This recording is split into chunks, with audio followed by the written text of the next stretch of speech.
15 seconds.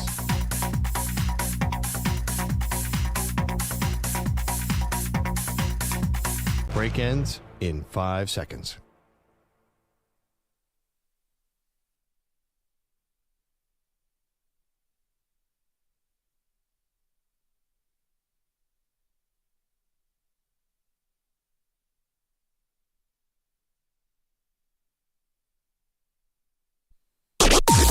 Maggie and Perloff on the Infinity Sports Network.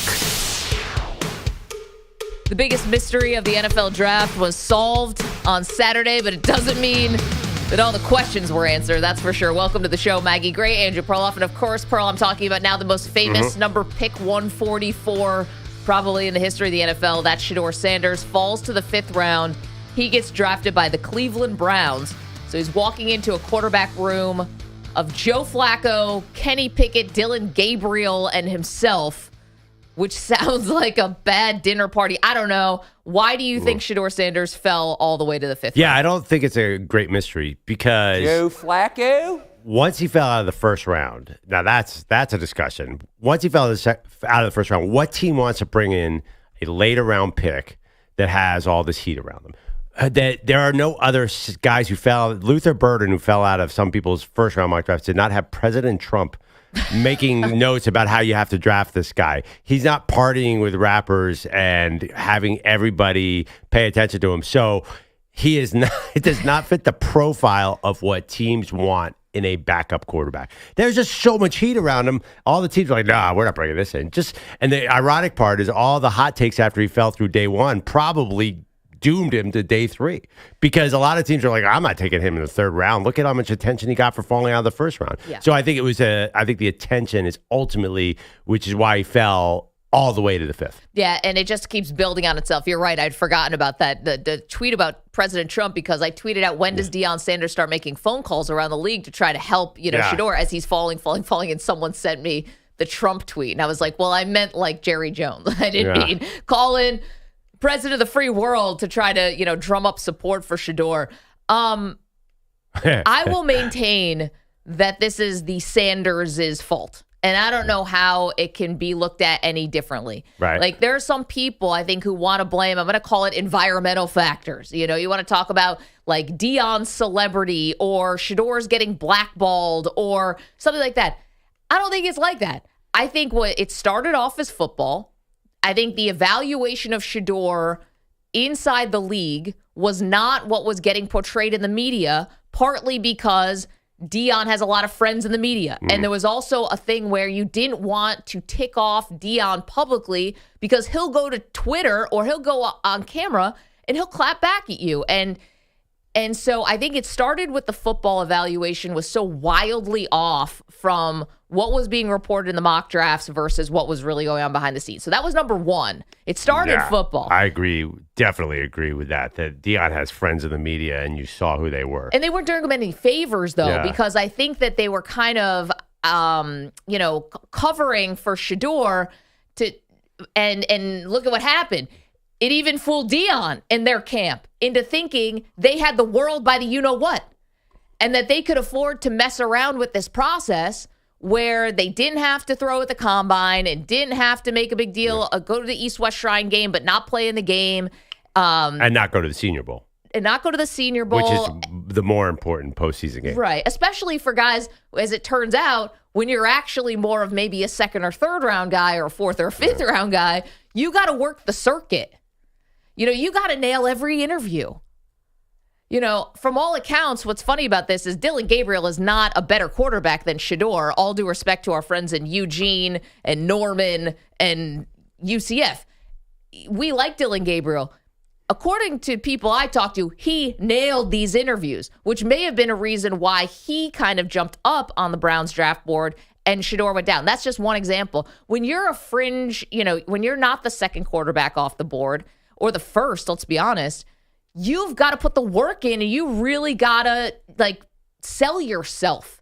Yeah. And clearly Shedeur didn't do that. Clearly Deion and the whole camp thought they just were going to, call their shot here. So it started with football and then they just botched the pre-draft process more than anyone could have thought. And if you looked at Andrew Berry and the GM of the Browns, his face when they put in the war room and his like golf clap on the Shedeur, it did make sense that they drafted him anyway because Gabriel was there 50 picks earlier and they took him. It looked like a hostage situation. Pearl, I think most people believe that the owner of the Browns is the one who made this pick, not the front office. Yeah, I definitely agree with that. Although I think Andrew Berry looked like that in every pick. By the way, Dylan Gabriel can we just say was a better him. He was a better college quarterback than Shedeur. But no one had him at, well, again, everyone was so off on the mock drafts that but there were Dylan Gabriel stands left. I think Dylan Gabriel was an odd case because he was amazing at Oregon and amazing in Oklahoma. He was third in Heisman voting this year. He was definitely like prolific. So That's I just fine. He's 5'11". Yeah, he's 5'11". I think Dylan Gabriel is a very interesting player. I think a lot of people, like, if he wasn't in this mess of Cleveland, they'd be like, "Ooh, that's interesting." He'll win the locker room over. Like, he's that kind of guy. He's got it. I think he's much more physically talented than people think he is. I think the ball booms off his hand. I know he's 5'11", but I think he's Tua 2.0. Anyway, regardless of that, like, that's the thing. Like, why he's now caught up in this vortex of Shedeur, which actually leads me to the next question. Is this going to last? Like, are the Browns going to have pressure to play Shedeur? Because look at all the pressure to draft him. Is President Trump going to tweet in week 4? Oh, my goodness. Why isn't he in there? Are the NFL Network people who are loyal to Deion? Like, that's what teams are worried about, that if you drafted him in the 3rd round and you didn't play him, 2nd round especially, and you didn't play him, then you're going to have all the Deion people in the media saying, what's going on here? Why aren't you benching Derek Carr for Shedeur? Right. So I think that teams don't want that extra pressure. I think we're asking, why do you think that Shedeur Sanders fell ultimately? Because nobody saw 5th round. It was shocking when he fell out of the 1st round. 2nd round came and went. My jaw was on the floor. And I know that you've done a lot of reporting on this, Pearl, and research into it and why it doesn't happen. I know 2nd round quarterbacks are not that popular. It doesn't happen very often usually. Well, and why? Well, usually because the teams want the 5th year option. No. Because they don't want the pressure to have to start this guy because they took him high.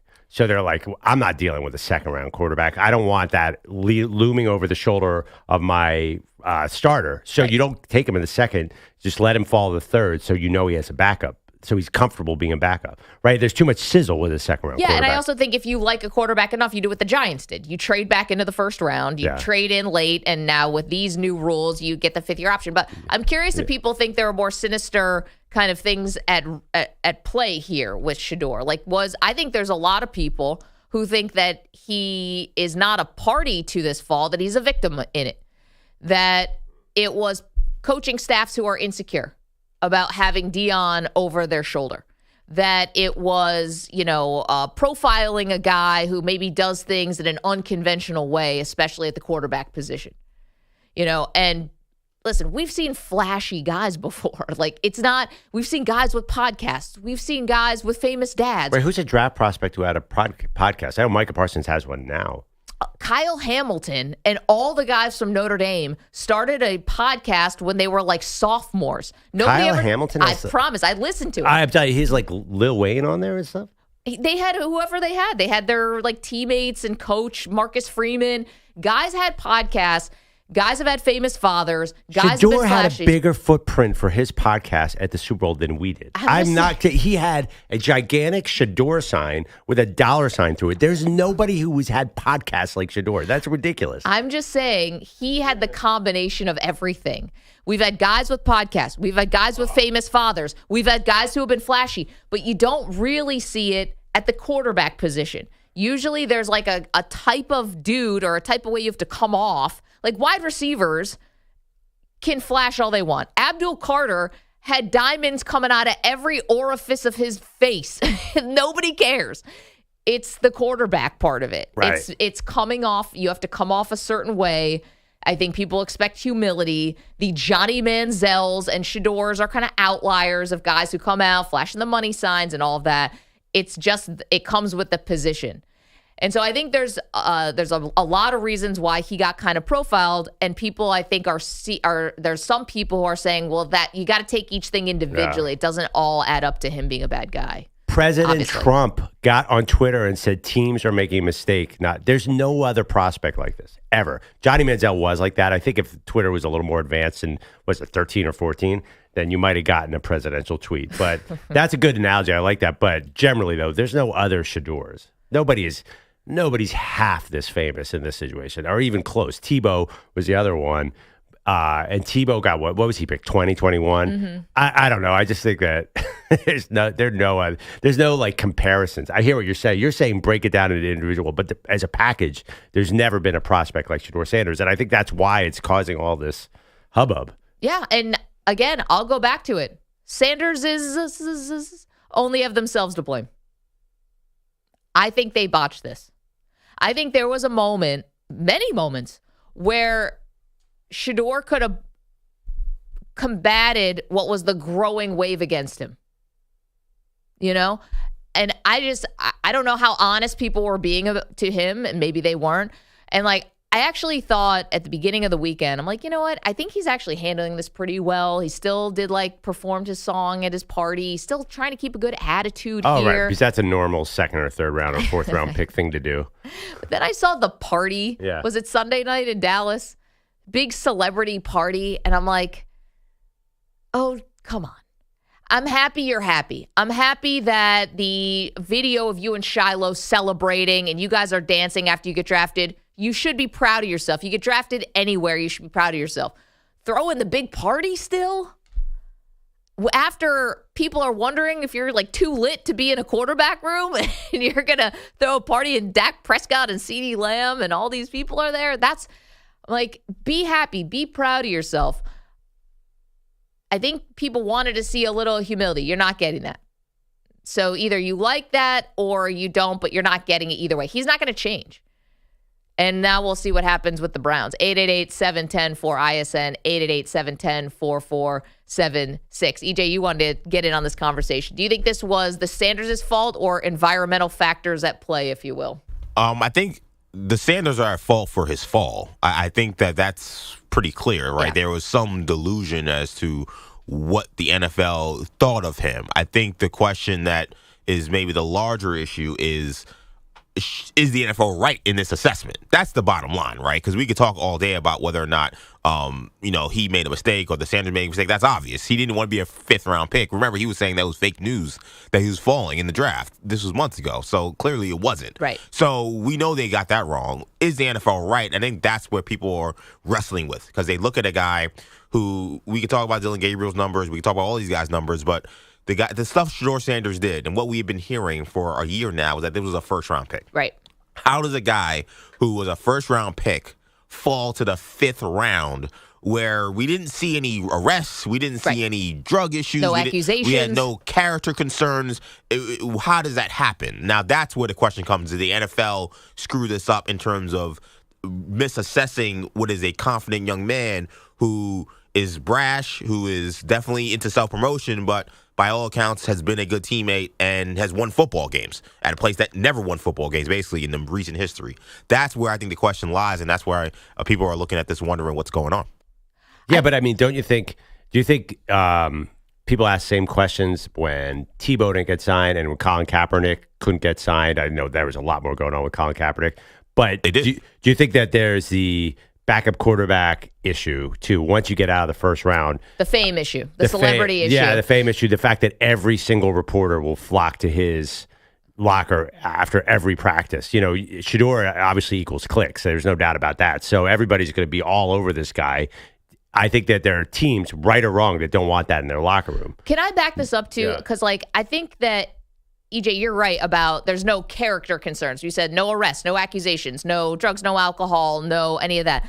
But I think there were football character concerns. Definitely. So we need a different word for it. It's not like what? What do you football mean? Character was that, how great of a teammate was he? When he threw his lineman under the bus in the Nebraska game. That I think there was, if you don't interview well, it seems like you're blowing off interviews. Yeah, or there was a report that he had that meeting with Daboll where he apparently wasn't prepared. Daboll said it. Daboll gave him an install and he wasn't ready for it, didn't understand, and then according to Todd McShay, he didn't handle that well. And I feel like Daboll kind of put his name on it because McShay called it. Usually he'd be like, there was one coach who said, blah, blah. He's like, Brian Daboll told me. So so now we're buying that McShay report, but we couldn't buy the Pelissero report? No, I think this is what I'm saying. It's not character of society, but I think football character was certainly something that led to his fall. Okay, but I thought we weren't allowed to take into account the negative reports. Why weren't we? Well, because Tom Pelissero came out there and the entire media world came down like a hurricane on him. Well, the one thing about McShay's is it's not anonymous. He said Brian Daboll. Now, the one thing that was anonymous is that Shedeur took a FaceTime call in a meeting and didn't get off the FaceTime call when he was also in. That's anonymous. That I think you take with a grain of salt. McShay said Brian Daboll told me he couldn't perform on the whiteboard. Yeah, I know. It's interesting. So we are allowed to. It's interesting. We weren't allowed to create a character profile on Thursday. That was forbidden. Everybody. Well, this didn't come out until Friday. I don't know. It just feels like. It feels like if we're going to get into the character game, let's get into it. If we're not going to get into it, let's not get into it. I felt like the media has been acting really weird about this in the sense that Tom Pelissero had an anonymous scout who ripped Deion's football character, exactly like you said. It wasn't his character. Shedeur's, sorry. I keep saying Deion. Interesting. And then everyone said, oh, put your name on it. Good reports, people are generally not going to put your name on it. And you can't, that whole thing about not having, so we were never going to have anonymous tips again. The entire journalism world has gone down. The most famous report of all time was an anonymous report. Of course you could have anonymous reports. Otherwise, guys aren't going to say anything. But if we're allowed to, Joe Klatt said you cannot create these narratives about kids. And now we're creating a narrative about Shedeur. Listen, I think you did have someone who put their name on it. Brian Daboll did put his name on it. So via Todd McShay. Via McShay, but that's because if you're going to ask Brian Daboll about it in a press conference, he's not going to take the time on the Giants' dime to address this because Shedeur is not part of their organization. But I do think you did have a coach who actually did put their name on it. I think it's fine to have an eyebrow a little bit raised with anonymous quotes, but I think we saw it bear out. And here's the thing about creating a profile of someone or a narrative of somebody. None of us are all one thing. You could have, questionable football character. I thought, we're going to get into the Jeff Ulbricht's son, Jax, being the guy who prank called Shedeur at one point during the draft. Shedeur took his call. I thought that showed high character. No, not everybody's one thing. So I think that's why we're human beings. We're all complicated. We have contradictions. We're flawed. So it's hard to create the full scope of a person. But you can also have a report where Brian Daboll says you came in and you messed up the meeting. And that can be I just gotta be honest, one thing, Daboll didn't exactly say that. I mean, McShay said it.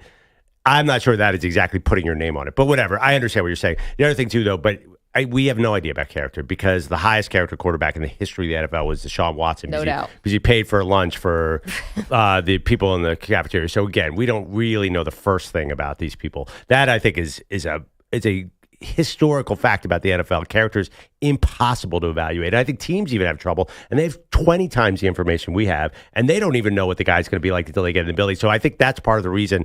It's hard to really figure out who should. To EJ's point, I think it's really hard to figure out. Did the NFL mess this up because they misevaluated Shedeur's character? Listen, and the other part is we see guys who obviously have clear red flags, and they get drafted high anyway. Right. Look what the Ravens did.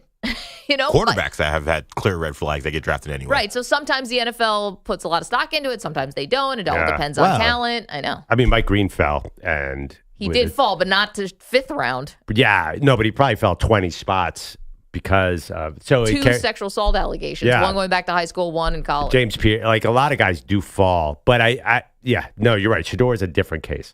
So that's the other thing, though. We really don't know Shedeur.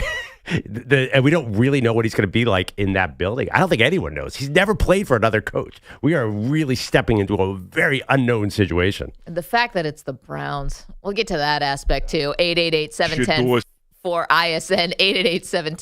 888-710-4476. Never change, Browns. What a disgrace. We see you guys on the phones.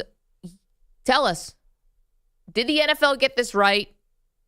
Why do you think Shedeur fell? It's all here for you on this Monday morning. 888-710-4ISN. You're in a 5-minute break.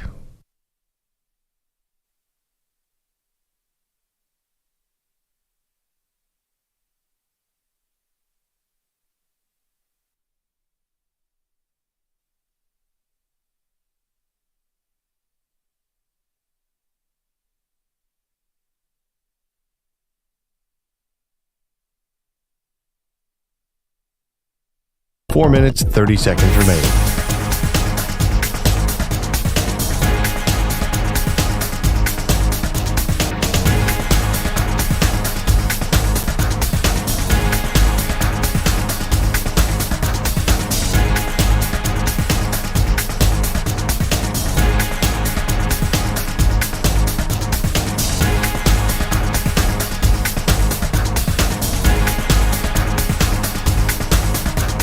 4 minutes remaining.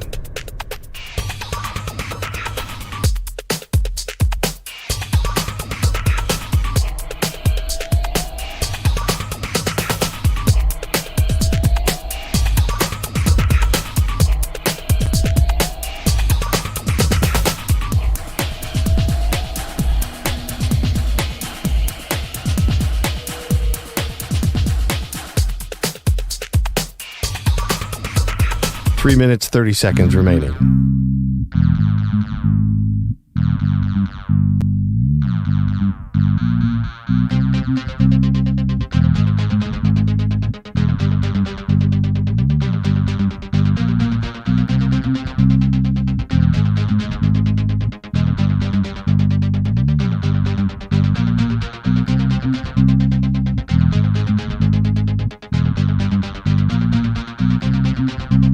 Three minutes remaining.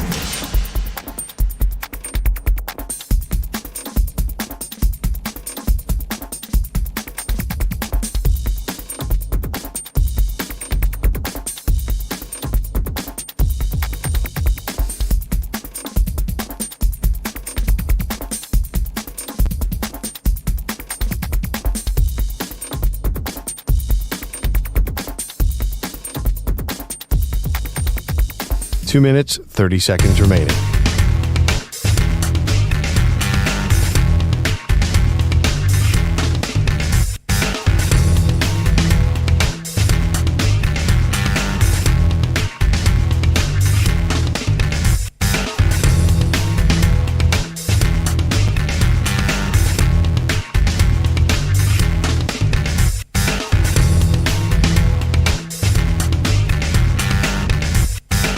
Two minutes remaining.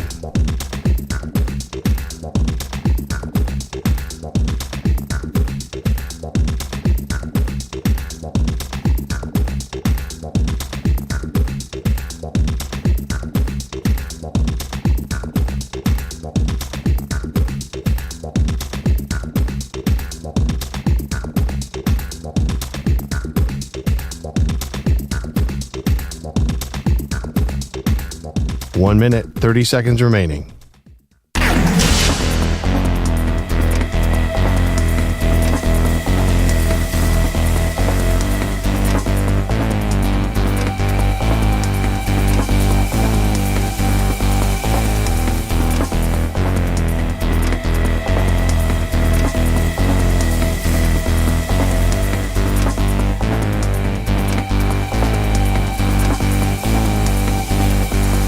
One minute remaining.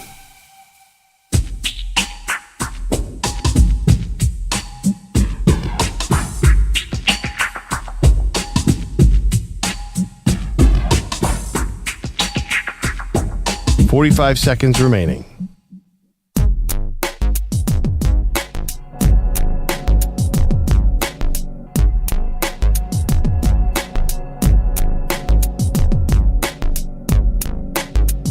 Thirty seconds remaining.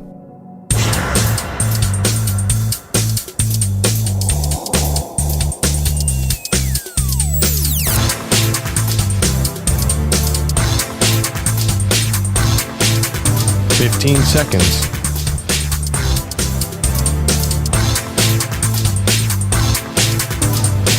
Break ends in 5 seconds.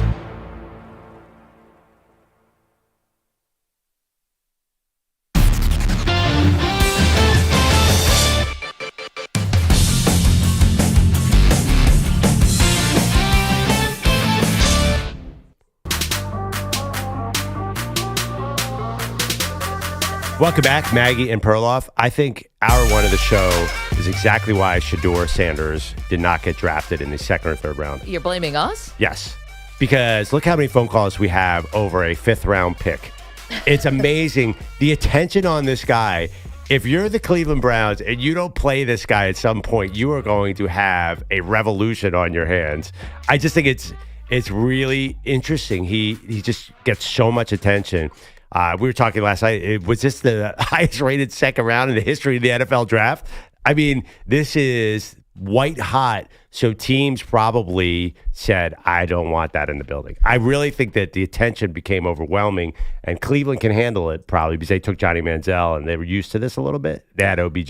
They court it. Yeah, I think that's one team who actually this is not such a downside to have all that attention in the building because, like, what do they have to lose? Well, I mean, I think what they have to lose is everyone's going to get fired.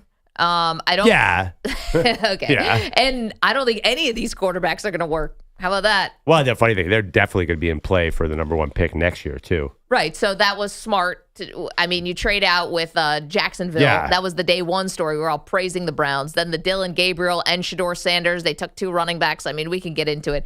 It all, the whole picture is not that pretty, although you do have that first-round pick in 2026. That's kind of nice. Let's get to you guys. You heard what we had to say. If you're just tuning in, I'm blaming the Sanders family here.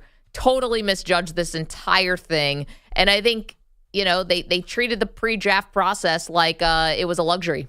And clearly that hurt them. London is in Chicago. Good morning, London. How are you, sir?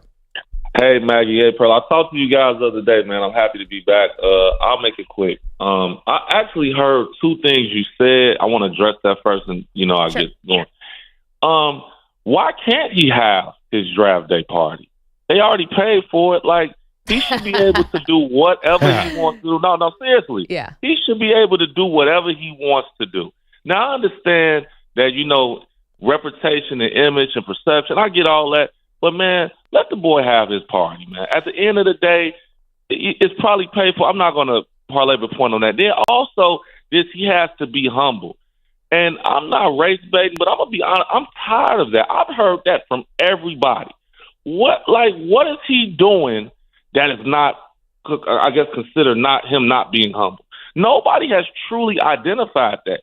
And I'm telling you what's going to happen. Now, granted, because you posed the question to the audience. You said, what was the question? You said, did the NFL Get it box right. this or did they get it right? Yeah. I think that the NFL got it wrong. I think in parts the Sanders family got it wrong. I think it's a complete tragedy. I'm going to tell you why. Because right now, the Cleveland Browns organization, I feel really, truly sorry for them because the mess that they're about to have on their hands, because I'm going to be honest with you. This has transcended sports. You got people. I just saw church sermons yesterday about this topic. Yeah. Listen what I'm telling you, man. Yep. Wait, Black, hold on, but white, London, can I just address the 2 things here? So first about how is he not humble? I mean, London, you can't be serious, right? I mean, but this is what I'm saying. What do you mean humble? He should be able to wear his jewelry. That's this is fine. America, man. No, he that's should fine. be able to do whatever he wants to do. I haven't seen him kill anyone, sell a drug. I haven't seen him doing anything negative. Yes. Now, if you London, have a pink. wait, hold on, London. That's all well. I'm agreeing with you. Wear the jewelry. Nobody cares about that anymore. But you have to be humble when you're actually in the interview with the NFL teams. We need to see that damn interview. They put their name on it, dude. Like, I'm not trying to argue with you about this point that neither one of us were there for, but this one was not anonymous. So I do want to make that clear. I'm just saying that's been I'm not debating you. I'm just saying that's been the thing that they are saying happened. We just hearing sound bites and people saying because at this point everybody's saying he had a horrible interview. I'm not just pro Shedeur Sanders. I'm just saying in general we just got right now. I'm gonna be honest. It's This secondhand. is what's making this divisive. This is literally what's making this divisive. And I'm telling you this. The reason with Cleveland, even if they give him a fair shake and it's perceived that he's not getting one, all hell is going to break loose. Wait, London, can I just flip this on its head for a second? If all of this, if he was actually amazing in all these pre-draft interviews, if everything was perfect, everything was awesome, he's up on the whiteboard, he's crushing it, he's there, he's just making this huge impression, then why would he fall? Well, I mean, to say Manziel. One word. Deion. Okay. You know it. Come on, you know it. Okay, but I don't think it's just one thing. London, sorry, I just want to get to a lot of people here. You're making great points. We love when you call. I'm not trying to argue about it, but I do think that this almost feels a little like on the set with Mel Kiper Jr. and some of the other guys, where Mel's like, the NFL's getting this wrong, the NFL's getting this wrong. And everyone's like, well, this is the evaluation. It's hard to say all 32 teams who keep passing on him If someone really thought he was a first-round talent and someone really thought that he killed it in the interview, he'd be on a team earlier than the 5th round. Johnny Manziel famously killed his interviews. Right. Like, was perfect because he could act. And he went up in Jacksonville and just blew them away. And they passed on him because they knew about the character stuff, and he fell to 21. So it's not like the NFL teams are savvy. And I totally agree. We could play that McShay thing. I still think that is definitely secondhand information. And I think that is their viewpoint of it. I'm not sure Deion and Shedeur see that interview the same way. Let's go to D, who's in Dallas. D, you don't think this has anything to do with Deion Sanders? Yeah, it's so much to unpack, and it's not going to be coming from a friendly spot. Maggie, I believe, it's your job to paint this narrative, but it's one reason why he failed. And now, magically, Deion's Twitter fingers from 2 years ago is forcing you guys to evaluate this man, and for him to be able to be an NFL quarterback. Everybody has been saying this, and now you're saying now just because his dad is Deion, this is the reason why his evaluation. And then for this Brian Dable interview, he couldn't evaluate a quarterback in his own building for 2 years, and now you're telling me I need to go by what this cat's saying? No, you guys are way off. It's one thing. It's control, and that's exactly what it is. You couldn't control him, or he didn't act the way that you wanted him to act, Maggie, or he didn't do the things that you wanted him to do. No, this kid has done everything. It's not no, me. That's what you're it's saying. The NFL. He can't have a party. He should be humble. No, it's what you guys want to control. Deion Twitter fingers 2 years ago didn't put this kid as one of the top quarterbacks in the draft, or coming up 2 years ago. This is what his performance did. And now it's something else. Now it's his interview skills. It's all about control, and that's what this is about. D, it's a fair point to say he doesn't fit the traditional mold of what a quarterback projects themselves to be. We don't ever know, really. But D, thank you for the call. Look at how Cam Ward kind of handled this whole pre-draft process. It was very, very different. And I think that's more in line with what we're used to. But as far as the party, so I just want to make sure I'm clear about this. I said I thought it was great that they were celebrating when he got drafted, right? Because he should be proud of himself that he did get drafted at all. It's such a huge accomplishment. It's such a 0.00001 of the population. I think that the party, the big party afterward, to me, it didn't match, I guess is what I'm saying. It didn't match. Be excited, but then get your butt to Cleveland. And I'm sure he's going to be there. I'm sure he's there yesterday, right? You want to get there, get in the room, and people didn't think you were being serious about this draft process. And then, I don't know if you prove, you have to overcompensate maybe now. Guys, that's the reality. Or you don't, and just keep going on the way you're going, and we'll see what his career becomes. But you guys, in real life, there can be course corrections here. You realize, hey, I came off a certain way. It led to a negative outcome for me, potentially. Do I want to change that? Do I not want to change that? He's not changing it.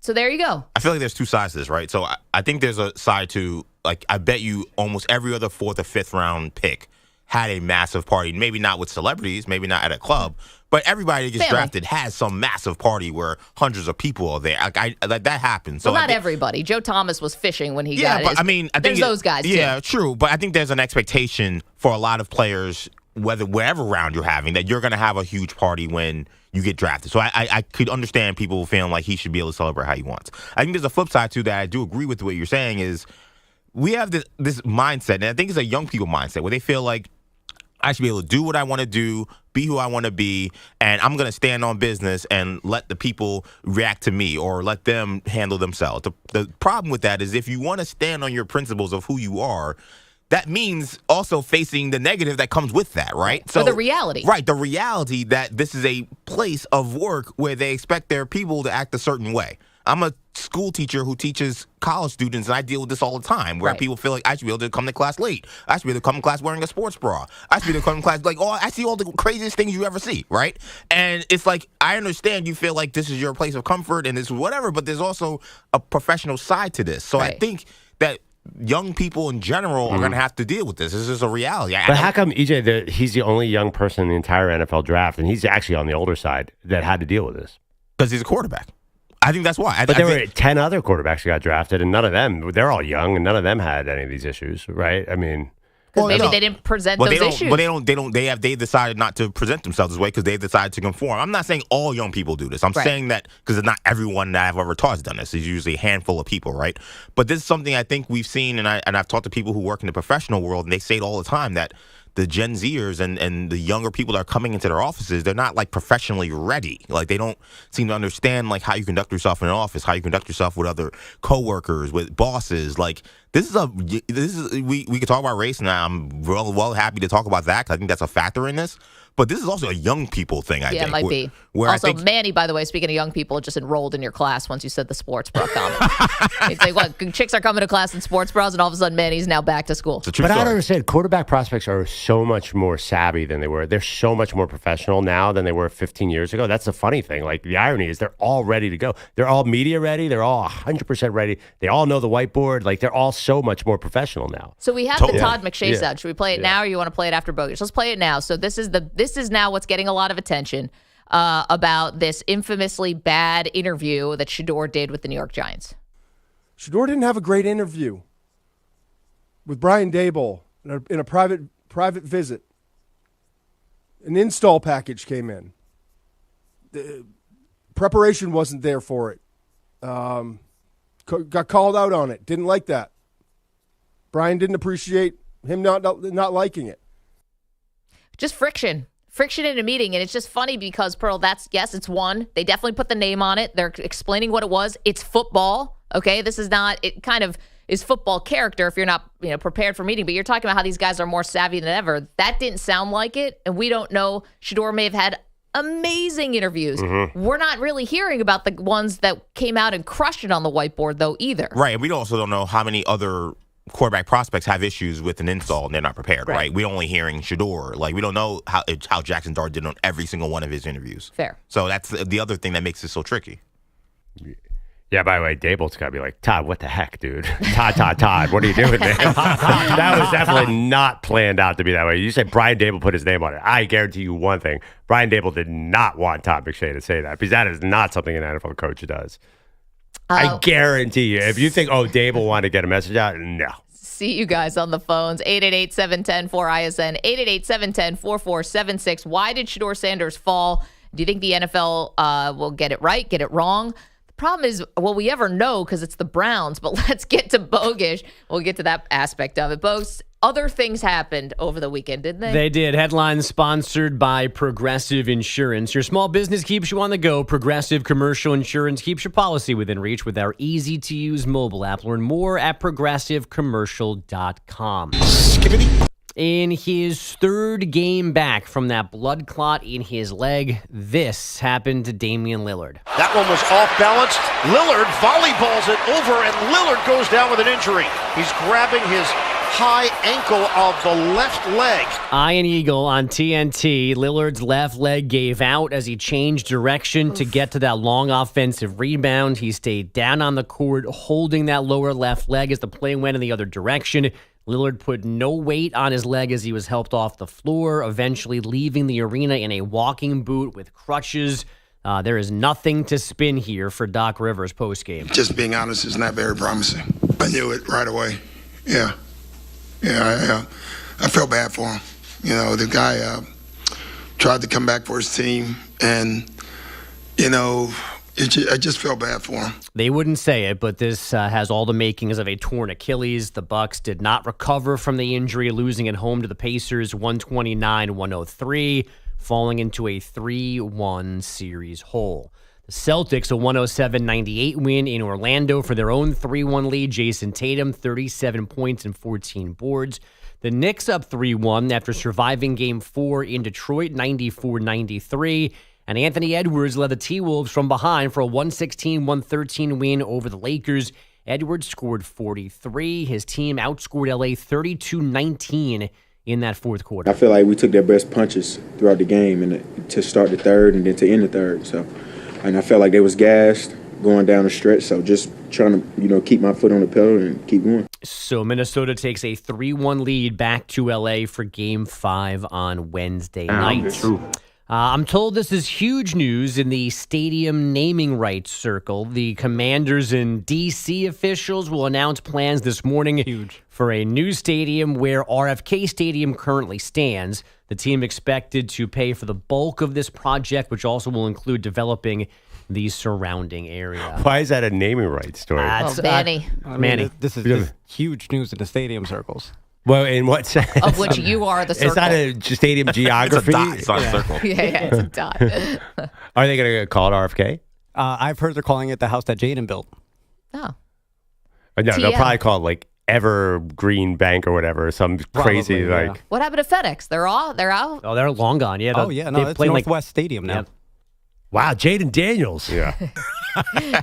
By the way, thank God that I've been to wherever the stadium is. Landover, Maryland. That's where it is now. RFK is in D.C. RFK is in down. Yeah, I've been to that Commander Stadium twice. That's in Landover. Okay, anyway, it's terrible. It's the I've most been there. boring. Where was I? No, I didn't know. I honestly it's so forgettable. The new one. The old one. The one that they're currently in is so awful. The current one. The new This is one like is who's so on first, cool. the old one or the new one? The new one is so cool. It's right by the soccer stadium. It's the most awesome area. Like this is gonna be a home run for Washington, right? No, the soccer stadium is RFK, isn't it? No. The soccer stadium is down by Nationals Park. Oh, yeah, that's where Field. it's right by RFK. RFK is like on the other side. No, I think they're close to each other. The National Stadium is in Anacostia, which until very It's recently in the was Navy a Yard. dicey part of D.C., which has been built up now and is gorgeous. I think it's pretty easy to get. I think it's right in that, not too far away. They're going to build up RFK. It's going to be great. This is good. yes, I don't know what they'll call it. RFK, they're going to rebuild it. It's going to be a great stadium. I heard they're going to try to get a Final Four in there, so it's going to be a roof stadium. So that's cool. It's going to be looking nice. I mean, you know who's going to be leading the pack for naming rights on the stadium? Your boy. Well, somebody who put their name on buildings for decades and decades. They are not close by any measure. About 10 minutes. Yeah. 10-minute drive. Trump. Trump has put his name on more buildings than anything.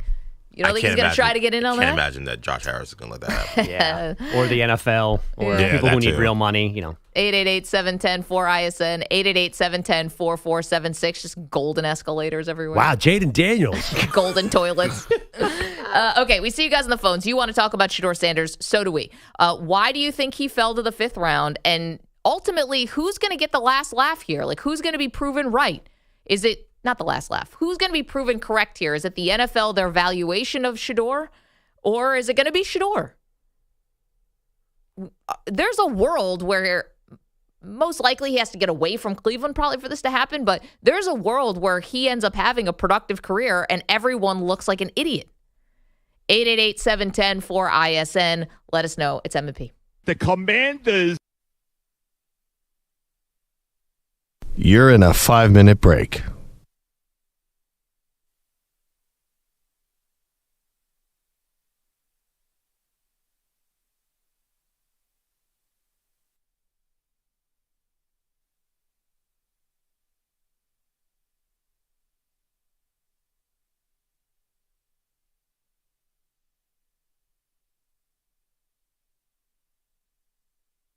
Four minutes, 30 seconds remaining.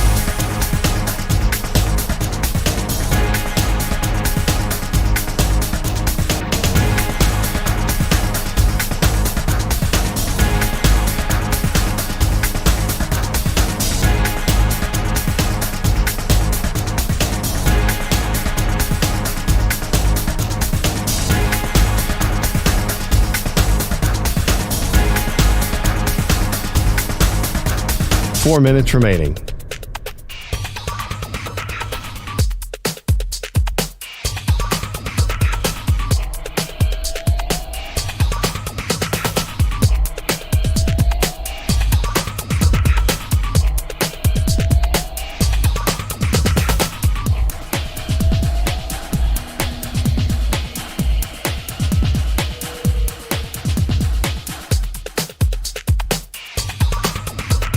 Three minutes, 30 seconds remaining.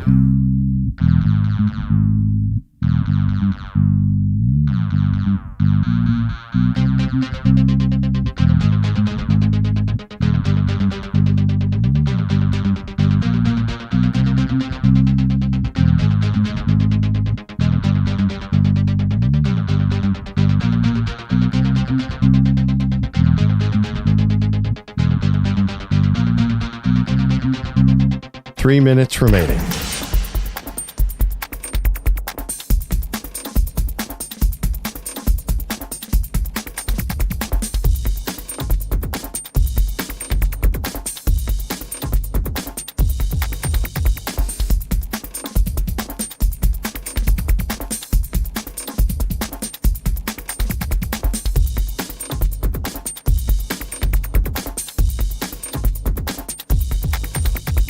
Two minutes, 30 seconds remaining.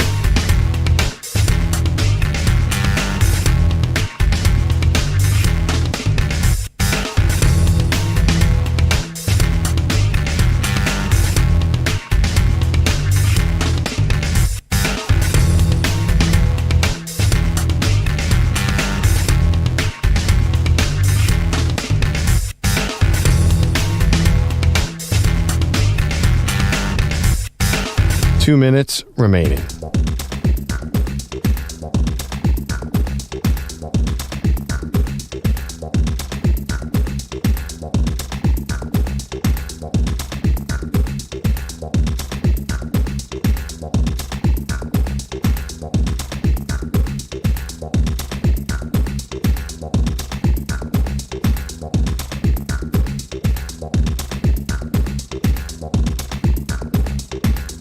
One minute, 30 seconds remaining.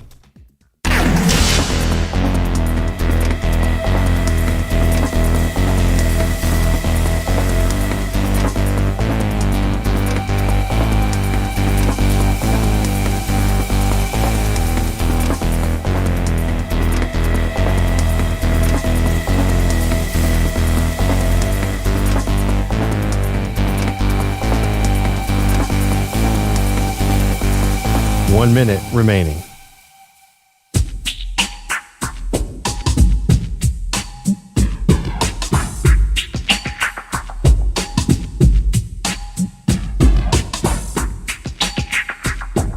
Forty-five seconds remaining.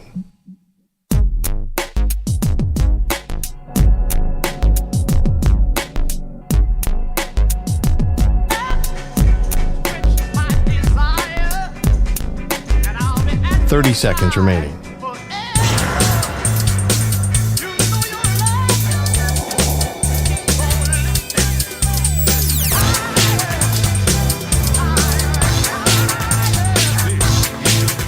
Fifteen seconds.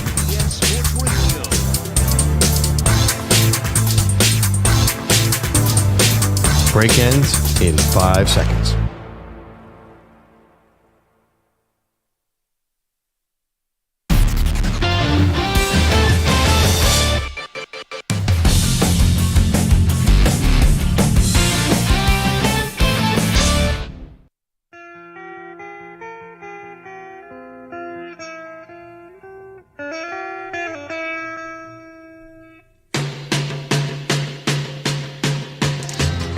Welcome back. Maggie Gray, Andrew Perloff, recapping the NFL draft, which had one big story going into it, Pearl, and there's one big story coming out of it, which is it was where Shedeur Sanders going to go when we sat there on Thursday, and now coming out of this thing on Monday, it's why did he fall so far? Down to the 5th round, pick 144, Cleveland Browns is the selection. It's a bizarre quarterback room because they took Dylan Gabriel about 50 picks ahead of him. And did the NFL get it right on this evaluation, or are they going to look silly? Jay is our pal in Nashville. Jay, what do you think? Why did Shedeur fall?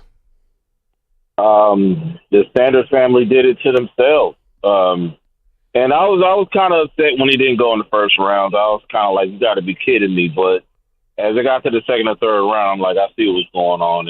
And I like, for people thinking it's race, and then other people, on one side, it's like a racial element. Then on the other side is just somebody sitting on the couch sipping pure haterade or whatever.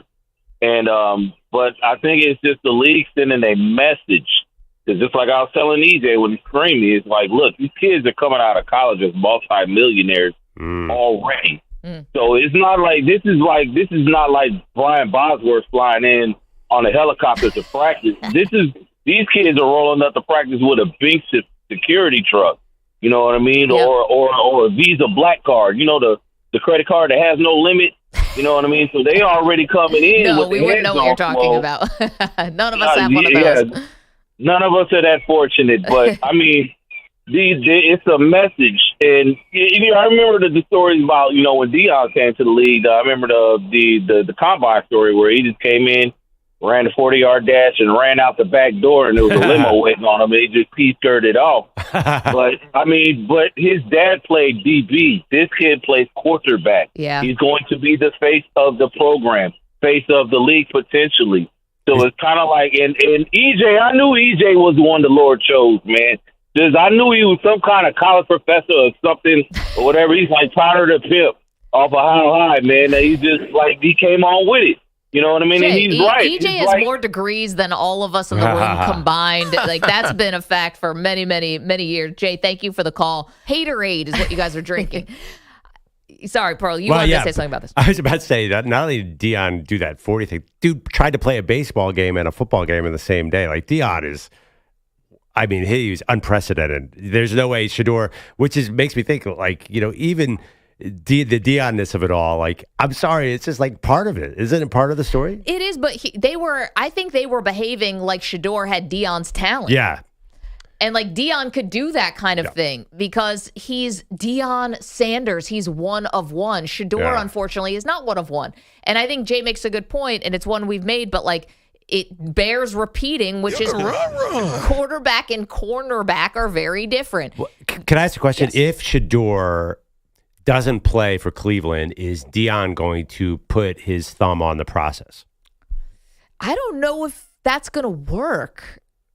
Is he going to try? Is Deion going to try to do that through his many contacts? Well, okay, then this is again are we learning lessons here or are we not? Because if the idea that Deion was involved in the process, right, and that could have hurt Shedeur. Well, all do sports you parents double down and prove to people hey, I actually am going to be more involved? I get as a parent wanting to be involved, the instinct there, but Well, I'm answering that question for you. The answer is yes.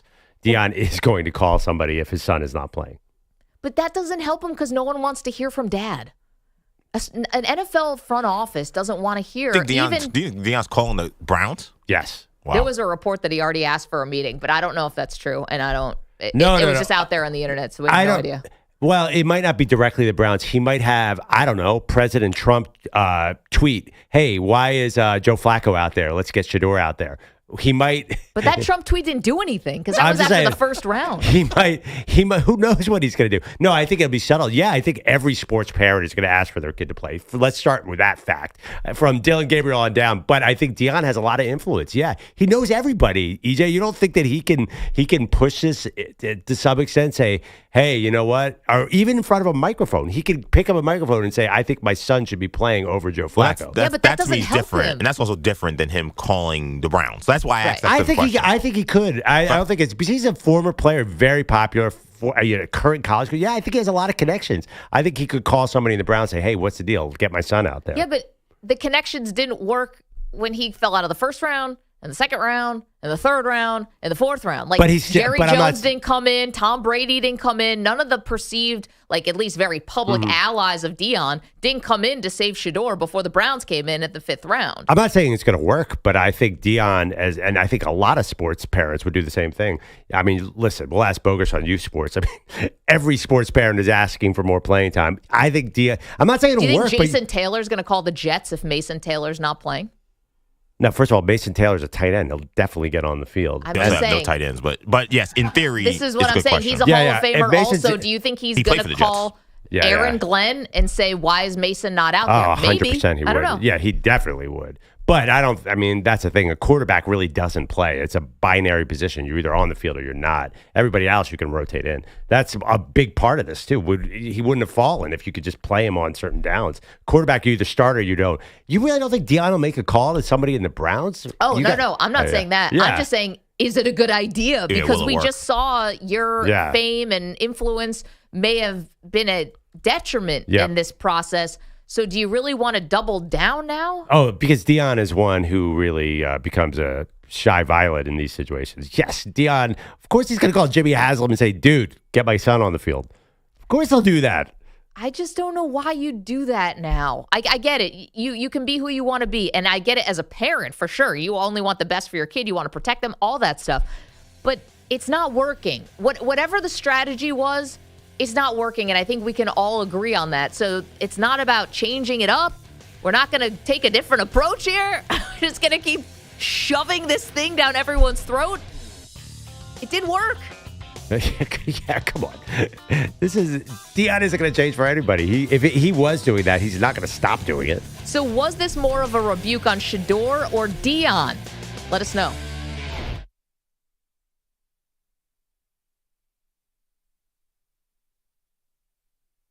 You're in a 5-minute break.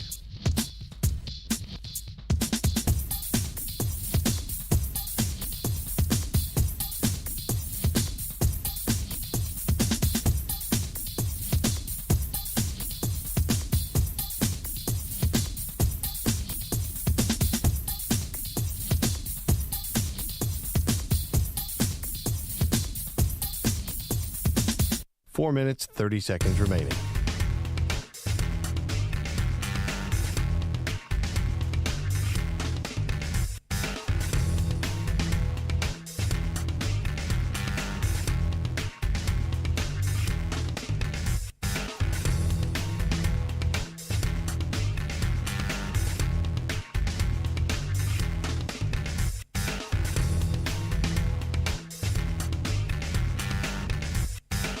Four minutes remaining.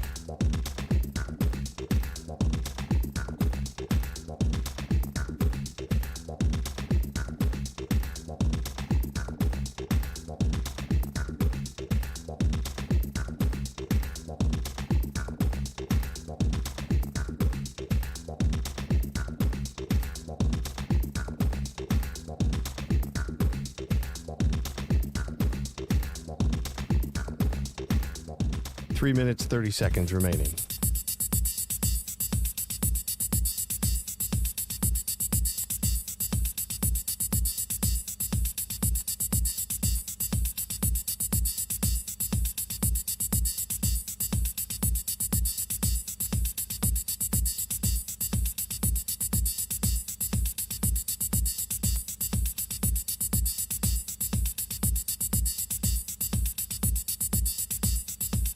Three minutes remaining.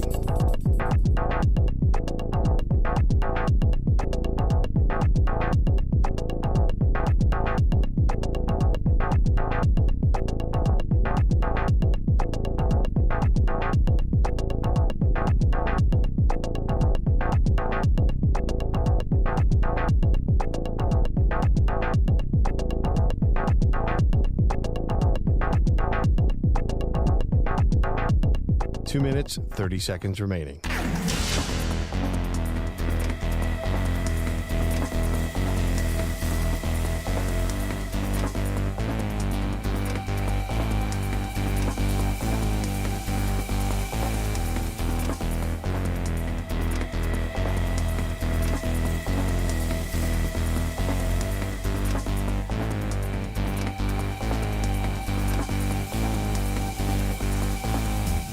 Two minutes remaining.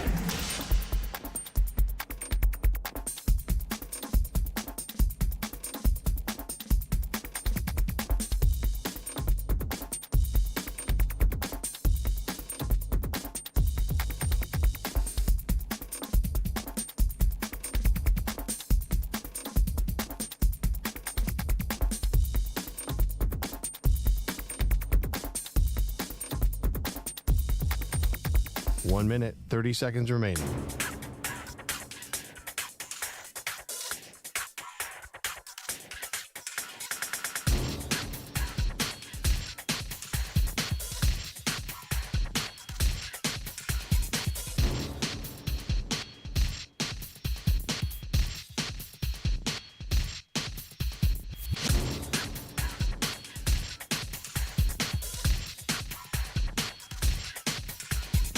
One minute remaining.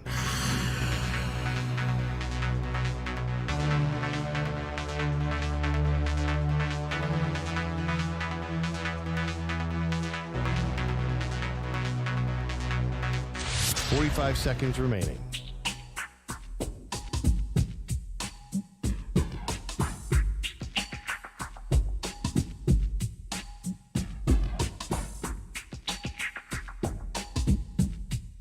30 seconds remaining.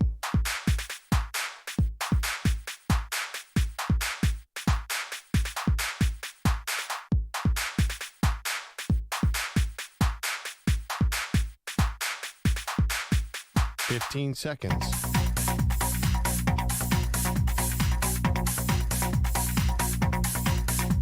Break ends in 5 seconds.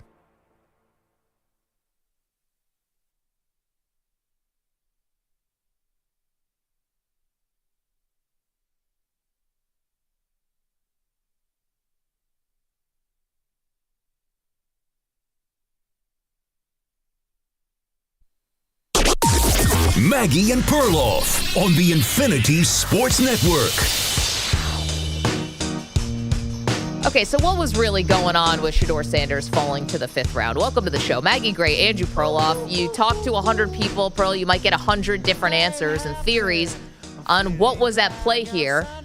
The answer is probably a lot of everything, but I do think it actually starts with the football. It did start with the football. There was a clear misevaluation between people who were putting out mock drafts and telling Shedeur Sanders that he's a first-round pick or borderline first-round pick, and what the NFL actually thought about him football-wise. I do think that's where it starts. Yeah. And then obviously there's so many more tentacles about celebrity and fame, pre-draft process, how the Sanders family treated the pre-draft process, and the like.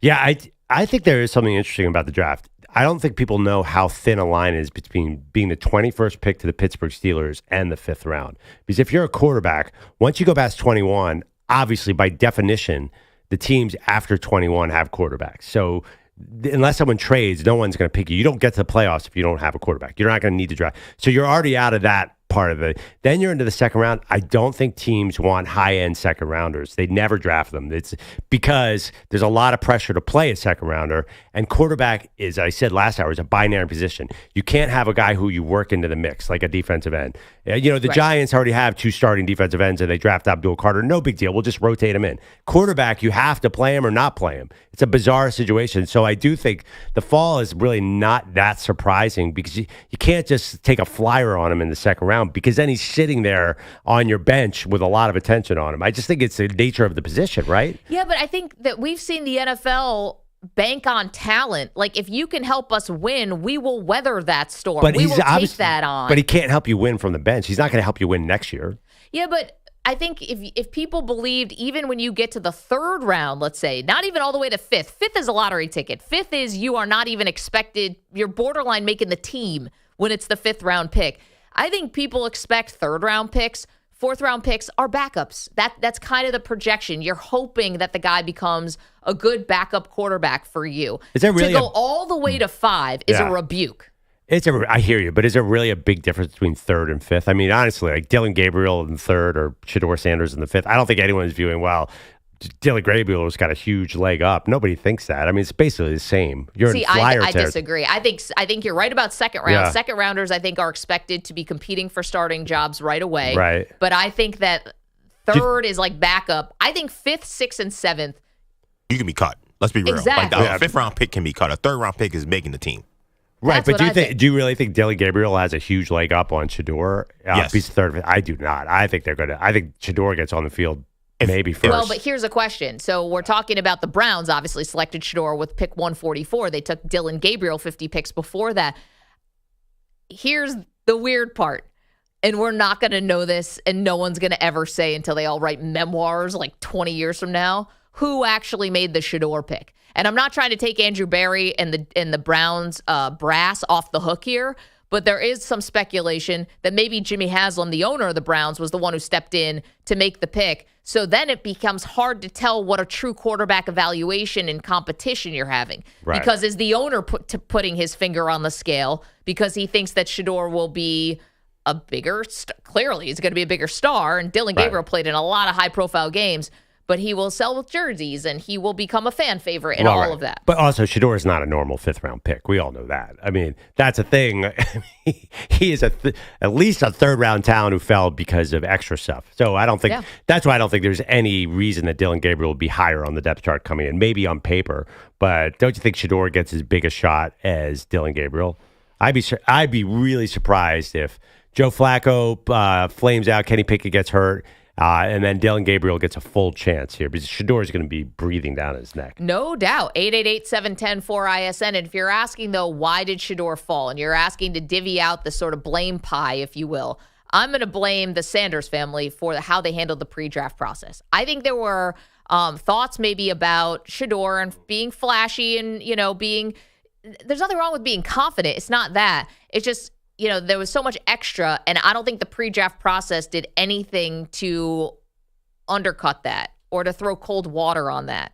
In fact, it did the opposite. It fanned the flames of the idea of, I'm so good for this. I don't really have to compete. I don't have to put my best foot forward potentially. I don't have to work out at the combine. I don't have to work the circuit. I don't know. I don't have to do any of that stuff. I don't have to go to the Senior Bowl. I don't have to do any of that because I've got this thing in the bag. And I think, you talked about how razor thin it is between pick 21 and a third rounder or whatever. I think it's also razor thin when you're talking about the job interview aspect of it. People want to see a certain thing. And whether you love it or hate it or you think the NFL's stupid, there's like a certain profile of quarterback that people want to see, right? There's a certain type of guy. They want people to come in and kill these interviews and crush and be super prepared and, Yeah, I mean, that's any job. No, of course. And so if, any dent in that, I think hurts a little bit more for the quarterback position, a lot more for the quarterback position than any other position on the field. Right. I mean, in general, though, I do think. Right, because the quarterback has to go up on the whiteboard. I'm not sure a running back has to do that, right? Do they do that with wide receivers? I don't But think I do think everybody, it is a job at the end of the day. You want an interview who seems like he's going to be fun to work with. You don't want a guy who comes off as disinterested. So, and the other thing, too, is there are 32 team interviews maybe, or I don't know how many Shedeur had. So he might have bombed some of them and done well on others. In fact, that seems like the case, right? That Shedeur brought his A game because he's got, if he wants to charm you, obviously he can do that. No We've doubt. seen Shedeur interviews. Like, Shedeur is very savvy. So I think that some teams he was good with, some teams he was bad with. I'm curious, too, do people think this was more of a rebuke of Shedeur or Deion? Was this team's kind of saying, like, no thank you to Shedeur until the Browns came along in the 5th round? Or was it teams actually saying no thanks to Deion Sanders sort of being a figure in their lives now, for lack of a better term? 888-710-4ISN. Tell you what we think in just a moment. But JT is in Atlanta. JT, why do you think Shedeur Sanders fell to the 5th round? Man, I think this is hilarious. And I mean, and not the actual what happened, but everything that's going on afterwards. And it's obvious this is the reason why.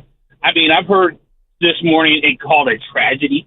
I heard another person say that if he doesn't seem like his perception, that he doesn't get a fair shot, all hell's going to break loose.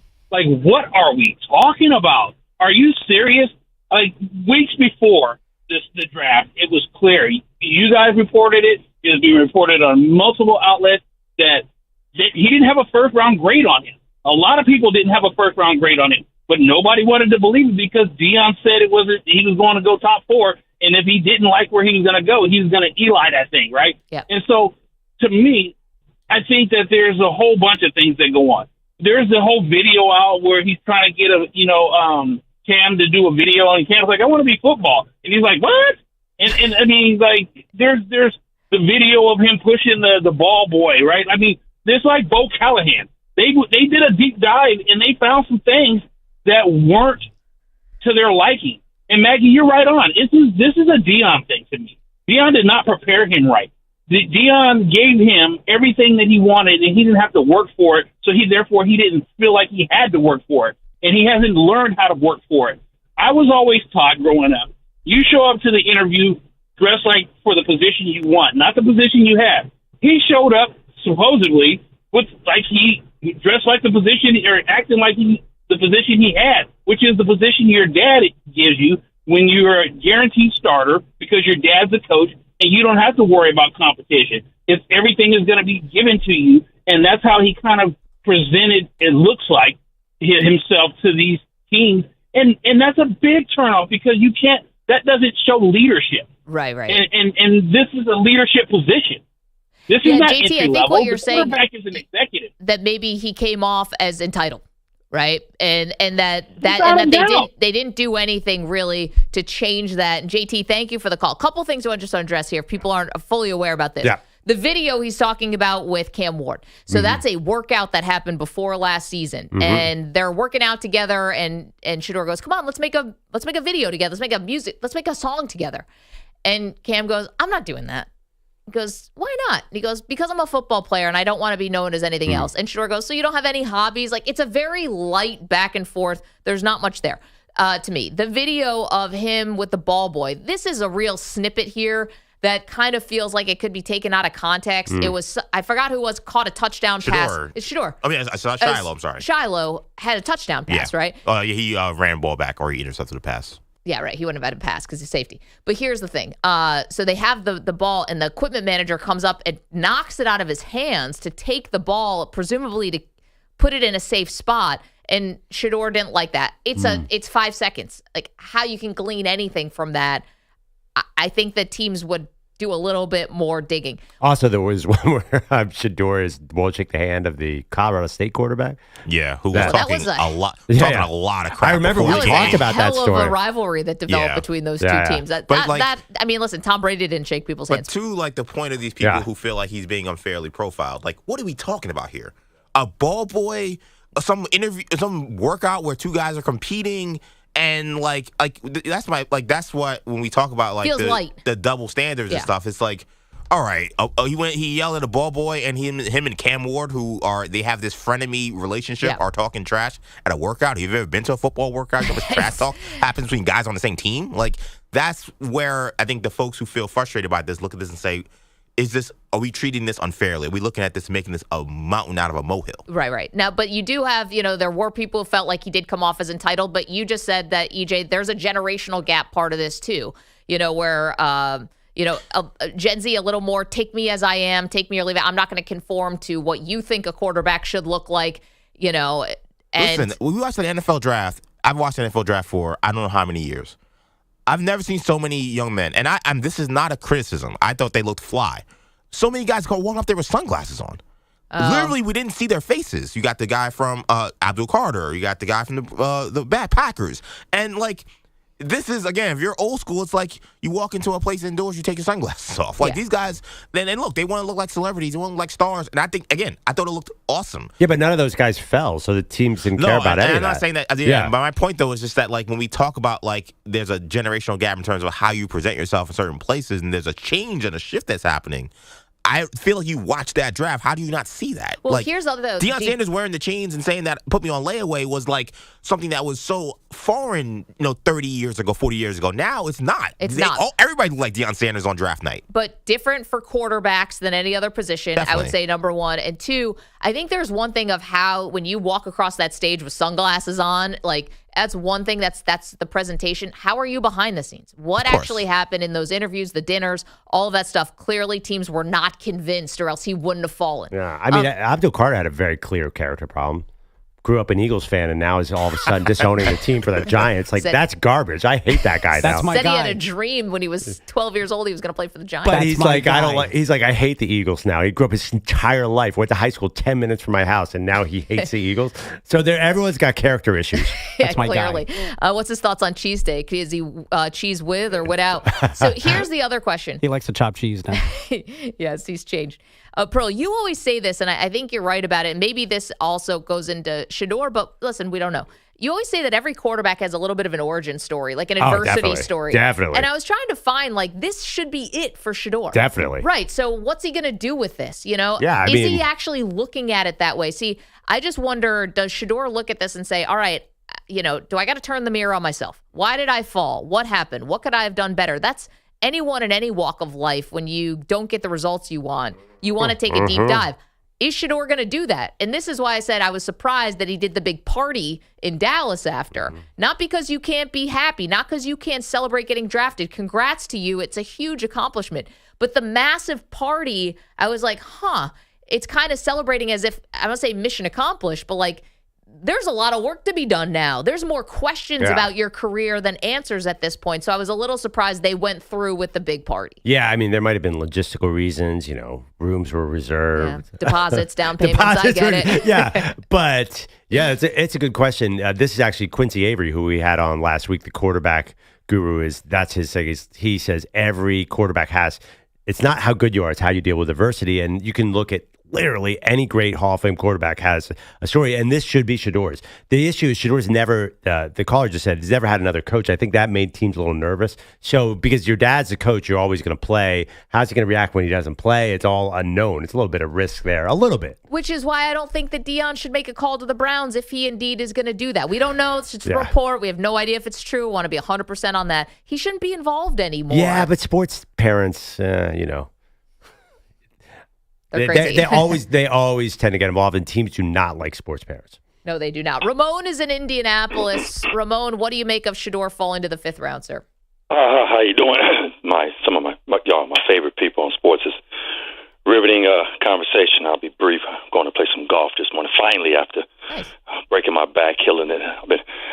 EJ, I don't know how young you are. I'm close to 60, and I did have a couple journalism classes in college. I was a college professor. They wore everything. We wore everything we wanted to wear back in the school, too. I get tired of everybody talking about this generation, that generation. My grandmother saying nothing new under the sun. There's nothing new under the sun. And my grandmother was a teacher and an educator. So it's nothing new under the sun. It was enough just to get to class at 8 o'clock and throw on what you can throw on and get there. And the professors really didn't look at us like that because they were throwing out them hard tests too much. So I want to throw that out there. Okay, let's don't do this. Okay, I coach and mentor young people. I mentor them. I mean, I'm there with them on the ground. And so it's not always that way. I don't want to do that to them. Secondly, listen to this. Is the reason why we had the Kerner Commission back then, EJ, and you all should be journalists and you should have studied the Kerner Commission. And the reason why I just don't like this, because the media is the most powerful entity on the planet, as Malcolm X said. It has the power to control minds, and that's all we're doing here. The bottom line is that somebody didn't like the kid because he won the Johnny Unitas, or one of those awards in the college for being the best quarterback. Yeah, the Golden Arm Award. Yep. That's right, the Golden Arm Award. He took a team that was nothing to 9-3, and this gentleman called in talking about he's never had to work. Are you really crazy? I played college baseball. To go from nothing to 9-3 as an athlete, left Jackson State, come to Colorado, he's definitely had to work. See, that's that where the racism coming. Come on, EJ. You say you didn't mind talking about it, bring it up then. I'm not saying that's the case totally, but there's always an element. I'm an African-American male. I'm on 60 health. I was only 2 in my forensic science class back in the 80s. I was only 2. So I've been through this. Okay, so I know what it's about. I know when you're getting looked at funny. I know when other folks run a bad lab test and they do things that they're not supposed to do, and yet it gets looked over. And yet if I would have did it, I wouldn't have got that same look. So I already know how that looks. Trust me. People just didn't like him and his dad. That's just the bottom line. And so Cleveland says, okay, they don't have anything in there. We'll bring him in because, trust me, it's nothing there. And I'm not trusting Brian Daboll like the gentleman said earlier because Brian Daboll didn't have done nothing there. Actually, the coach should have drafted him because we don't have anything here. Okay, so let's just be honest about it. Now, it's a lot of things in play, but I wish we had the fairness of media that we can tell our stories like the Kerner Commission said. Wait, but hold on, Ramon. Here's the thing, though, about just blaming the media on this. The media was not just maybe at fault for, you don't like the conversation that's happening afterwards, or you don't think that we're focusing on race enough, and that's fine. But the media has also thought they were helping Shedeur, right? Because there were things that were coming out where people didn't have first-round grades on him, and they were still saying, but he's a first-round talent, right? I think the media also is complicit in inflating Shedeur because of the deference to Deion. Yeah, but what about John Elway, Eli Manning, and then Baker Mayfield? Baker Mayfield got arrested his senior year. Baker Mayfield got videos all out there. I just saw them over the weekend at work. I looked at the Eli video with his dad standing there saying, if you draft me, I'm not playing. Yeah. Right there. But we got this double and triple standard. We've seen it now. You got to walk in our shoes to understand it. It's not always each person. It's individualized. You got to understand that. Ramon, not taking away from your point of view at all, your experiences. And you're right. I do think this is an element of it. And thank you so much for the call. I do think it is an element of it. I also think there's a celebrity element that's a huge element of it too. And I think that Eli and Archie did get criticized for that. And I think, I don't remember John Elway. Jim Kelly didn't want to go to Buffalo and decided to go to Houston to play in the AFL. Yeah. I mean, the thing is, though, Eli didn't fall like Shedeur did. Right. It's the idea that Shedeur faced some repercussions of his actions, right, so to speak. And look, here's what I'll say, too. I think, because for Ramon, anyone out there, we got to look at this in a large scope. Because people will say, well, look, Cam Ward is a black quarterback who went number 1 in the draft. So why is Cam Ward being drafted number 1? There's no issue. But then Shedeur, there's a race issue. And I feel like there's a not perfect, but there's a way to maybe explain this. I feel like, and I've said this a bunch of times, I said this on my show when I hosted over the weekend, that when you're a black person going to any non-exclusive black place, there's an idea that perhaps your authenticity has to be sacrificed in order to conform to whatever that place of work is.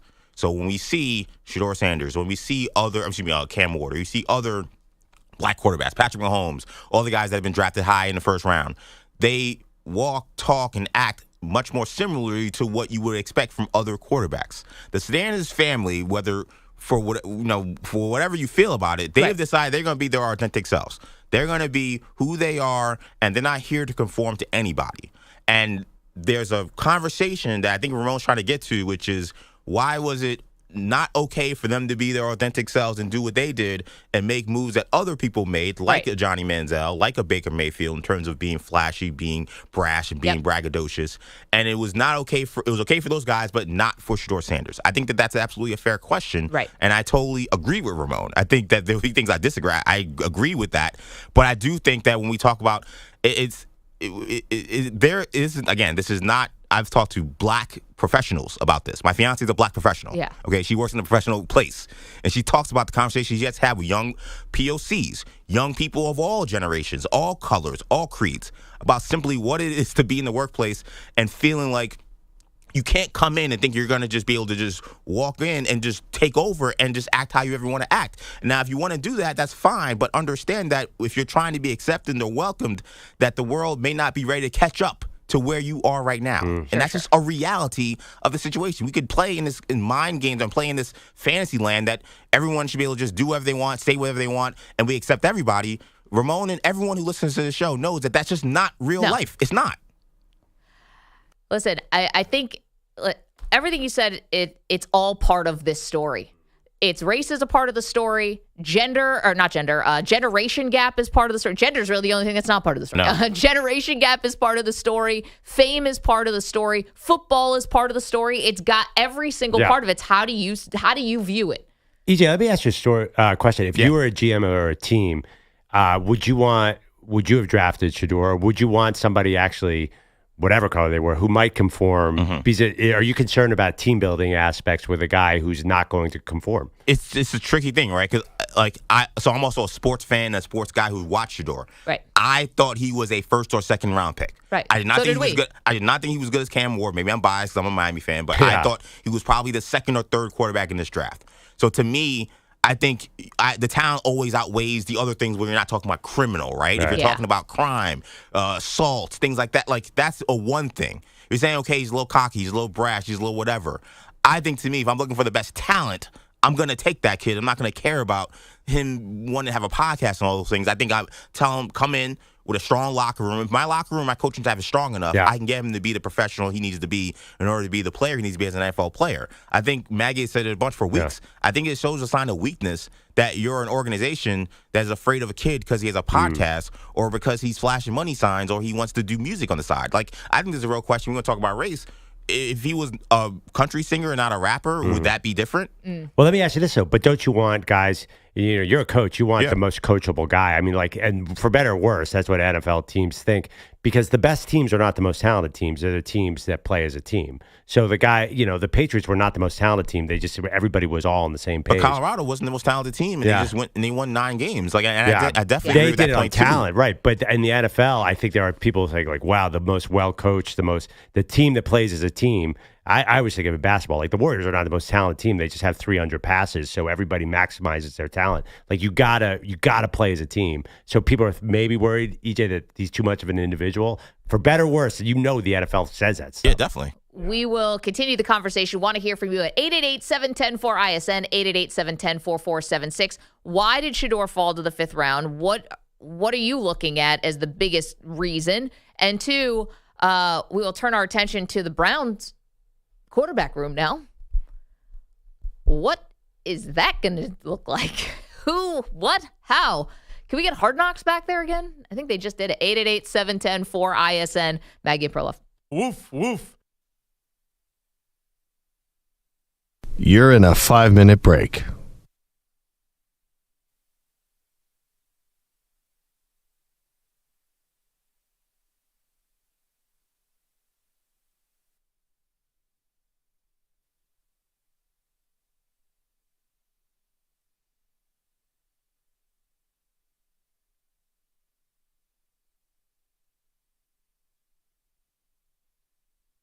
Four minutes, 30 seconds remaining.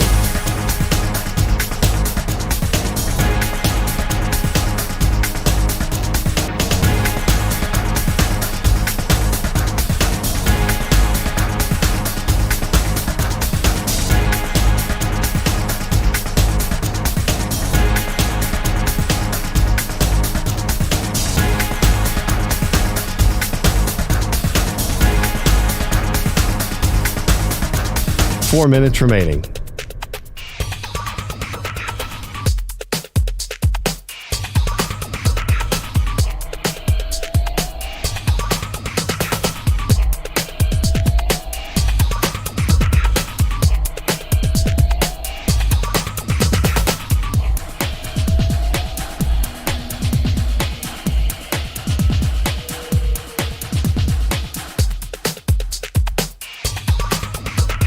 Three minutes, 30 seconds remaining.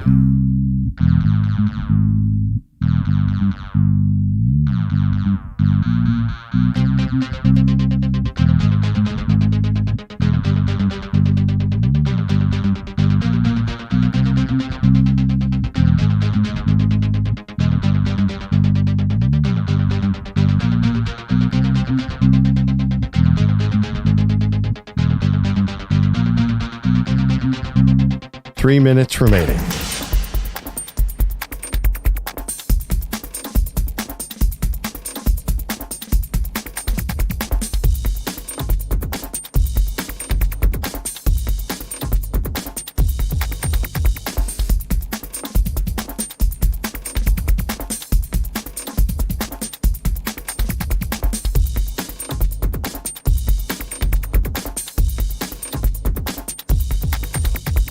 Two minutes, 30 seconds remaining.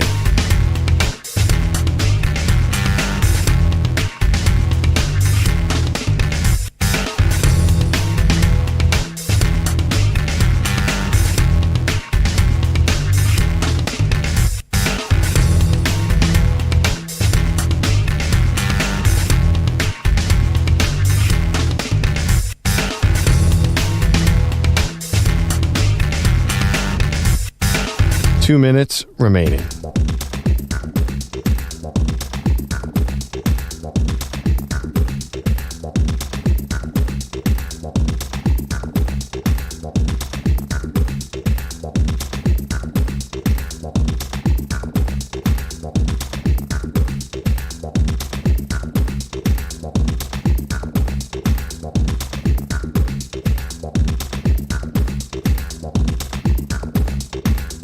One minute, 30 seconds remaining.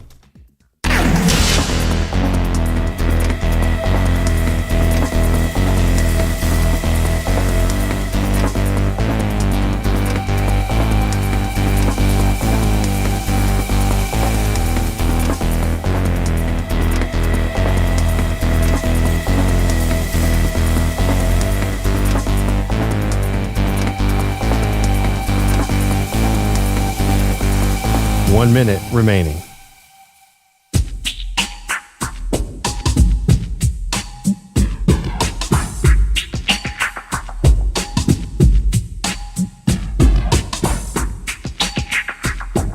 .45 seconds remaining.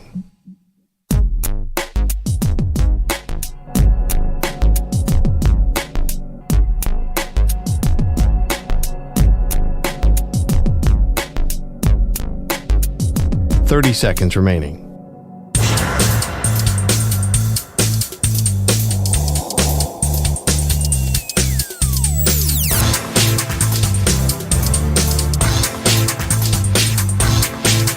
$15 seconds.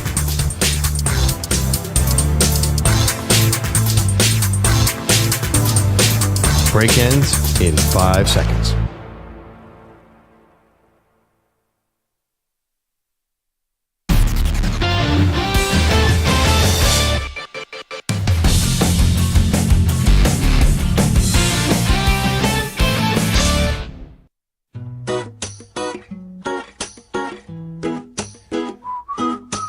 Welcome back, Maggie and Perloff Show.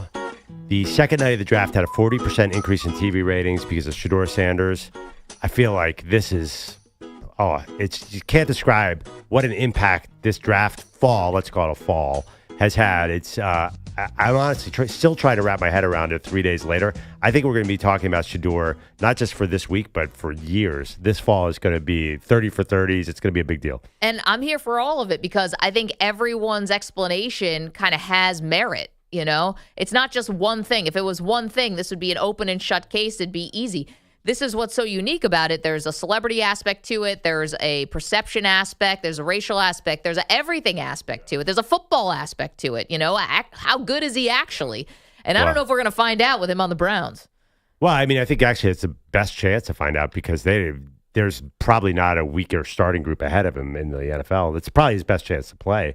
I would think. But then how many Browns quarterbacks have just been in the graveyard? Like, you know, guys who came in with talent, guys who came in with promise, and the Browns I have no faith that they can develop quarterbacks. It's like they just got 25 years of evidence. What were his other options? The Giants and the Raiders? I mean, it's not like those teams are producing Hall of Famers left and right. I mean, where else was he going? Pittsburgh? Give me a break. We just drafted one in Abdul, baby. Let's go. Yeah, defense, you guys. Good luck with that. Yeah. Well, Eli's going to go to the Hall of Fame eventually. Just didn't get into the first ballot. That's nice. Let's go to Wilson, who's in California. Wilson, why do you think Shedeur fell? Well, good morning. Always good to talk to you guys. You're cool. Let me just make 2 points before I make my main point here. First, let's make the main point first because we don't have a ton of time. Bogusch is going to cut you off. I'll roll as soon as well, you're going to cut me off anyway. No, we're nice about it. No, you don't. Yeah, that's what you do, but I love you anyway. This guy was good enough to get drafted early first, okay? Is the media going to change like the previous caller? No, it's only going to get worse, okay? With that said, I'm going to be very pragmatic and something that hasn't been touched on here. You've got high-level executives and head coaches and people with teams that are not achieving that lose their jobs like we change our clothes every day, okay? The point being, these guys have got to make the right pick on quarterbacks. That's what they're going for, these teams, okay? New Orleans, okay? If they miss, it could cost them and the guy above them their job, okay? They got to get it right, all right? And with this whole media circus and everything that's going on, I don't think they want that baggage in the locker room, and they don't want it in their camp. Okay, they want a guy that's going to show up and he's going to work hard for that job. Okay, now as he fell down that list, I kept shaking my head, thinking he's going to end up in the land where quarterbacks come and die. Okay, Cleveland. All right, yeah.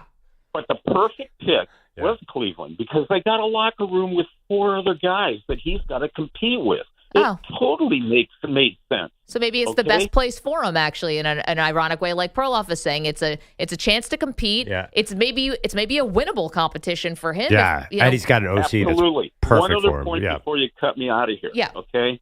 I have memories going way back. I'm retired in the Bay Area, but I'm from Southern Cal. I've given my Dodger blah blah. Anyway, the point being, I have memories of Deion dumping a bucket of water on Tim McCarver's head in front of national media after the Braves, in front of a national audience after the Braves won the championship. I have memories of Bonds sitting in his lazy boy in locker room, cynically picking the media that he's going to talk to and pissing off his fellow teammates, okay? And I realize, how much of an effect this has on teams and players. And from a pragmatic sense, I'm looking at the executives and the head coaches are going, we got to get this right. We don't need this media circus coming into our town and having to deal with. We just want a guy that's going to show up, work hard for that job. Well, I mean, Wilson, thank you for the call. That's where some of this is, some of it is not his fault, Shedeur.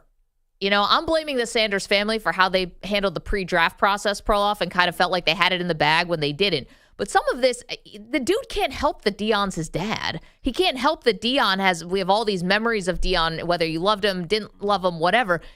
The son can't help that. All the son can do is control how he comes across, what he does. I don't think anyone has said that he's not a hard worker. No one has said that he's not tough. No one said he's not accurate. All the things that he gets credit for. It's just, I think that I felt like in the pre-draft process, it was behaving as if he had Deion's talent, but he didn't. And he also is playing a totally different position that is demanding of a totally different, public perception or whatever. Maybe he should have, actually, as you look back at it, maybe he should have played for a different coach. I think that would have maybe changed this whole thing. Maybe he should have left the Deion bubble. Was that an option? Yeah, I mean, he's not, there's no... Yeah, why not? Why couldn't he have gone to play to Alabama? Because they kind of did this all together, I know, but I think that ended up being a mistake. Maybe he should have played 1 year I know that they were close with Saban. They were in the commercials together. Maybe he should have left. I honestly was thinking about man, he probably would have been a first-round pick if he had transferred and played in the SEC. I also think the Colorado-ness of it all is not helping him. I know, but I mean, we watch the guys in basketball. It's a little more common where guys will play for their dad. I don't know if people but what high draft picks? Well, the guy from Drake, right? Wasn't he playing for his dad? Dougie McDermott. And Dougie McBuckets played for his dad. I mean, Dylan Raiola is playing with his uncle at Nebraska.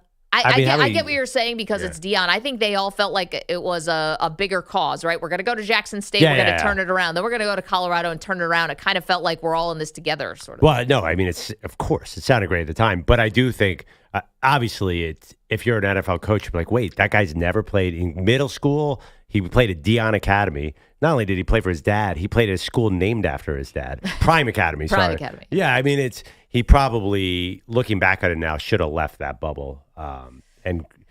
Easy to say. Maybe. I mean, I know, you I'm said it saying before. now. To be fair, I've never said that before. I never thought it really. I love the Colorado. Is it a problem that he's only played for his dad? Yeah, it's definitely like something that's contributed. It adds an element of unknown to what the situation is going to be like. And also, caller pointed out, like, he's never had to worry about starting time, and now he gets to get into the cauldron of an NFL quarterback competition. Probably be great for him. I think it'll bring out the best in Shedeur.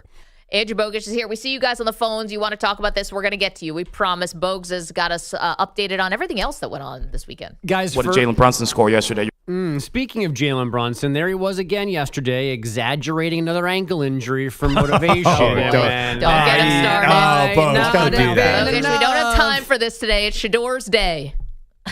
Hardaway will inbound from the near sideline just in front of the New York bench. He's handed the ball. Finds Cunningham up top. Net by Anunoby. Crossover at the foul line. Pull up two. Back rimmed it. Who's got the rebound? Tipped by Harris. Hart fighting for it. Winds up on the deck. Comes to Hardaway near corner. Shoots at the horn. Missed it. He missed it. Rebound McBride. Pistons want a foul. They're not getting it. Except they apparently should have. First, here's head coach J.B. Bickerstaff. There's contact on Tim Hardaway's jump shot. I don't know any other way around it. There's contact on his jump shot. The guy leaves his feet. He's at Timmy's mercy. And I repeat, there's contact on his jump shot. When Mr. J.B. Bickerstaff said that, he didn't know that crew chief David Guthrie was about to tell a pool reporter post-game that Josh Hart did make way too much contact with Tim Hardaway Jr. on his corner three. Hardaway should have had free throws to tie or win the game. Instead, the Knicks ran home with a 94-93 win and a 3-1 series lead. I'm curious, do you know, Bogusch, if anybody asked J.B. Bickerstaff in the post-game press conference what they thought about the loose ball foul Tobias Harris had right before that shot? Manny, you won the game, all right? Settle down over there. Just settle down. I was just asking a quick question. I mean, he wants to complain about, Pistons fans have been complaining about foul baiting, and they want to get rewarded with that. Miss me with that. All right. You're talking about a team. You can barely beat a team with Tobias Harris. I can get a team out of the newsroom that could take that guy down. We beat your team with Tobias Harris last year. Yeah, I know. That's what I say. Anybody could beat a team with Tobias Harris. He's terrible. And the Knicks are going to the wire with this awful Pistons team. And the Knicks are about to echo that again this season. My biggest thing, we should move off of this because it's about the NFL draft and other things that happened today. But Jalen Brunson, it's a problem. If he keeps having to leave the game, I just don't know how you get to the Eastern Conference Finals if he has to be in and out of the lineup because of the ankle. Anyway, they back will to not. You. Yeah. Austin Reeves wasn't fouled. He just missed the tying three at the buzzer in Minnesota. He and the Lakers led entering the fourth, but they lose 116-113, falling into a 3-1 hold to the T-Wolves. Anthony Edwards scored 43 for Minnesota. The Celtics put down the Magic 107-98 in Orlando for a 3-1 lead. And the Bucks are down 3-1 after a 129-103 home loss to the Pacers. Most importantly, Damian Lillard suffered an apparent torn Achilles in the first quarter of that one. The Edmonton Oilers tied the game with 29 seconds left in the third, which allowed them to do this in overtime. McDavid to Draisaitl, right corner. Draisaitl to Nugent Hopkins. Side of the net, McDavid in front of the goal. Loose puck. Scores! Leon Draisaitl! Getting Edmonton a 4-3 win over LA, leveling that series at 2 games apiece. The yelling from Jack Michaels on Oilers radio. Sunday Night Baseball rubber game for the Phillies and Cubs at Wrigley. The Phils a 3-1 win in 10. Alec Boehm, the tie-breaking sac fly. Far from all of that, the Guardians apologizing for a fan who said inappropriate things to Red Sox outfielder Jarren Duran yesterday afternoon. The assumption is the fan was referencing Duran's mental health struggles, which he recently discussed on a Netflix documentary. Duran had to be kept away from the fan who ran out of his seat but was found up on the concourse. Punishment for him is pending. Get him out of here. Back to you. Get him out of here. Yeah, you gotta. We get into fan behavior and what people are allowed to say, and it certainly felt like it was crossing a really personal line. 888-710-4ISN. Bogusch, thank you so much. Just a little note. Coming up later in the show, Jason Lloyd's going to join us, who covers the Cleveland Browns for the Athletic. So we're going to get deeper into how we think this is all going to work here with Shedeur in this quarterback room. And then final hour of the show, Amy Trask, who's former CEO of the Raiders, will join us to answer the questions of how often do parents call and get involved? Or why does she think that Shedeur fell to the 5th round? So much to do. 888-710-4ISN. Why do you think Shedeur Sanders went pick 144? Your best guess is next. You're in a 5-minute break.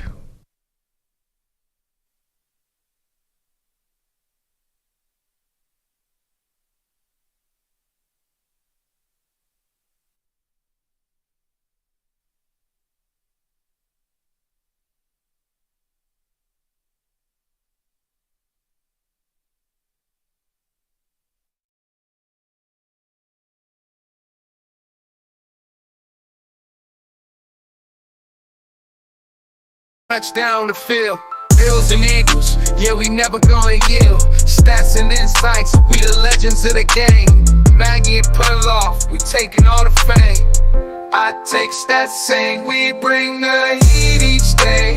Talking football, that's the only way to play. From the Bills Mafia to the Philly faithful, we got that game day glory. Unstoppable, ain't grateful.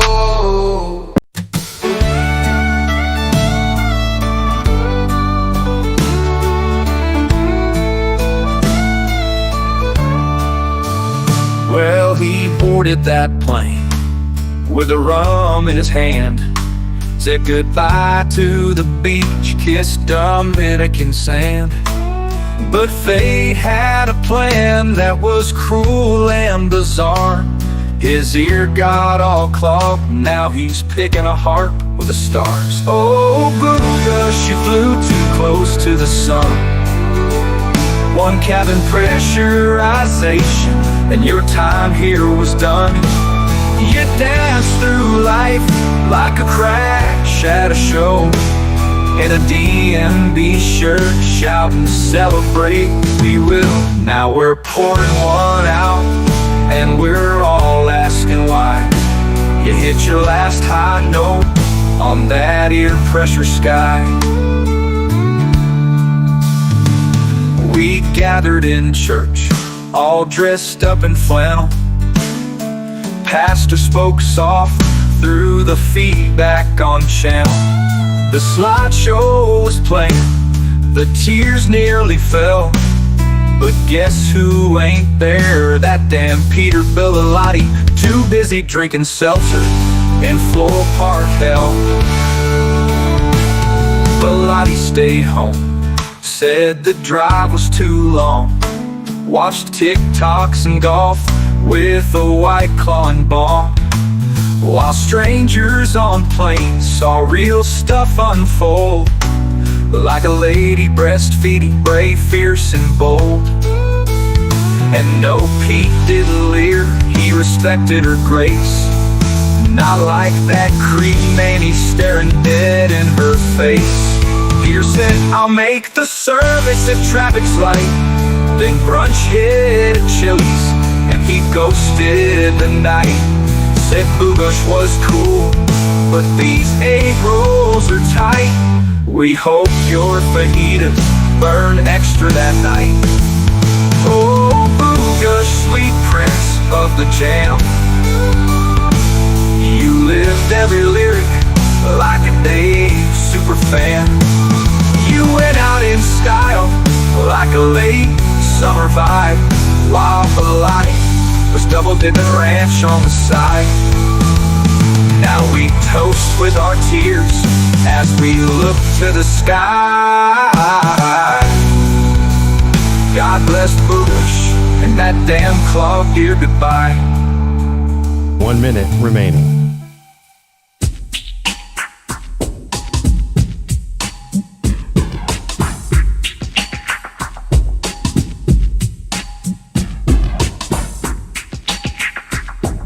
$45 seconds remaining.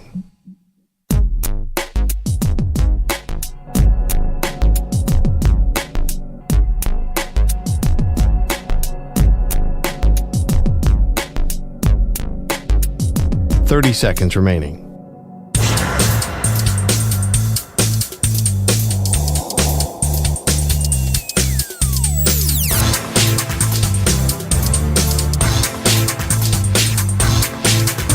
$15 seconds.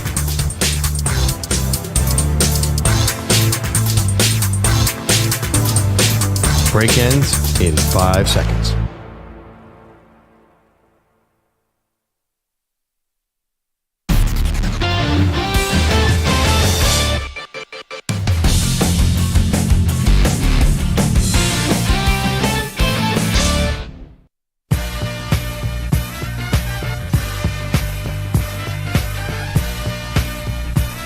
Manny, the Beyonce of the show. In his dreams. 888-710-4ISN. 888-710-4476. Shedeur Sanders is the topic today because his fall to the 5th round, Pearl, has a lot of different explanations, and everyone sees it sort of a different way. I see it as a criticism of how the Sanders family handled the draft process, and kind of, they just deigned to do. They just didn't treat it like he was competing with the likes of Tyler Shuck and the likes of Jalen Milroe and the likes of Dylan Gabriel. And I think either they got bad information or didn't want to see the reality, which was that Shedeur was a little closer to the pack than they thought. Yeah, I agree with that. I think it's bigger picture, though. I think it's not just this draft process. I think every coach and every GM knows that Deion is going to be there with Shedeur because he's always been there. There's no player in the history of the NFL, actually, there's no player and father who've been disconnected. There's plenty of fathers. Yep. But he's coached him at every step of the way. And he's basically, in so many words, said, hey, I'm going to be there when you draft this guy. I think he will because he's Deion. He's a superstar player. He's a great coach. I mean, how many sons have great in the sense that the team improved dramatically. So I think you got to give him credit for that. There's a lot going on here. And he's entitled to be the sports dad he wants to be. But you also have to wonder, am I helping my son? Am I hurting my son? It's tough as parents because you want to do the right thing by your kid. But then, the NFL just spoke. The NFL has spoken. We don't know if they're right. And they could be dead wrong. And Shedeur could be the next Tom Brady. We have no idea. But it clearly hurt him leading up to the draft. Chris is in Birmingham, Alabama. Chris, you're just bummed that Shedeur's not going to your team.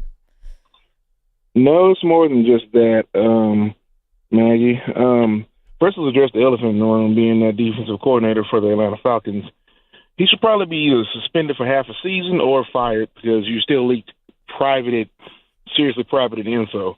Yeah, we'll get to Jeff Ulbrich, whose son Jax found Shedeur's number on an iPad and prank called Shedeur. And the pranks apparently were running rampant, but obviously Shedeur is going to be the biggest one. It felt mean and cruel and stupid and all of that. We'll get to the coach in a minute. Yeah.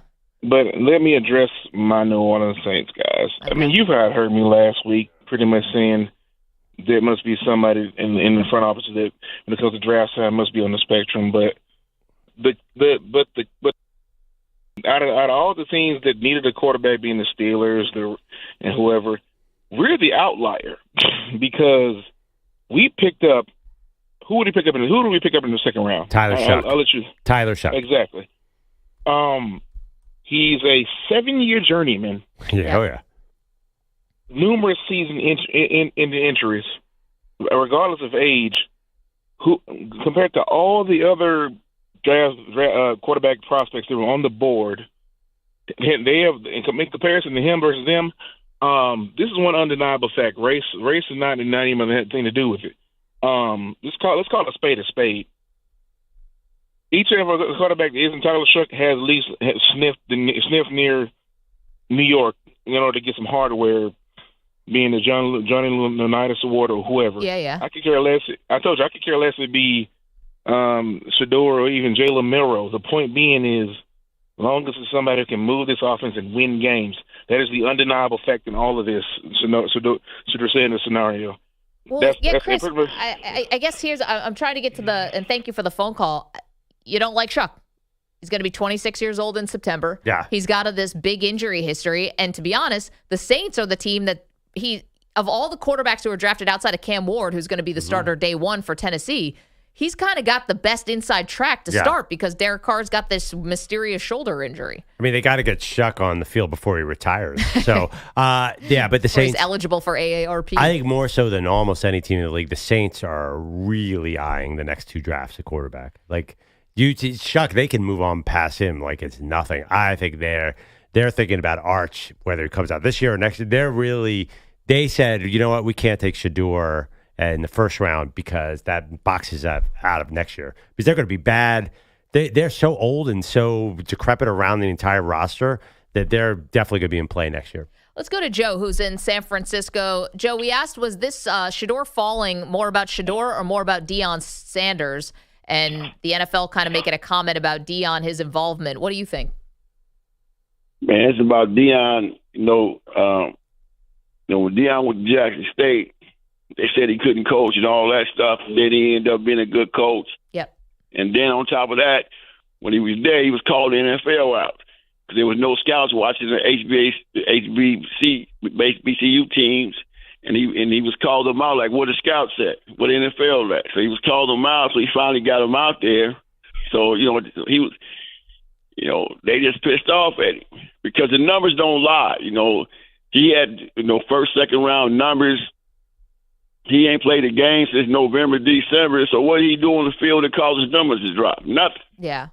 Joe, hold on, though. The one thing about that, just to play devil's advocate, if you're saying that Deion was like a disruptor and that he was calling out the NFL on their BS and people were holding it against Shedeur, they certainly didn't hold against Travis Hunter, who's also in Deion's... Travis is the best player in the country. Right. So there is a little bit about the talent, though. Because again, Travis is also very much in Deion's orbit, clearly, right? Yeah, he in the orbit, but he the best. He the best player in the country. So there's no way you can dog him because he the best player in the country. But the numbers on Shedeur don't lie. And Deion called him out when he was at Jackson State. Then they said he couldn't coach. They said he was a weak coach because he's coaching in Jackson State. Then he went to Colorado and won. Yep. But now he got all the NFL scouts coming to him. But at the same time, they've been pissed off ever since because, the numbers don't lie. I mean, and I'm not going to say he was a first round pick or second round pick, but he's definitely wasn't no fifth round pick. Well, we all know that, Joe, and thank you for the phone call. That's why we're trying to get to the bottom of it. Joe thinks it's more about Deion called the NFL to the mat about not scouting HBCUs correctly, Pearl. I mean, I think there's something to that, but then you also have to think that is the whole league really colluding against Deion? Well, first of all, there are not that many teams that can draft a quarterback. I think, again, it just gets to me, it's really hard to take a second-round quarterback, especially, I think, tell me if you agree with this, that all the hype after day one scared some teams away. But I don't think anyone was surprised by that. It's been hype around the Colorado program going back to the first game they played against TCU 2 years ago. So you don't think there was a team that said, oh, well, we'll take him in the third round for sure, but then they saw all the attention and said, oh, maybe I don't want this in my building. Oh, Yeah, I'm saying in real time reacted. I'm no not one could sure. be surprised by it. You're right. Though. We should have seen that coming, but I was a little surprised. Also, then why to get drafted at all? If people are so turned off. I was wondering, actually, weren't you thinking, oh man, is he going to file this whole darn thing? I did think that. And I was like, that cannot be. Well, yeah, then he gets to choose the team. I mean, I think the hype was definitely hurting him in real time. Here's the bottom line. Will Shedeur fit in Cleveland?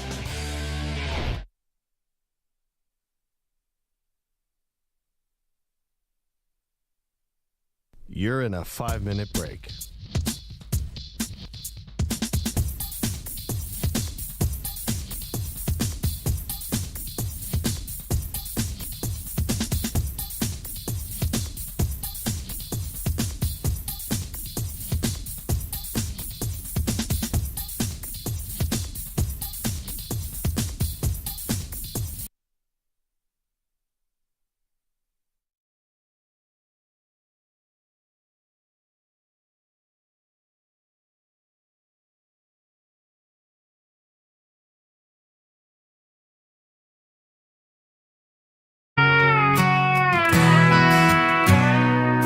Daily was waiting by that glowing screen, hoping night shift crown would go to the king. Ship held it down night after night, with fire in his voice and truth in his mic. But the news came in like a cold hard slap. Pat Boyle's got it, felt like a trap. No shade on the kid, but let's be real, Shepard earned a late night deal.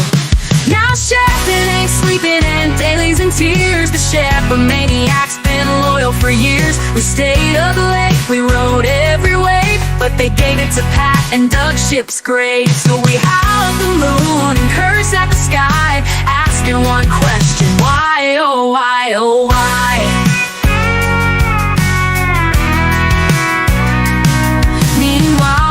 Still don't show up for work, no call, no text, just gone with a smirk.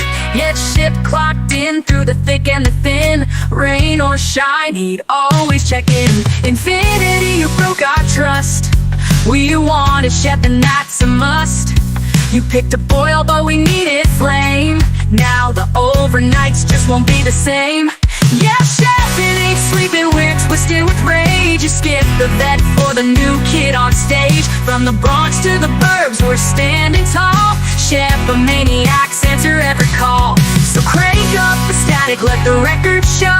There's only one man for that late night blow. Pat's got the slot, but it don't feel right, 'cause Shep, it ain't sleeping, not tonight. It ain't sleeping, we're twisted.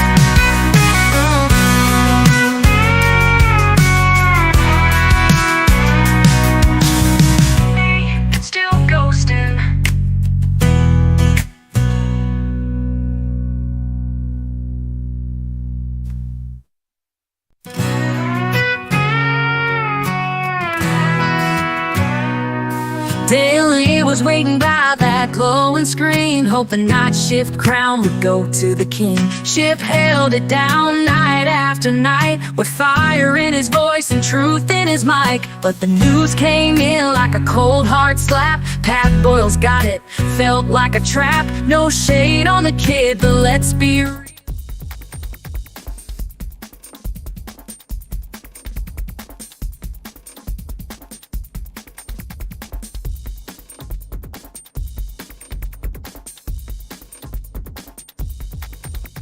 One minute, 30 seconds remaining.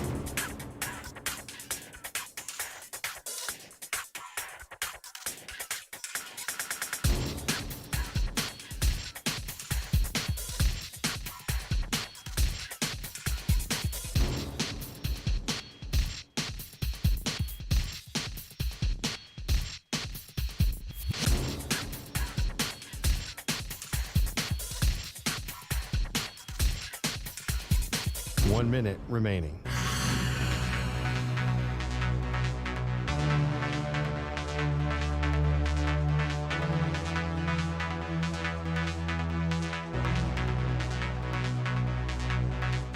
Forty-five seconds remaining.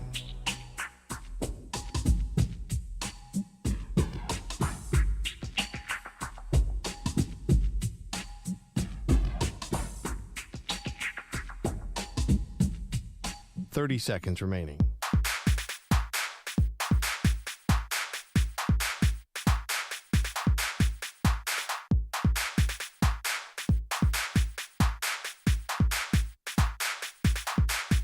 Fifteen seconds.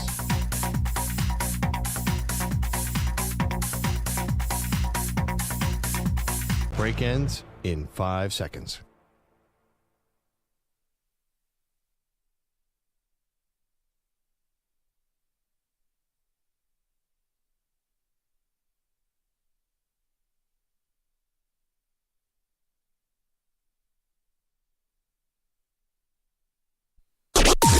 Maggie and Perloff on the Infinity Sports Network. The Seattle Seahawks have traded the 144th pick to the Cleveland Browns. With the 144th pick in the 2025 NFL Draft, the Cleveland Browns select Shedeur Sanders, quarterback, Colorado. And there we are. Welcome to the show, Maggie Gray, Andrew Perloff. Finally, we got our answer, Pearl. Where will Shedeur Sanders play next year? It's going to be Cleveland. It's going to be awkward because That's it. Ooh, interesting. Okay, sorry. Where is he going to live next year? I'm dying to know. He's got to get on the field at some point here, right? So he's going to be competing now with Dylan Gabriel, who has taken about 50 picks before him. And you got Kenny Pickett, who's now the odds-on favorite to be the starter there. And Strange. Joe Flacco, the veteran, the wily vet, who you love, is Joe actually Flacco fourth. has to start for that team. Joe Flacco balled out under Kevin Stefanski. He knows that offense. Why would it not be Joe Flacco from day one and then bring in a young guy behind him? I don't know, but he's fourth in terms of odds of who's going to be the starter here Those in the odds pecking are wrong. order. I'm going to bet. I'm going to throw some money down on this fictitious offshore book that has these odds. 12-1. Because it's got to be Flacco. Okay, well, the Browns of it all, we are going to address just about 20 minutes or so with Jason Lloyd, who covers the Browns for The Athletic, and just like how this whole thing's going to work. Who actually made the pick? Was it really Andrew Berry in the front office? Did Jimmy Haslam, the owner, come in and stop the Shedeur slide? At one point, Pearl, I thought it'd be no doubt Jerry Jones. I thought Jerry was going to come in and stop this thing because the slide was precipitous. And we're asking you today, why do you think Shedeur Sanders fell? It's a very simple question. It is not a simple answer. And I think everyone sees it through a different lens. You could see it as a football reason. You could see it as a fame reason. You could see it as a race reason. You could see it as a, just everything. There's so much here. I see it as Deion and his camp totally misplayed the pre-draft process and it turned people off. I think that's the first and biggest aspect to why he fell. Yeah, I think that is underselling the Deion effect because I also think coaches don't want Deion looming around.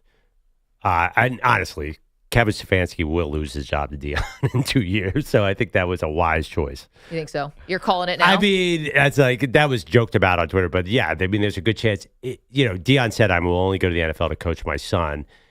Deion seems to, if he can take Colorado 9-4, I can see an NFL owner saying, "Well, he can do that with a program that was 1-11. Maybe he could be a program builder." So I do think coaches and GMs, A, they didn't want Deion to tell them to play his son. B, they don't want him hanging around over his shoulder. Dallas. So this is more of a rebuke of Deion than it is of Shedeur. I don't think it's a rebuke. I think it's logic. I mean, there's no rebuke about it. I'm not saying that it's a judgment one way or the other. I think they're saying this is not going to be a good situation for me right now if I draft Shedeur Sanders. Like, for example, self-preservation for the Giants. Like the Giants. I mean, how long would Dable last with Deion floating around? I think Brian Schottenheimer definitely didn't want the Cowboys to take Deion. I mean, to take Shedeur. I keep mixing him up. I don't know if Brian Schottenheimer definitely. Well, I mean, how much power does Brian Schottenheimer have in the draft room? I doubt much. But you're probably right. But I'm just saying, like, he definitely did not want Shedeur Sanders. He's a first-time coach. He probably said, listen, I'm an offensive coach. Please don't draft this guy.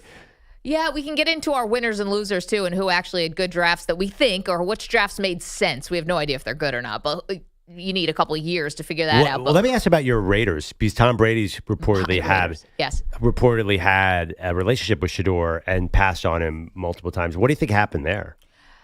I don't know. I was surprised Brady wasn't in the draft room. I thought he was going to be in the war room on on Thursday, the first round. We didn't see that. I think the simplest answer, they actually just want Geno, and they're gonna wait a year to get a quarterback. It's probably what happened. And unless Geno's really good, then they don't need a quarterback. And they don't need him, and they got Ashton Genty because they feel like they can compete right away. Why do you think Shedeur Sanders fell so precipitously? I do want to play the Todd McShay sound. So we've been talking about the pre-draft process, and I don't think Shedeur believed that he was competing with the guys he was competing with in terms of draft spots. He believed he was competing with like Cam Ward, who will end up going number 1 overall, no questions, when he was actually competing with the likes of Dylan Gabriel. Right. Well, a lot of us thought that because Mel Kiper had Shedeur as his number 1 quarterback, who's the preeminent draft guru. Ian Rappaport at NFL Network Thursday said he's still in play for number 3 pick with the Giants. So everybody, the media sort of, and I think a lot of people thought he is in play with Cam Ward. Like, that's the level. Right. And it turned out that the football side of that was definitely wrong. Like, we can call that what it is, right? The football side, clearly he wasn't in the same category as Cam Ward. Because you're saying that, I'm not sure no, I'm not sure I agree. Like, you don't think football-wise he could have been in play for the Giants if he'd done everything right? Well, I thought so. But I think I was wrong about that. I think we were all wrong about that. Like, I think that what this has shown us is that first and foremost, the football aspect, there was a wider gap here because here's the thing. If you are still really talented, right? We know he's talented, but if you are being thought about as the second best quarterback in the draft and you don't interview well, or you have a couple of, people have an issue that you're flashy or whatever it is with Shedeur. I've seen teams take on guys that are 1,000 times the character risk that Shedeur appears to be. We've seen the NFL pro put talent above everything when they want to, but when it suits their needs. Right. But there's also, they famously let the most talented players fall. Randy Moss went 18, Warren Sapp went 12. 18 and 12. That's not the 5th round. Yeah, That's but crazy. But as far as 144, it's crazy to let Randy Moss hang out for 18 picks when you saw that guy on tape. Like, the talent was so much. It was crazy.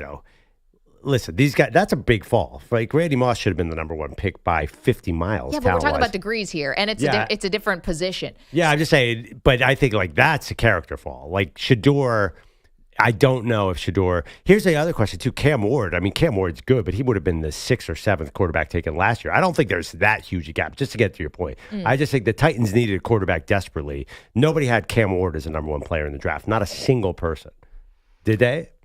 Like the best player in the draft? Yeah, best player of any position. It's the best player we all think is Travis Hunt. Right. Cam Ward was probably, 8th or 9th, but the quarterback... Anyway, I'm getting off point here. I just think that Shedeur probably was pretty close to Cam Ward. I don't think he's that far from him, football-wise. EJ, you're a Miami fan. Maybe you disagree. But Cam Ward is not... We're not talking about, like, John Elway versus... Nate Peterman here. No, they're in the same league. But I think if the football was really, he was that close to Cam, number 1 overall pick, right? Yes. Of this draft, right? Then I don't think you get to 5. I think that we've seen teams over and over again. They will hold their nose and take guys that they know they're going to get blowback for, and they'll do it with a big fat smile on their face. This was obviously the football side, I think, did play a factor and a larger one than we thought, because if it had just, the talent clearly was not the evaluation we all thought it was. I don't think, I actually disagree with you. I think the NFL does look at character more than you think. Tyreek Hill was a first-round talent, fell to the 5th round. Antonio Brown, first-round talent, fell to the 5th round. Serious allegations against those guys. Yeah, not this stuff with he wears a fancy watch. Right, or blew an interview. But the NFL will not hold their nose at everything. They definitely look at these things. The guy who this year's Mike Green had some terrible allegations against him. He was a top 12 talent, the Marshall pass rusher, and he fell. So listen, character he fell to does the second matter. round. Yeah, I know. That's crazy. I mean, honestly, Jalen Carter, he fell to 10. Or 9 or 10. Like, there's no way that should happen. So the NFL does take this into account. The thing is, Shedeur's not as talented as Jalen Carter. This is what I'm saying. Yeah. I think the football aspect does play a role here. You said that teams will hold their nose and take a guy.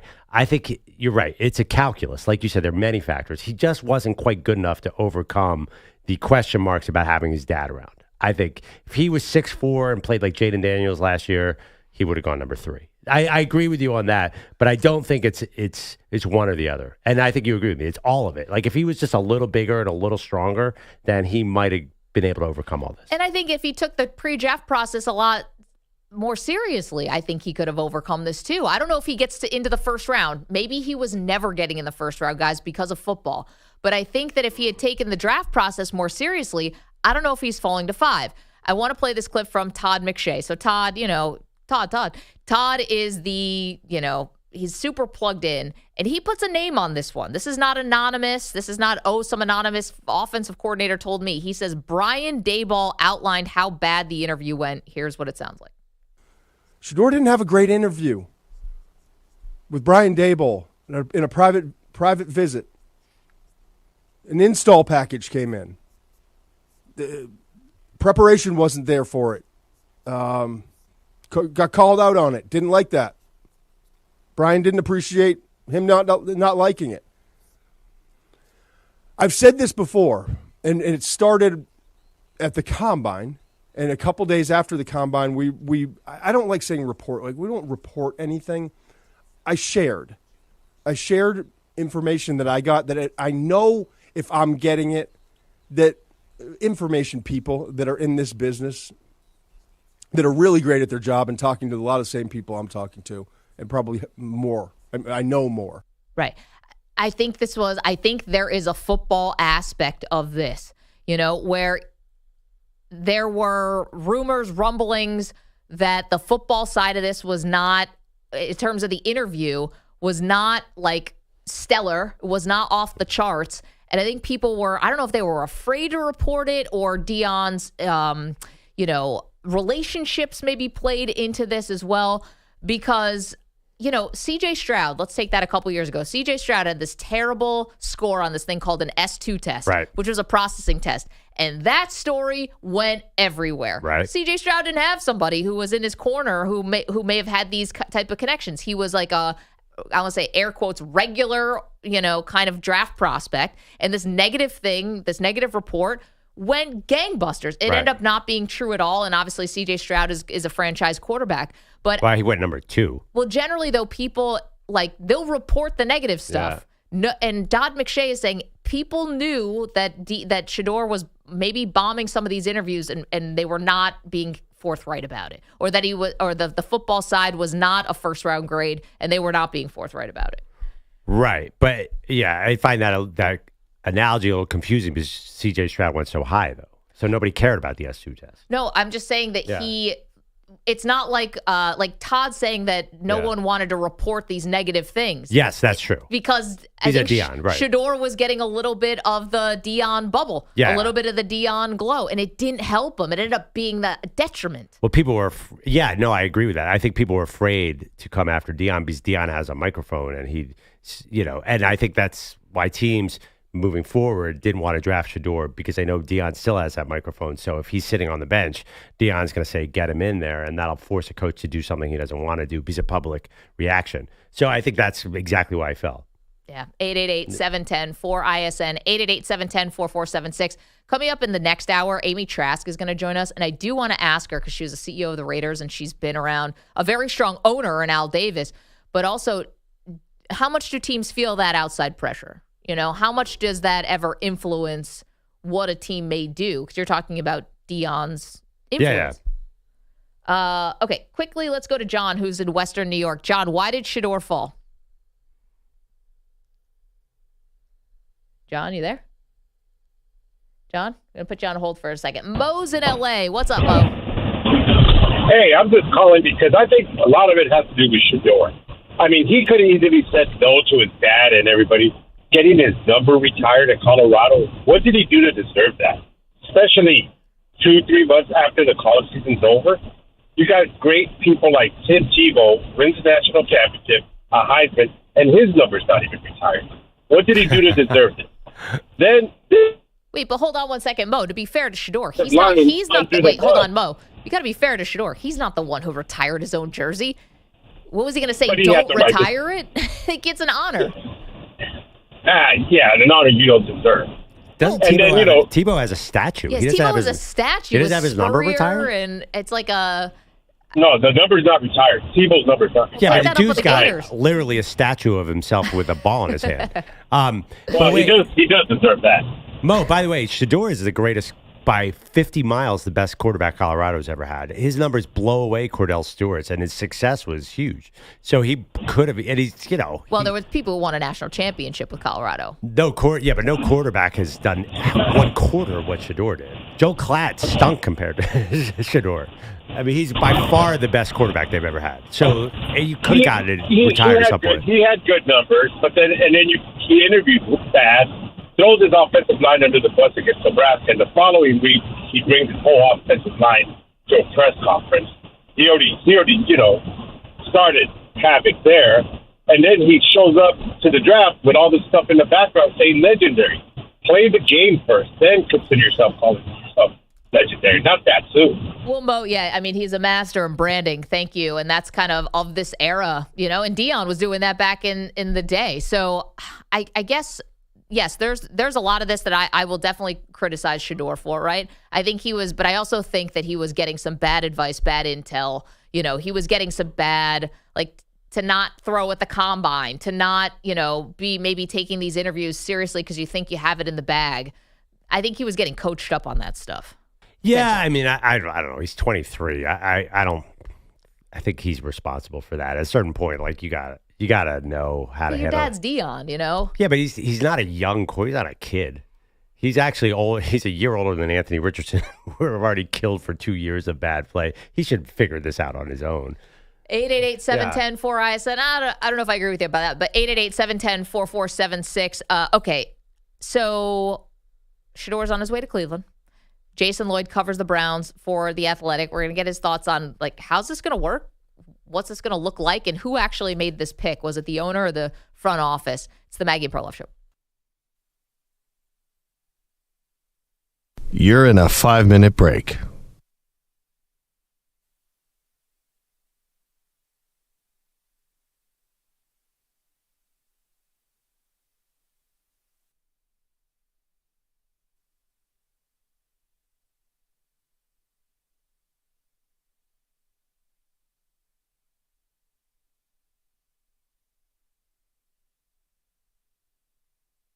Four minutes, 30 seconds remaining.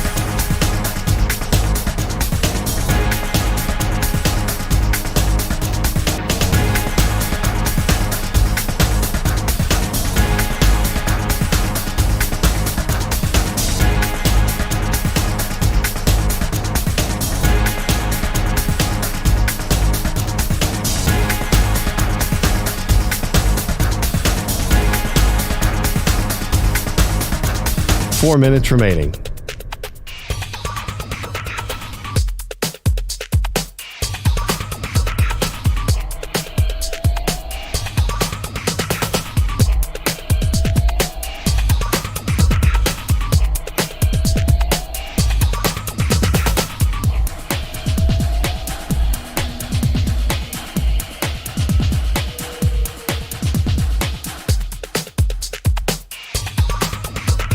Three minutes, 30 seconds remaining.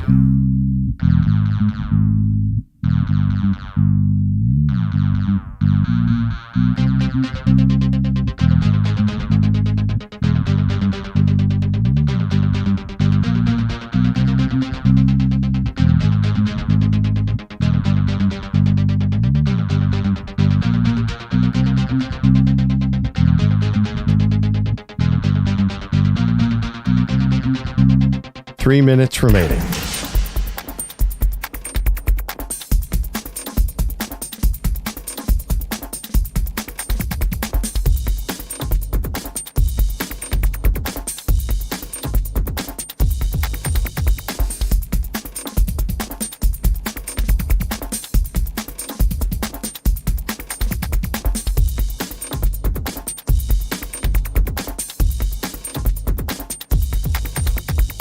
2 minutes, 30 seconds remaining.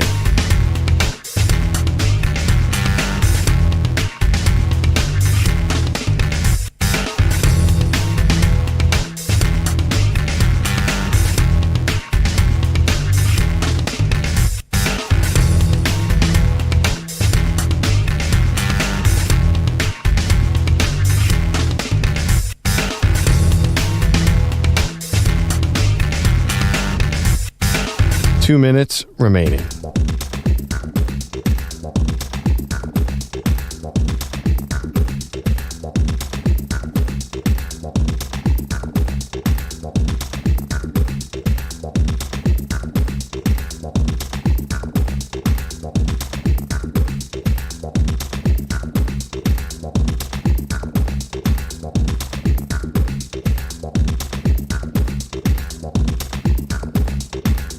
One minute, 30 seconds remaining.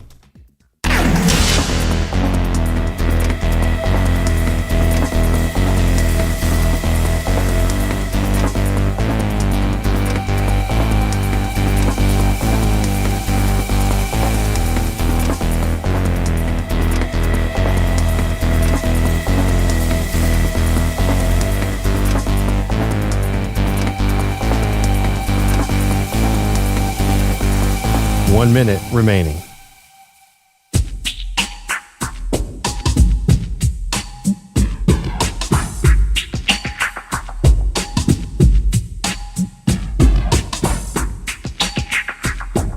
Forty-five seconds remaining.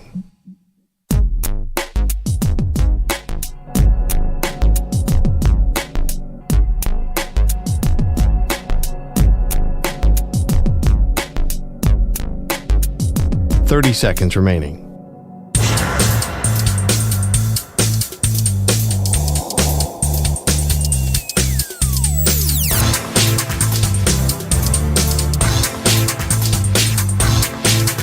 Fifteen seconds.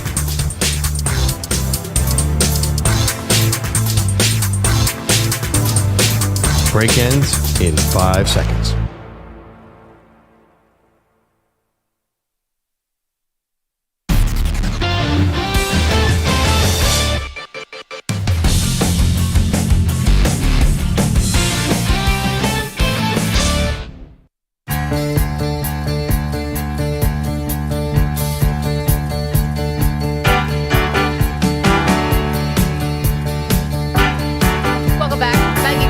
Perloff recapping the NFL draft, which kind of became like a one-story draft. Whether you love that or whether you disliked it, the Shedeur Sanders story is just endlessly fascinating because it kind of has it all. And we're trying to get to the bottom of why he fell to the 5th round, which there's a ton of explanations for. But we also are trying to figure out how this whole thing is going to work in Cleveland, of all places, which is not known for being the quarterback factory, Pearl, that many may hope that Shedeur would go to. Let's get the thoughts of Jason Lloyd. He's a columnist for The Athletic, based out of Cleveland, covers the Cleveland Browns. Jason, thanks so much for the time today. How are you? I'm great. How are you guys? Good morning. Good morning. So pick 144, Browns trade. They select Shedeur. Your first thought was what? Oh my God! I thought I dodged this last night when they took that.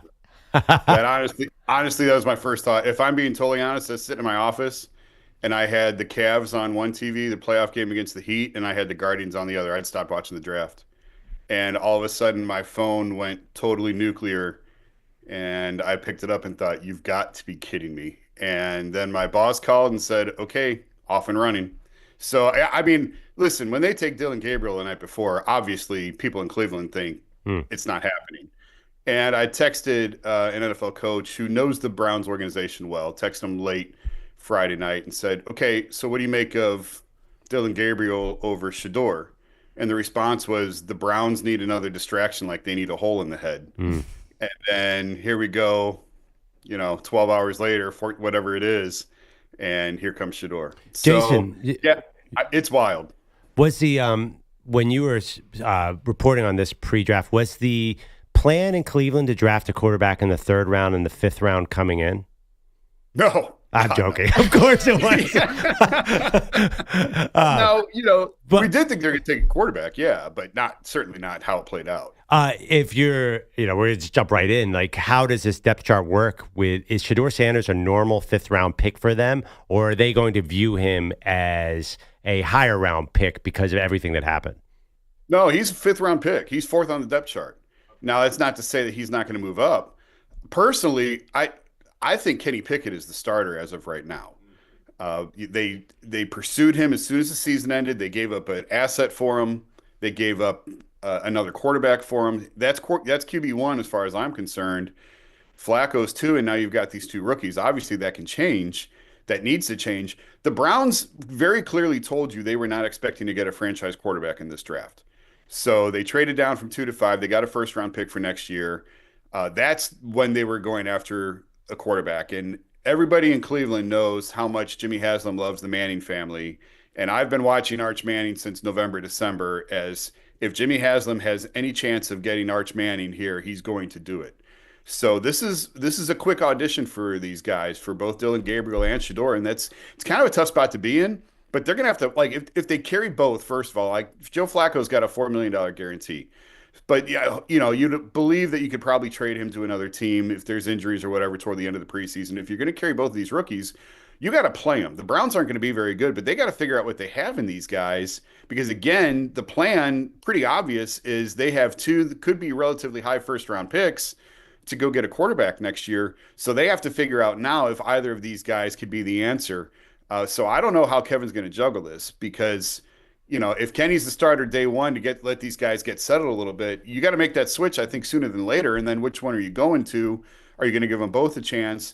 We'll see. And if Shedeur comes in and it's a total circus and they don't like what they see, they'll just cut him. He's a 5th-round pick. Very minimal ties to investment in him right now. And that's sort of the upside to where they took him is, it may sound ridiculous. I don't think it's any guarantee that he's on this roster. But if he is, he's got to play at some point. Jason Lloyd is joining us. He's a columnist from The Athletic. He's based out of Cleveland, covers all things Cleveland, but specifically covering the Browns. And Jason, who made this pick? Because you're right. I mean, Dillon Gabriel goes and you're thinking, let's turn the Cavs game on, and see what's going on. You never thought they would go dip back into the quarterback pool. That video of Andrew Barry, their general manager, has been circulating where he does this golf clap and it looks like he's in a hostage situation. Did he make the pick or did owner Jimmy Haslam make the pick? That's the $1 million question. You will struggle to find someone who believes the front office made that pick. Now, the Browns will tell you that. Like, the Browns are going to fight this narrative tooth and nail, obviously. But ask around the league, ask around probably even inside the locker room, and everyone will tell you, oh, that's a Jimmy pick. Because he hasn't earned the benefit of the doubt, and he's done this before. So, like, he forced the previous front office to go up and get Johnny Manziel. He's the one that pushed the Deshaun thing over the line and wouldn't take no for an answer. Deshaun called them and told them no. And Jimmy wouldn't take no for an answer because Jimmy gets what Jimmy wants. So he just kept adding zeros to the check until Deshaun's like, Cleveland's not so bad after all. So if you just look at how they have structured the quarterback room, coming off Baker, and Baker was a lot of chaos and noise and social media and all that stuff. And then you dive headfirst into Deshaun, and he's more of an Instagram model than he is a quarterback. And everybody knows about the off-field fiascos and everything else. Coming off of that, they sought out Kenny Pickett, who is as quiet as they come. He keeps his mouth shut. Everybody will tell you what a great leader he is, what a great dude he is in the locker room. And then they end up going and getting an adult in Joe Flacco, 40-year-old Joe Flacco, who the city of Cleveland loved last time he was here. Again, adult, great leader, knows how to meet his responsibilities, knows how to meet the day-to-day expectations on him. Go ask anybody about Dillon Gabriel. It's the same thing. Like, everybody raves about Dillon's maturity, what a winner he was in college, like this level-headed, mature, whatever. And then there's Shedeur. And I'm not trying to, like, it is what it is. Like, people love Shedeur, people don't like him. I don't care if you like him or not. It doesn't matter. The reality is there's a lot more smoke that comes with Shedeur than any of those other 3 guys. So they were very clearly seemed to be trending in one direction. They took a quarterback already, and then out of the blue, is this complete pivot. So yeah, I think it's a total owner pick because he's done it before. So how can you have any faith that he didn't do it again? But you know, at this point, it's here. It doesn't matter. They're both here, and they got to figure it out now. So Jason, though, sorry, Pearl, just to jump in, you're saying it's so easy for the Browns to cut Shedeur Sanders if he doesn't play well. If it's the owner pick, I don't think he's that easy to cut now, right? Well, I hear what you're saying, and I believe the way Jimmy operates is like, hey, listen, with the value where this guy is, go get him and bring him in, and then let's just see what happens. Because again, like, I think what's really pulling at Jimmy's heartstrings and all this is Arch Manning. And if there's a way next year, and listen, we don't even know if Arch is coming out, right? Like NIL's changed everything. Arch easily could go back to Texas for another year. Arch may not even turn into what everyone thinks he's going to be. But I'm just putting that out there is like, I think that's on the center of the dartboard right now in the Browns, whatever, in their entire building is this floating in this ether, is this idea that they could be able to go get Arch Manning. So I don't think Jimmy is totally committed to Shedeur as his full-time quarterback. I think he was committed to the idea of, hey, there's good value here. Let's just bring him in and see what happens. So, Jason, the picture you're painting is they might be the worst team in the league next year. Is that something? Well, they're going to be bad. Is that something Cleveland fans are going to be okay with? I mean, they've been okay with that. They haven't been okay with it, but they've dealt with it for 25 years. And that's the thing I was actually trying to get across last week before the draft was they need to be bad. They are 2 drafts away. This was 1, and the next one is 2. Go back and look at their offensive numbers. It was horrific how bad their offense was last year, and their top 2 picks were on defense. What does that tell you about their intent of trying to fix the offense and win for next year? And to me, that's so, like, everyone gets upset because the Browns have been rebuilding for 25 years, and that's fair. Like, they've been a disaster. They throw up on their own shoes every October. But if we're being totally honest, from 2018 till last year, they were actually trying to win. From the time they drafted Baker and Denzel Ward in the first round in 2018, they have been trying to go for it. And they have exactly 1 playoff win to show for it, but they've been trying to move in that direction. It didn't work. The Deshaun trade absolutely devastated the franchise. It wrecked the franchise. Not only did they lose the capital of the 3 first-round picks, they still owe him $170 million on future cap sheets because they keep kicking the money ahead and keep kicking the money down the road. So there is a reckoning that this organization has to deal with from the Deshaun fallout, and it's right now. So yeah, they're going to be bad. They know they're going to be bad. They leaned into the fact they're going to be bad by the fact that they did what they did. And drafting, like I said, you trade down from 2 to 5 when an offensive playmaker like Travis Hunter's right in front of you on an offense that needs it. You move down from 2 to 5, which, by the way, I love the trade down because you got an extra 1 and you got an extra second-round pick this year. It was, I mean, if you look at any sort of history of trades, to move down 3 spots for a non-quarterback, it was a robbery. So they did exactly what they needed to do, and then they spent the pick on the defense. So this is not a good team. They're not going to be a good team. They're going to struggle offensively. And the only concern I have, if I'm Kevin Stefanski or Andrew Berry, is Jimmy Haslam can sit there and tell you, you're safe, we're good, this is my fault, I did this, you know, we're going to fight through this together, I believe in you guys. He can say all that. The problem is I've spoken to people who worked in the building who said, I had my review, I got a glowing review, 2 weeks later I was fired. So that's just the emotional reaction of an owner who sometimes gets in his feelings and does things that he said previously he wasn't going to do. So that's the risk if you're Kevin and Andrew. But beyond that, yeah, they're not good. They're not going to be good, and they know it. Jason, last one for you. Jason Lloyd joining us from The Athletic, and we really appreciate this. So you said the Haslam family close with the Mannings, and this whole thing is kind of just treading water, biding time, being bad enough to get in position maybe to take Arch Manning. What's the relationship like with Deion, with the Sanders family, if at all? And handicap it now, Deion Sanders, future head coach of the Cleveland Browns, where would you put that? I don't think that's happening. I truly don't. Because, again, they're not really invested or committed to Shedeur. He's a 5th-round pick. They really like Kevin. He's a 2-time coach of the year.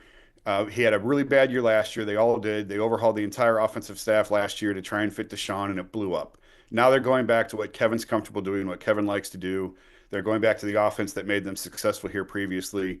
I don't think that there's much of a relationship, quite honestly, between Deion and the organization. Deion met with them when they were at Colorado. The Browns took everybody to Colorado for the pro day for Travis Hunter and for Shedeur. They brought Jimmy. They brought front office coaches. They brought everybody. So they had a meet and greet there, but I don't think the relationship is very deep. And, there's no leverage or there's no reason to make that move. It's not like Shedeur is a franchise quarterback threatening to leave. He has no leverage in this. He's a 5th-round pick. He's got the president. I mean, Jason, he's got the president tweeting about him. I think you're overstating how simple it is to cut Shedeur Sanders. I really don't. He's not a normal 5th-round pick. I totally get it. But at the end of the day, he's a 5th-round pick. And I don't think he's going to be cut. I think he's going to be on this roster. For the record, I do believe he's going to be in Cleveland for the year. Because why not? You're going to be bad. Why not? And see what you have.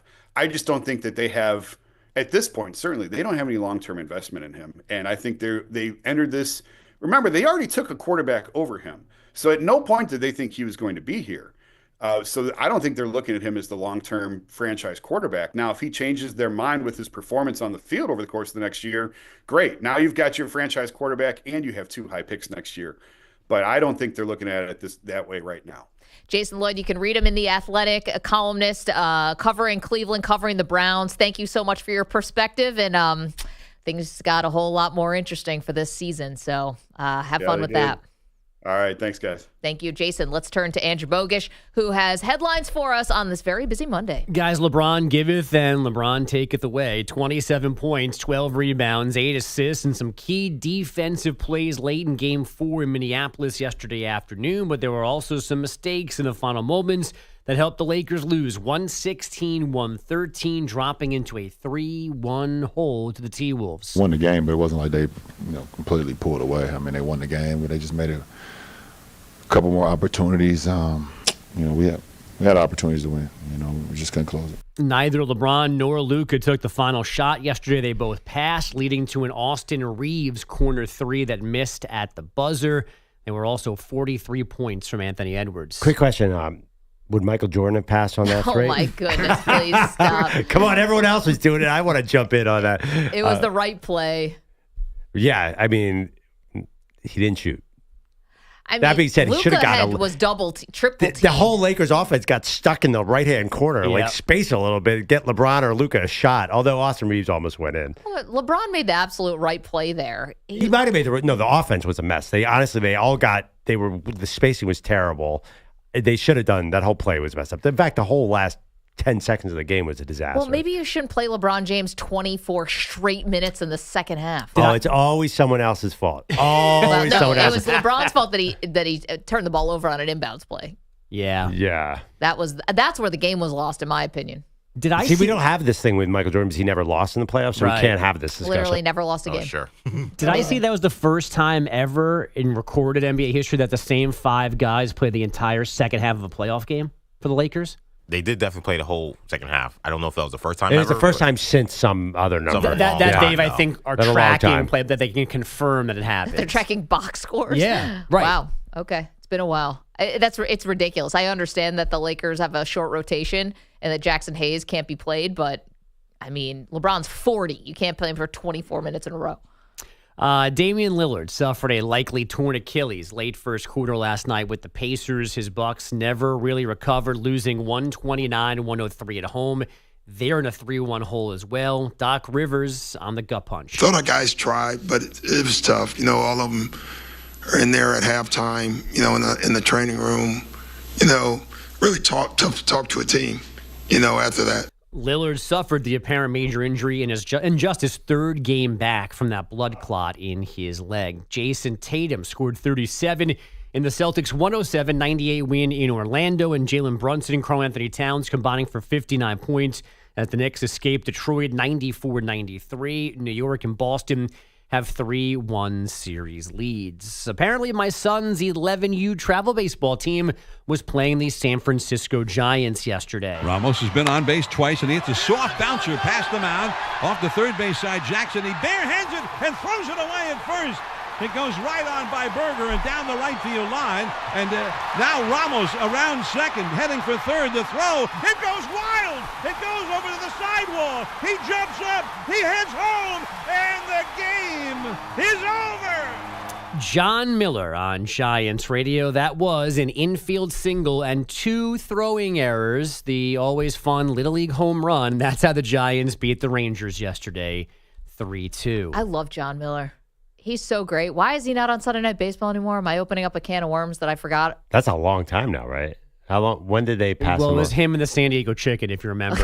No, I unfairly skewered the San Diego Chicken and got him caught up in the Me Too scandal, which he wasn't. John Miller was not.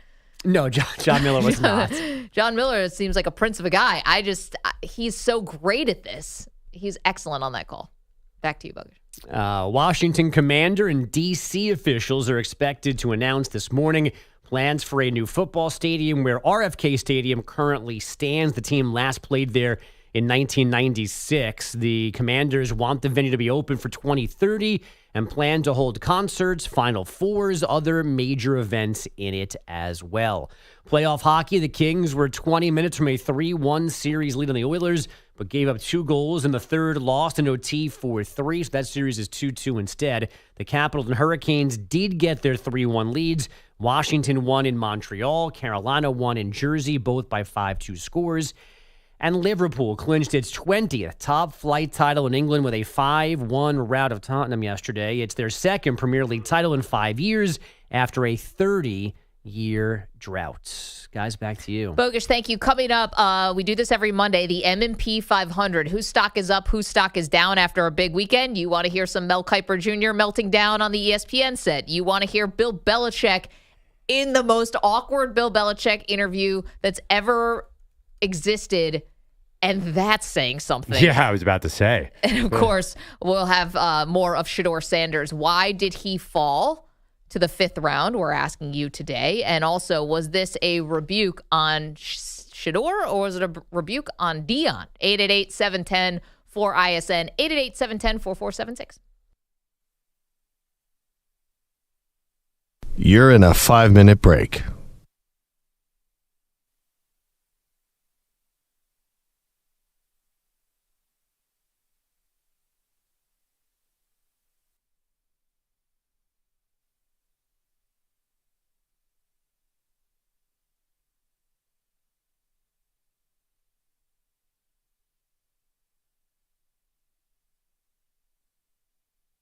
Four minutes, 30 seconds remaining.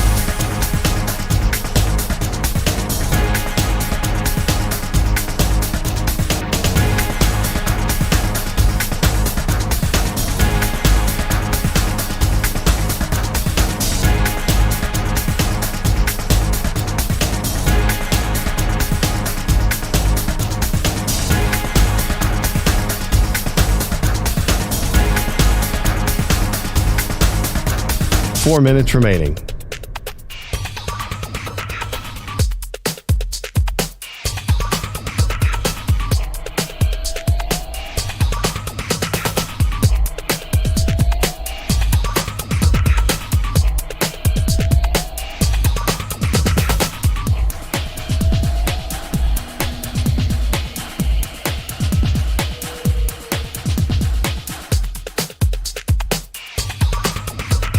Three minutes, 30 seconds remaining.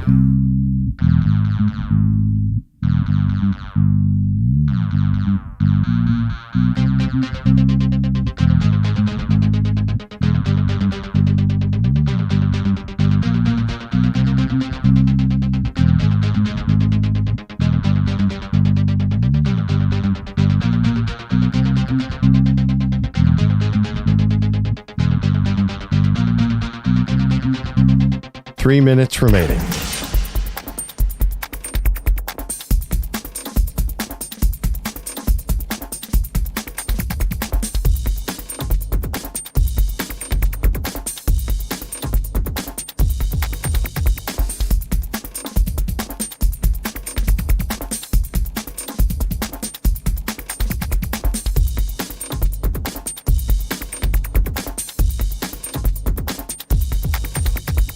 Two minutes, 30 seconds remaining.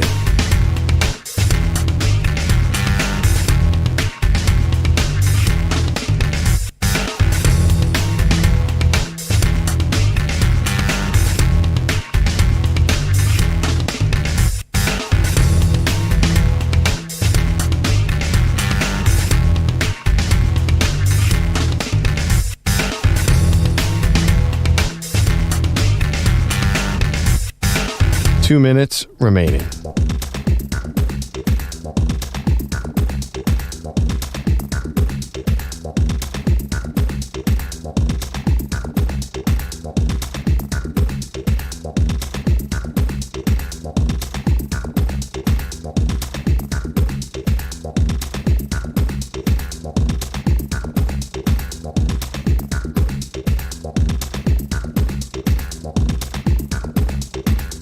1 minute, 30 seconds remaining.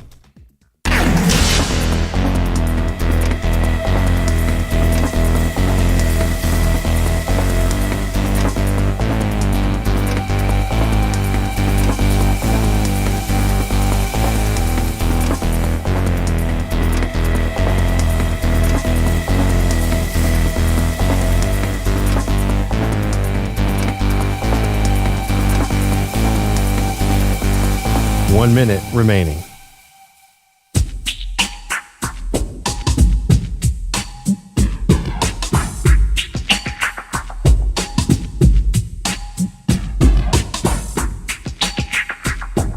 .45 seconds remaining.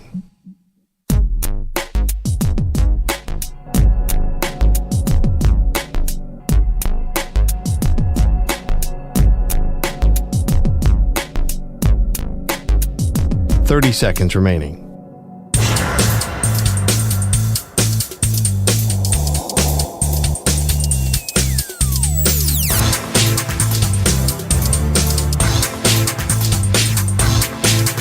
.15 seconds.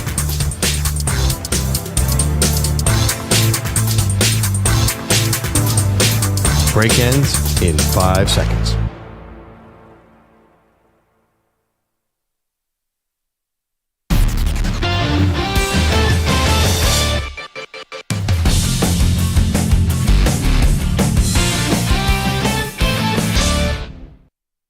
The M&P 500 on the Infinity Sports Network. Okay, welcome back to the show. Maggie Gray, Andrew Perloff. We get back to Shedeur Sanders in just a moment. We're asking you, why do you think he fell to the 144th pick? But we do this every Monday, a little stock up, stock down, Pearl. You want to take the floor here? Yeah, I'm going to do winners, and I'm going to go totally against the grain here. Okay. It's just an overall statement on draft. The two winners, the biggest winners, are the two best teams in the NFL, the Kansas City Chiefs and the Philadelphia Eagles.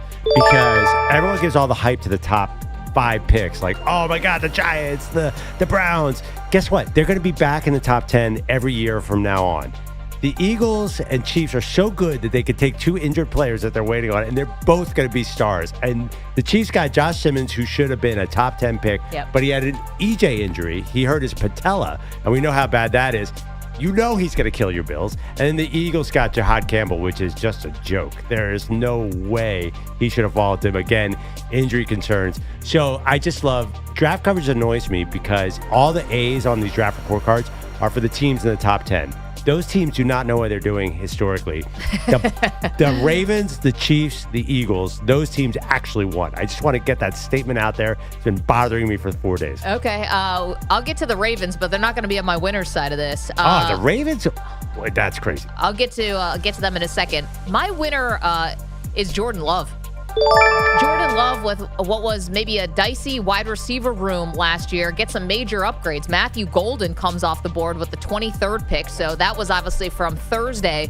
But then in the 3rd round, they get Savion Williams from TCU, who's got size, he's got the measurables, and he, never drops passes. Like, they are clearly getting Jordon Love more help. The Packers haven't taken a wide receiver in the 1st round in like 20 years. Yep. They decided to do it for Jordon Love. He's a big winner in this weekend. I'll give you the 1st round guy, but they have 9 other 3rd round receivers, like 14 receivers in that room right now. But I do agree Golden's a good one. And the fans loved it, obviously. I'll go loser. Obviously, I'm jumping on it before you get there. Quinn Ewers falling in the 7th round when he had millions of dollars sitting there in NIL if he just transferred. I had a preseason bet with someone I won't even mention. Okay. Was it me? No. Another broadcaster about who will go higher, Cam Ward or Quinn Ewers. And, it was. And you had who? I had Cam Ward by a mile. This was before they even played. I'm like, because Quinn Ewers came in with hype, but man, except for all those dead animals who were the real losers in this thing that were behind him. I had them as my losers. Yeah. Any animal in the vicinity of Quinn Ewers. But Ewers is a class. I mean, he's the face of the NIL era going into the draft mistake. He's the first guy we've seen who could have made a ton of money, but he decided to come out because he didn't want to transfer because he had Arch behind him at Texas. What a mess for this dude. And the the whatever animals was over there. Was there an antelope back there? There was a lot of things going on. It was clearly he was in some kind of hunting lodge. That can't be someone's home, right? I thought that was his home. There must have been 15 dead animals on the wall. And listen, I'm from a place where people hunt all the time. I'm not a hunter. I'm not really that, but I'm from upstate New York and people hunt constantly. But I've never seen that type of display of heads. Wait, okay. I thought that was his house. You're saying he was somewhere else. That would be the scariest place to live. You walk up like, everywhere you turn, some ferocious animal staring at you. They're not ferocious. They're all some form of deer. And there's a moose stuck in there. You don't think there was a fox or a wolf or something? I think so. Anyway, we're doing No, they all have antlers. I'm looking at it right now. All 50 of them all had antlers. Bambi. We're doing winners and losers, stock up, stock down from the weekend. We do this every Monday here on the show. I'm going to go another loser here. Couple associated with the Browns.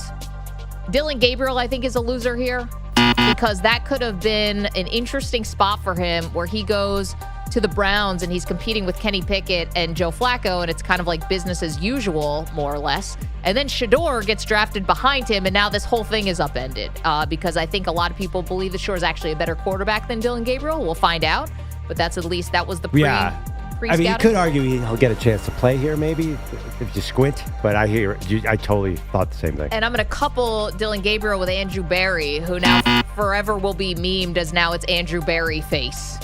You know, the look when you're supposed to be excited about something and clearly you are not. And here is the Browns GM saying he feels good about Shedeur Sanders, even though no one thinks he made this pick. They all think the owner did. He is probably a little bit opposite in terms of his personality of his dad. Obviously a little bit quieter, a little bit more introverted. But we felt good with him. We felt good with him as a person. He works hard. He's a really good kid. He wants to be great. His teammates, loved him in Colorado, and I know he'll come in here ready to work. Can being quieter than Deion Sanders, isn't that everyone exists in the world? Deion's one of the most outspoken, people ever. Yeah, not just athletes. It is funny. I do think maybe it dawned on me, Shedeur might be an introvert. There are even videos, Shiloh ain't. Shedeur might, a lot of actors are introverts. He might be You think he's acting? Yeah, to some extent. Totally. Interesting way to play this role. I don't know. I don't think he is his dad. I think he is a different person. I kind of thought that was an interesting take. Because we have heard that Shedeur is on the quiet side before. EJ, you've heard that, have you? Definitely. Yeah, he's definitely, and he's laid back. That's another term that people use for Shedeur. That he's not intense, which I think would have hurt him. All right, I'll go winner. I am going with the Dallas Cowboys. There's somebody in that building who is not Jerry Jones who knows how to pick certain positions. I don't know who it is. It's probably Will McClay. So they got Tyler Booker, which I tried to criticize on day one. That guy's going to be great. Then they got this pass rusher, Donovan Azarico out of Boston College. They know this position. They got Micah Parsons. They got DeMarvion Overshawn.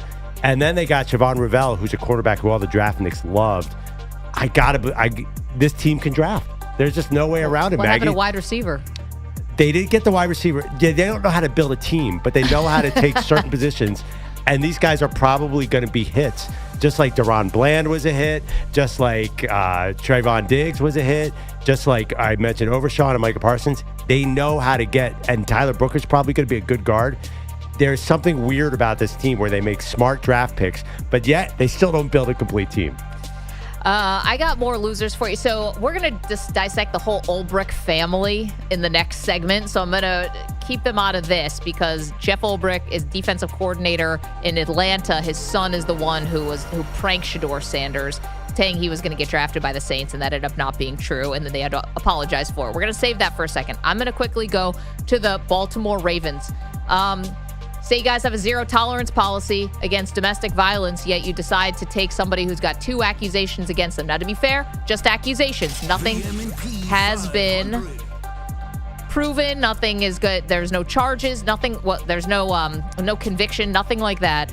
But you have this in your past, most notably with Ray Rice. You say you're going to do zero tolerance. No one was forcing you to take. I'm blank out his name. Mike Green? Mike Green, excuse me, who had 2 issues, one from high school, then one going to UVA.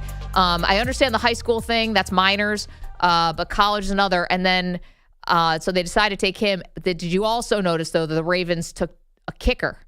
I mean, Justin Tucker, who now has all these allegations against him because of how he may or may not have behaved in these massage sessions, kind of like shades of Deshaun Watson here. They decided to take a kicker out of Arizona, I believe. So interesting, weird, I thought, draft for the Ravens. Man, it's such a tough topic, though. Could you see, and I'm not going to make the argument here, that some great teams get guys who fall because of character issues and hope they can make them fit in? Yeah, then just don't say you have a zero tolerance policy against domestic violence and then do this. I 100% agree. Yeah, hypocrisy. 888-710-4ISN. We get back to Shedeur Sanders in a moment. Why did he fall to pick 144? We'll tell you what Perloff and I think next. 7P.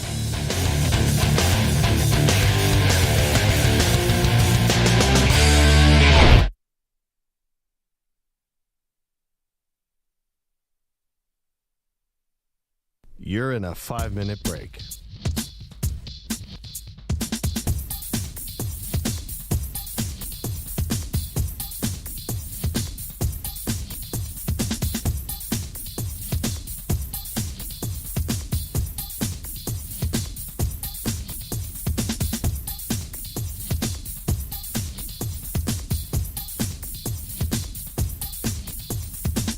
Four minutes, 30 seconds remaining.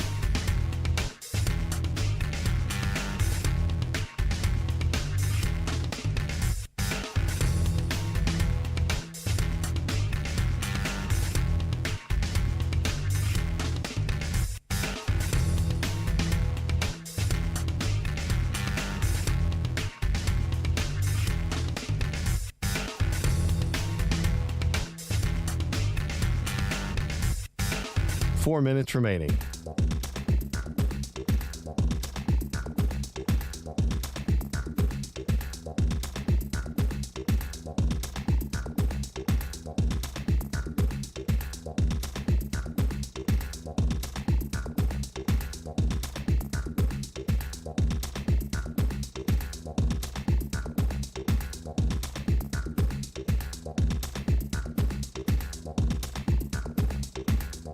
Three minutes, 30 seconds remaining.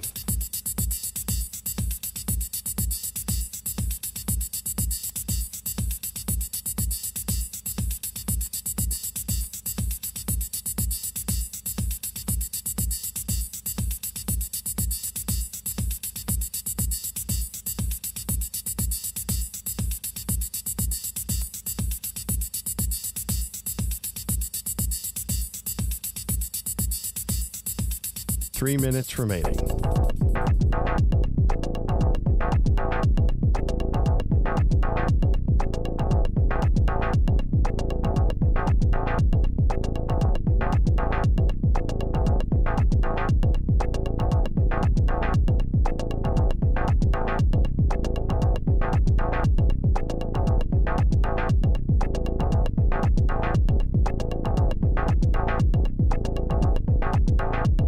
Two minutes, 30 seconds remaining.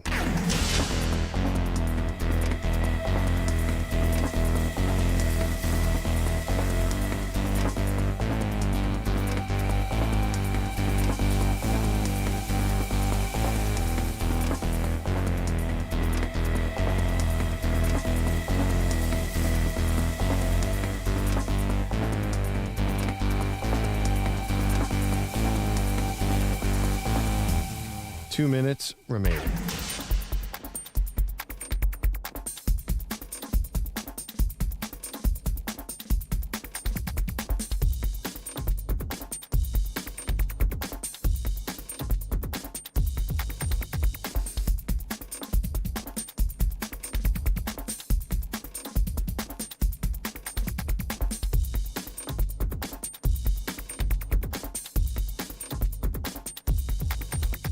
One minute, 30 seconds remaining.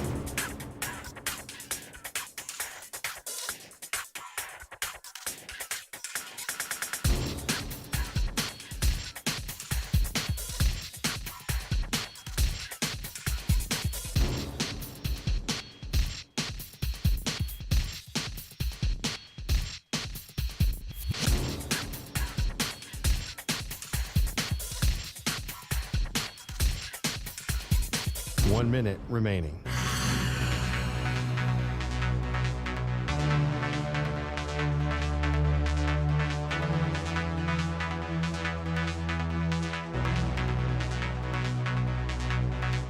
$45 seconds remaining.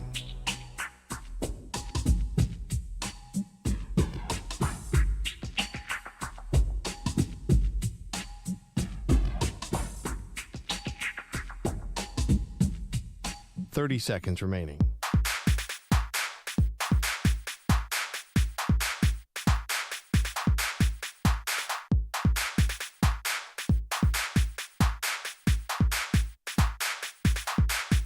$15 seconds.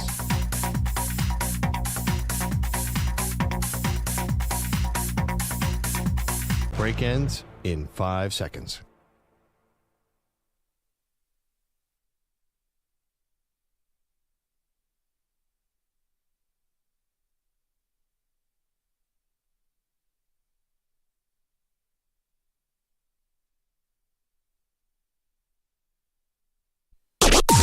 Maggie and Perloff on the Infinity Sports Network.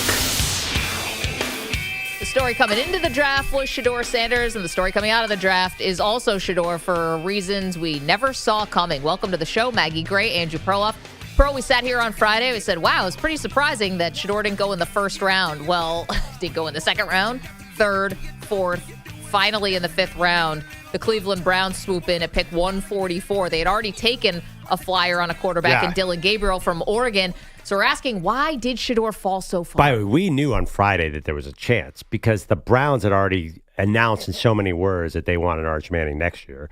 The Giants already took Jackson Dart. Those were the first two picks. And then we had all these reports that the Saints weren't into Shedeur. That was widely And the Steelers reported. didn't have a second-round pick. And the Steelers didn't have a second-round pick. So I thought, okay, a lot of times guys fall to the third round. I thought Shedeur would go in possibly, if not the second, the third round.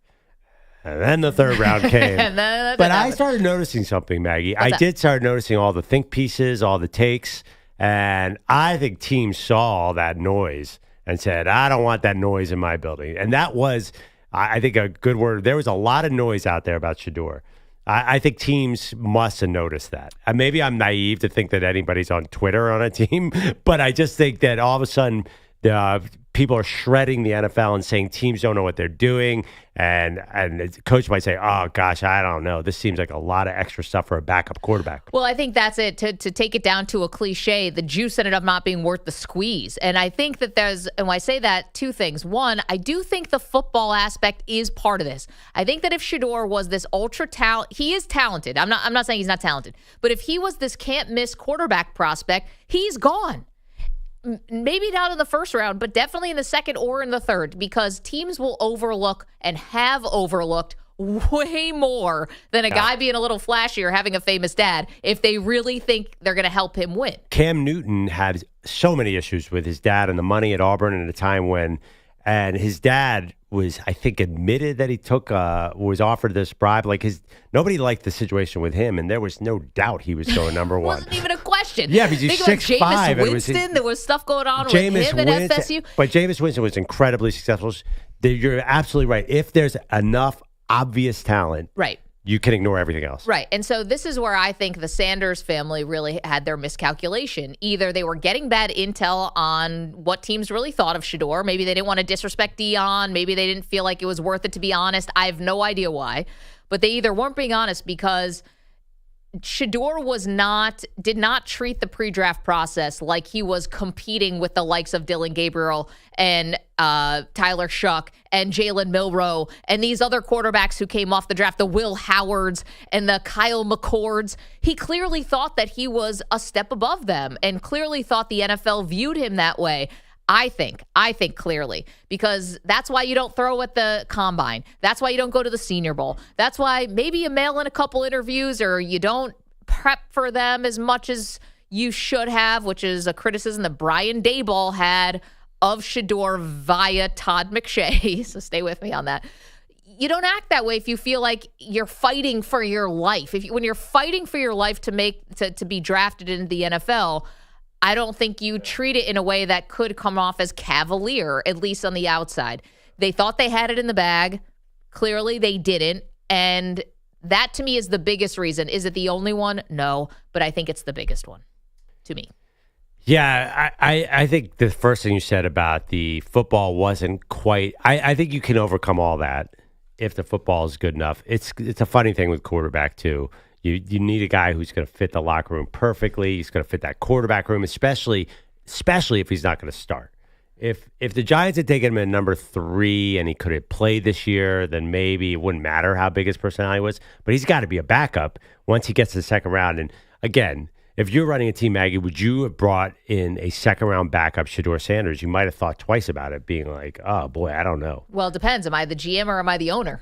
Because I can see the Browns owner kind of liking this. You know, the Browns kind of went excitement. from, I mean, what was interesting about a Kenny Pickett, Joe Flacco, Dylan Gabriel bake-off, now with Shedeur, it is much more interesting. So I'll give the Haslams credit. I don't ever give them credit. I'll give them credit for making the team a lot more interesting. Or you might think, oh, man, I just didn't have to use a first-round pick to get a quality starter.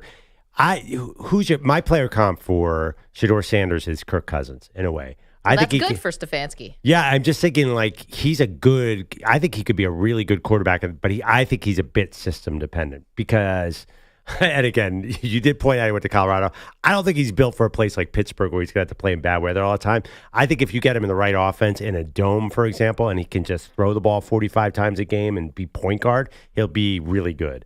Now the question, Cleveland is the opposite of that. Well, I'm just saying, I just think that I don't think teams want to do all that for a guy whose upside is Kirk Cousins. I think they do all that for Patrick Mahomes. I just think he's good, not great, and the extra stuff.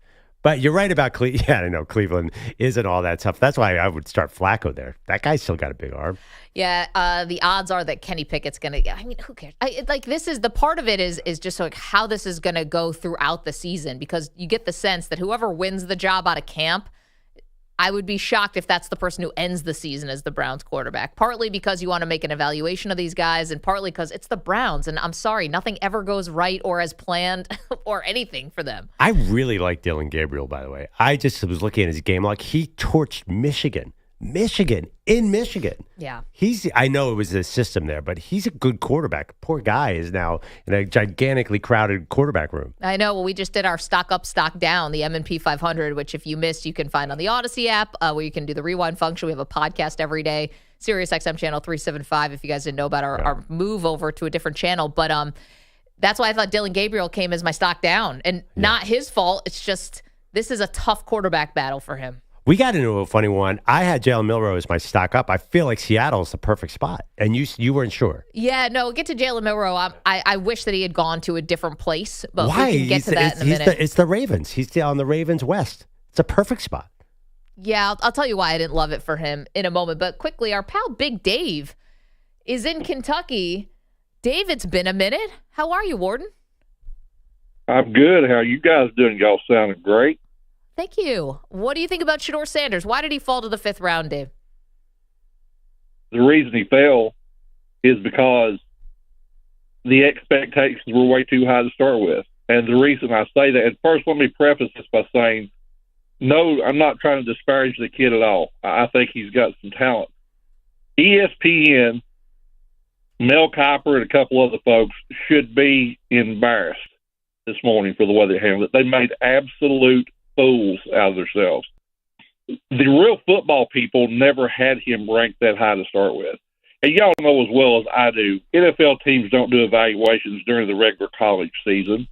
You know, the pre-draft process is extremely important, and there's hardly anybody else at the other networks that I listen to at all. But I do. Mike Tannenbaum is one of them that I do listen to because he's a practical guy. He's a former GM. He broke it all down really well this morning.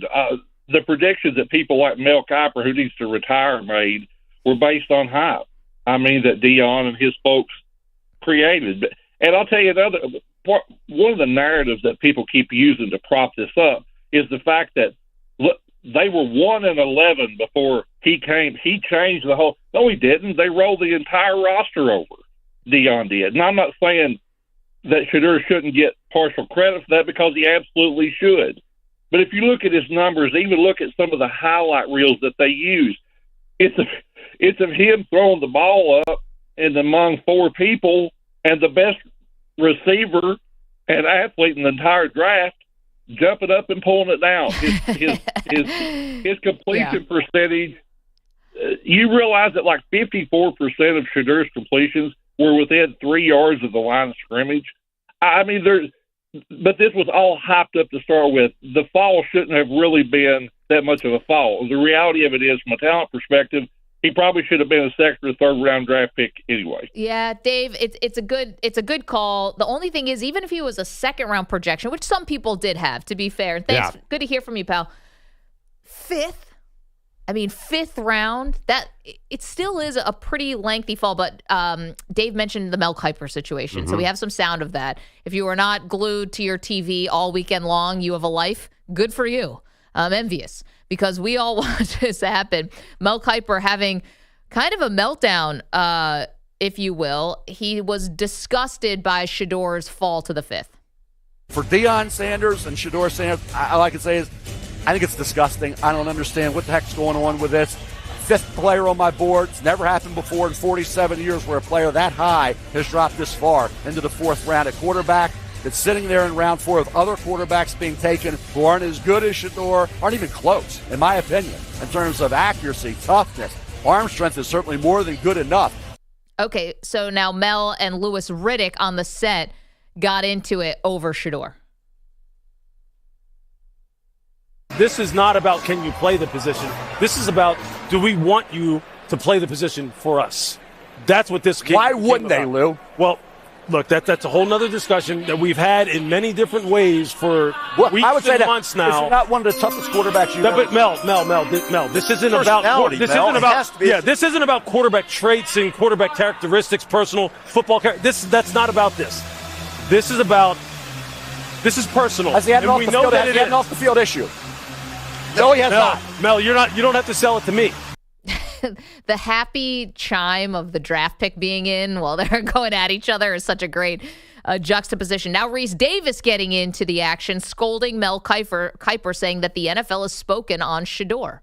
No, I don't know what we're talking about here. You're right. You're right. Yes, you're right. But you know what? But Mel, the draft has spoken. That's right. That's the key, Mel. It's not putting a value judgment on whether those who passed were right or wrong. They did. Yep. So now, whenever you're in circumstances in life, whether you like them, whether you don't like them, whether they're fair or whether they're unfair, you might have to deal with them. That's and right. now Shedeur Sanders has to deal with it. Pearl, tell me, it got a little after-school special here, I felt like, with Reese Davis. Like, Mel, wake up. It's reality. But Mel gets the final word, and he takes on the entire NFL draft complex while doing it. Boomer Esiason was not happy when he was a second-round pick. Tom Brady was not happy. They dropped. How'd they turn out?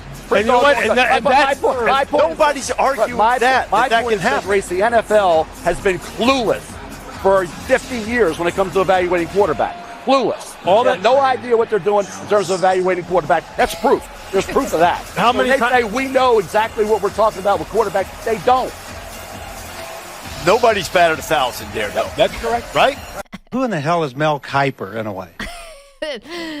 Perloff, it was just really funny because, Mel's right out here probably with about the same hit rate, if not more, than the GMs who are actually making these picks. No, Mel? Oh, my God. Mel's got some real bad. The Matt Barkley, Jimmy Clausen Mel?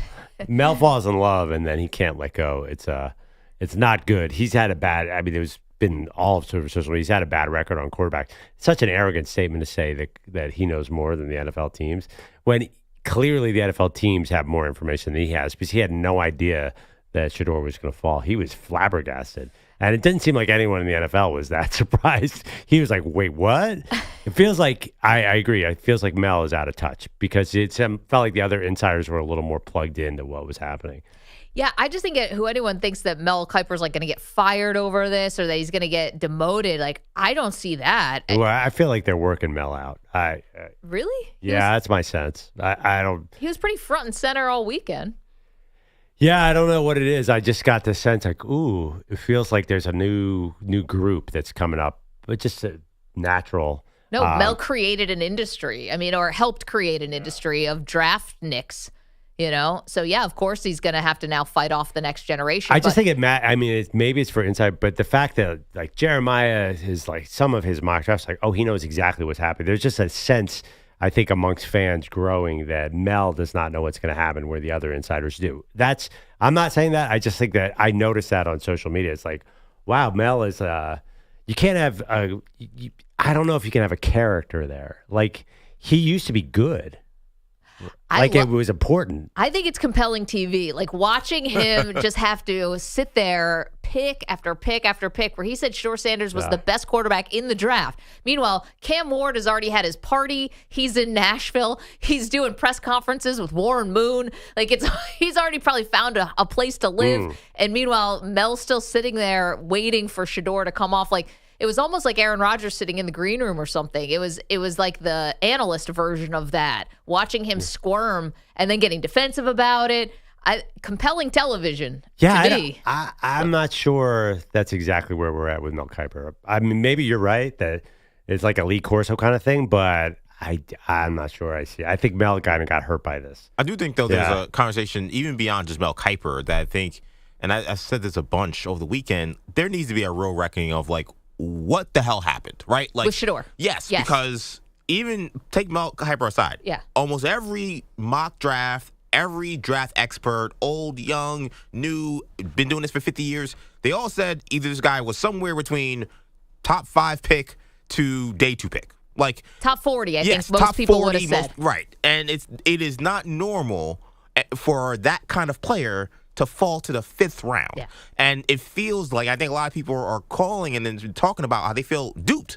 They feel like they watched that show and saw Mel Kiper talking about Shedeur Sanders while Cam Ward's walking up to the podium. Well, that's what Big Dave is saying. The expectations that were too high. I think the Sanders just blew the draft process. But how does that happen? Like, that's like, to me, and Pearl's talked about maybe like, they're just kind of being Deion mouthpieces and they're pushing an agenda that just isn't real. Well, that's bad. Like there needs to be a whole change in how this works, because I don't think that's good. I don't think that talking about a guy as if he's a number 1 pick and he goes in the 5th round, they look foolish. I totally agree with Dave in that. And we're getting some answers, but it still feels like there's a mystery of how do you go from a 1st-round quarterback to 5th round? And in the NFL, it's like we all had him in the 5th round. It's like, well, how the hell did that happen? We've been talking about this for 2 months. I agree. That's why we're asking you, why do you think he fell? I've been open. I said I think it was the pre-draft process that they did not take seriously enough. I think that hurt him a lot. I saw this. I mean, the Mel stuff started even before the draft. I put out this tweet where Mel said that Shedeur, the thing is, he got battered and bruised in every game and never once said a negative word about his offensive line. I was like, oh, what? Huh? And people were like, I was like, what is going on with Mel? He's got some blind spot here. But then, he said he'd retire if Jimmy Clausen wasn't a hit, and then Jimmy Clausen wasn't a hit and he didn't retire. I don't think this is, I know you think it's like compelling TV to see him been wrong. I think there's going to be ramifications of this. I think in 3 years, ESPN will have a different format. I think the draft coverage has changed, too. Now there's so much more information out there. 20 years ago, it was Mel or bust. Right. Now there's every kind of insider. There's all this information flowing around. The mock drafts get more accurate every year. It's kind of crazy, actually. Coming up next, we'll get the thoughts of someone who sat in these war rooms, sat in these draft rooms, had the discussions about who to take, when to take them. Amy Trask is going to join us next. Don't move. It's the Maggie Perloff Show. You're in a 5-minute break.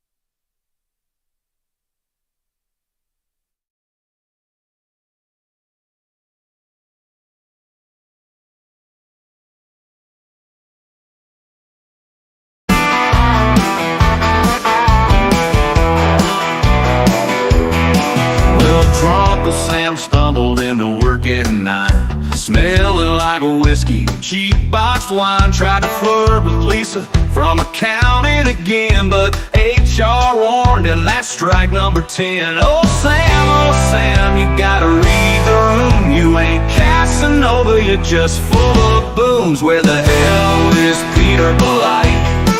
Did he call in this simple win the damn lottery. Nobody's seen him since 2:15. Was it a long night or a rendezvous? Oh, Bellotti, did you ghost us for good? Or are you just stuck in your neighborhood?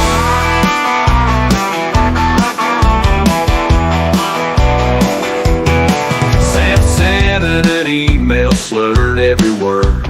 Called the boss, baby, man, that's absurd. Tried to high-five, but he missed by a mile. Knocked over the coffee, still flashing a smile. Then he said, I may get too familiar too soon. I am told by HR and writing, yeah, that's getting old. Where the hell is Peter Belichick? Was he trapped in traffic or hiding in the lobby? Phones keep ringing, but he won't pick up. Left Maggie and Perloff to clean this up. Then he said, I may get too familiar too soon. I am told by HR and writing, yeah, that's getting old. Where the hell is Peter Belichick? Was he trapped in traffic or hiding in the lobby? Phones keep ringing, but he won't pick up. Left Maggie and Perloff to clean this up. Maybe he's in Vegas, maybe he's in Spain, or maybe he just hit snooze again. We got dead air day filling in while Sam gets written up again. Where the hell is Peter Belichick? Left the show hanging like a back right. And drunk little Sam, man, get a clue before HR comes and cancels you. So if you're working and hearing this jam, keep your distance from drunk old Sam. And if Bellotti ever returns one day, we'll all just shrug and say, no way.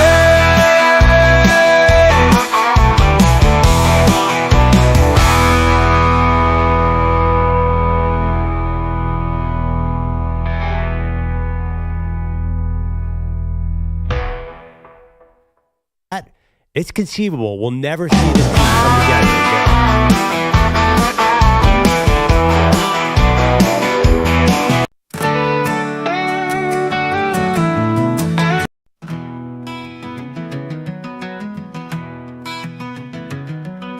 Maggie's rolling down the highway, feeling kinda rough. Last night's dinner, fighting back, oh man, it's getting tough. She grips her wheel, but it's too late. Oh no, here it comes. Her Yeti Angel's holding water, now it's holding chunks. Oh, Maggie's puking in her car. Yeti bottle's gone too far. Her toothbrush ain't gonna make it through. Perloff's calling hazmat, man, it's true. Stumbles into the studio, trying to play it cool. Perloff takes one whiff and screams, this ain't in my job rules. He's climbing on the desk, he's spraying Lysol in the air. Says I need a full decontamination, get me out of here. Oh, Maggie's puking in her car. Yeti bottles of biohazard scar. Toothbrush soaked in bleach all night. Perloff's in a hazmat suit and fright. Bellotti, oh, he still ain't here. Probably at home, drinking a beer. WM's in a toxic state. But he's no, I'm not surprised because everyone had to tune in to see where Shedeur was going to go. Yeah, because there were really no other players. It was a kind of a weak skill position draft. Even number one pick Cam Ward wasn't that excited. But you're right. You had to find out where Shedeur. Everybody talked to me this weekend. About 500 people said, what do you think of Shedeur? Well, that's why we want to get the thoughts of someone who's been in these war rooms, been in these draft rooms, has had conversations, whether you take a guy, whether you don't. And that is Amy Trask, now of CBS Sports Network. She was the CEO of the Raiders. And her book, You Negotiate Like a Girl, is phenomenal. And if you have any young women in your life who are graduating from college, I think that's the perfect gift. because it shows you what's capable in maybe a field you never thought possible. Amy, thanks so much for getting up early and joining us today. How are you? I am well, and there is no such thing as too early to join you guys. And thank you, Maggie, for that lovely, lovely introduction. I appreciate it. Boy, Amy, I mean, how good is Maggie? Well, it's true. I love your book, and I think it's She's great the for best. young women, and it's for anyone, men too. It's great. You'll all get something out of it. But I read it, and I think for young women, it is amazing. Amy, we got to tap into your expertise. Your best reason why did Shedeur Sanders fall to the 5th round? There's an expression, group think. And I've always hated that expression because I don't think there's anything that involves thinking as to group think. I often refer to it as the March of the Lemmings. When he started falling, my immediate thought was other teams are going to follow suit. They're going to keep doing. Teams don't like, for the most part, to step out of line and do something different than other teams. There really is a group think mentality. I was fortunate to work for a man who didn't give a damn about group think, and frankly, it's for that reason I have the career I do. But teams don't like to do things, for the most part, most often, as a general rule, that is different from that which many other teams do. Well, isn't that work against their best interest, though? If are there teams that are smart enough to recognize that in themselves and say, I want to go against the grain and do what I think is best for my team? I could jump through this phone cord right now and hug you because you stated that absolutely perfectly and brilliantly. It does work against their best interest at times, and that's why I tried to couch myself by saying, as a general rule, teams don't do that. For the most part, teams don't do that because there are some teams that at times are smart enough to step out of line and do things differently. You stated it perfectly. Amy Trask has joined us. Amy, what's interesting about the Shedeur story, though, and you bring up groupthink, at first it seemed like the groupthink was he's definitely a first-round quarterback. Right. And then the groupthink sort of changed to say, no, he's not first, second, third, fourth. I feel like LeBron James with the Heatles, not 1, not 2, not 3. Then he ended up with this fall. Do you have any your best guess of why the wins changed so drastically on Shedeur's evaluation? I do have some thoughts, and then I want to address how magnificently I think Shedeur handled not only his fall from where he may have believed he would be drafted, but also the phony phone call. Yeah. And by the way, I call them phony phone calls because that's what we called prank calls when I was a kid, phony phone calls. There were reports, some of them anonymous, and as you both know, I have a big gripe with people who speak of, these are kids. These are kids coming out of college. Shedeur is 22 or 23. We drafted young men who weren't even 21 at the time they were drafted. And when you have, quote, grown-ups, close quote, speaking ill or, maybe speaking what they believe to be honestly and directly about a potential draft pick, put your name on it. Put your name on it. If you're the grown-up, put your name on it. But there were stories about him that didn't paint him in a terrific picture in terms of how he comported himself during the interview process. And I'm going to say again, you know what? Even if and to the extent that which we read, that which we heard was true, I'd like anyone listening to this who, at the age of 22 or 23, comported themselves perfectly at all times to raise their hand. And I'll tell you right now, my hand is not raised. We often forget that these are young men who are in a position they've not yet been in. And so irrespective of whether or not he comported himself poorly, that was the story that was swirling. Amy, sorry to interrupt you. I want to ask about your personal experience. I didn't mean to interrupt there. Have you ever had that happen when you were with the Raiders? Did someone ever really bomb the interview, but you guys took them anyway? Or did you see that happen in real time? And first of all, we're having a conversation. Yeah. Interrupt me all you want. I was talking too much anyway. No. Maggie, I recall that we did, but I can't recall who it was. But I do recall there were issues at times about interview processes, about other things. And I just recall that we did, but I can't recall who it was. And by the way, these interviews, we had a guy come back from the draft, one of our head scouts, and he was so excited to tell me that during the interview process, he asked a prospective draft pick, if you were a vegetable, what kind of vegetable would you be? And all I could think was, I just signed a check for expenses for how much for you to go to the draft? These interviews aren't all they're purported to be. Amy, what about the fallout from the prank phony call?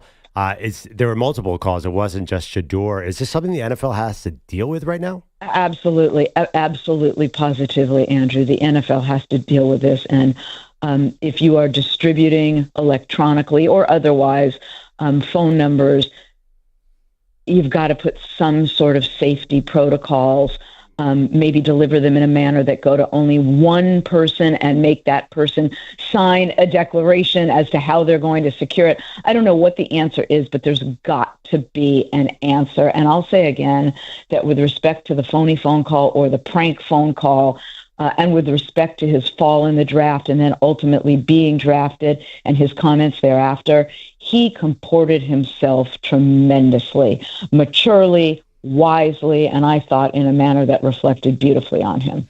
Yeah, for people who don't know, we're talking with Amy Trask, former CEO of the Raiders, now CBS Sports Network. For people who don't know, the NFL sends phones to the draft picks. It's not Shedeur's personal number. It's a number that's being used for the draft to make sure they get to these guys. And that number was reportedly on an iPad maybe or a laptop in Falcons defensive coordinator Jeff Ulbricht's home, and his son, 21-year-old Jax Ulbricht, found the number, handed it off to a friend, and the friend was the one who pranked them. Amy, if this was your organization and you're the CEO, do you do anything to Jeff Ulbricht? Does he get any reprimand here? The father, who maybe was not protecting this information closely enough? There's a saying, it's Hanlon's razor, and Hanlon's razor says, never attribute to mendacity that which can be explained by incompetence. So I would have a conversation with him and I would try to find out, did you just make a really big mistake? And by the way, it was a big one if it was a mistake. Or did you do this, with any intention? And I believe it was simply a mistake, and I would let that guide how I would proceed. You guys, I'll add, I served on the NFL Security Committee. I was honored to be appointed to the committee by Roger. And the NFL Security Committee and the NFL are going to take steps to correct this. I know that from personal experience. They're not going to simply brush this under the rug. The league, the Security Committee, the league as a whole, the league office is going to do whatever possible to make sure this doesn't happen again.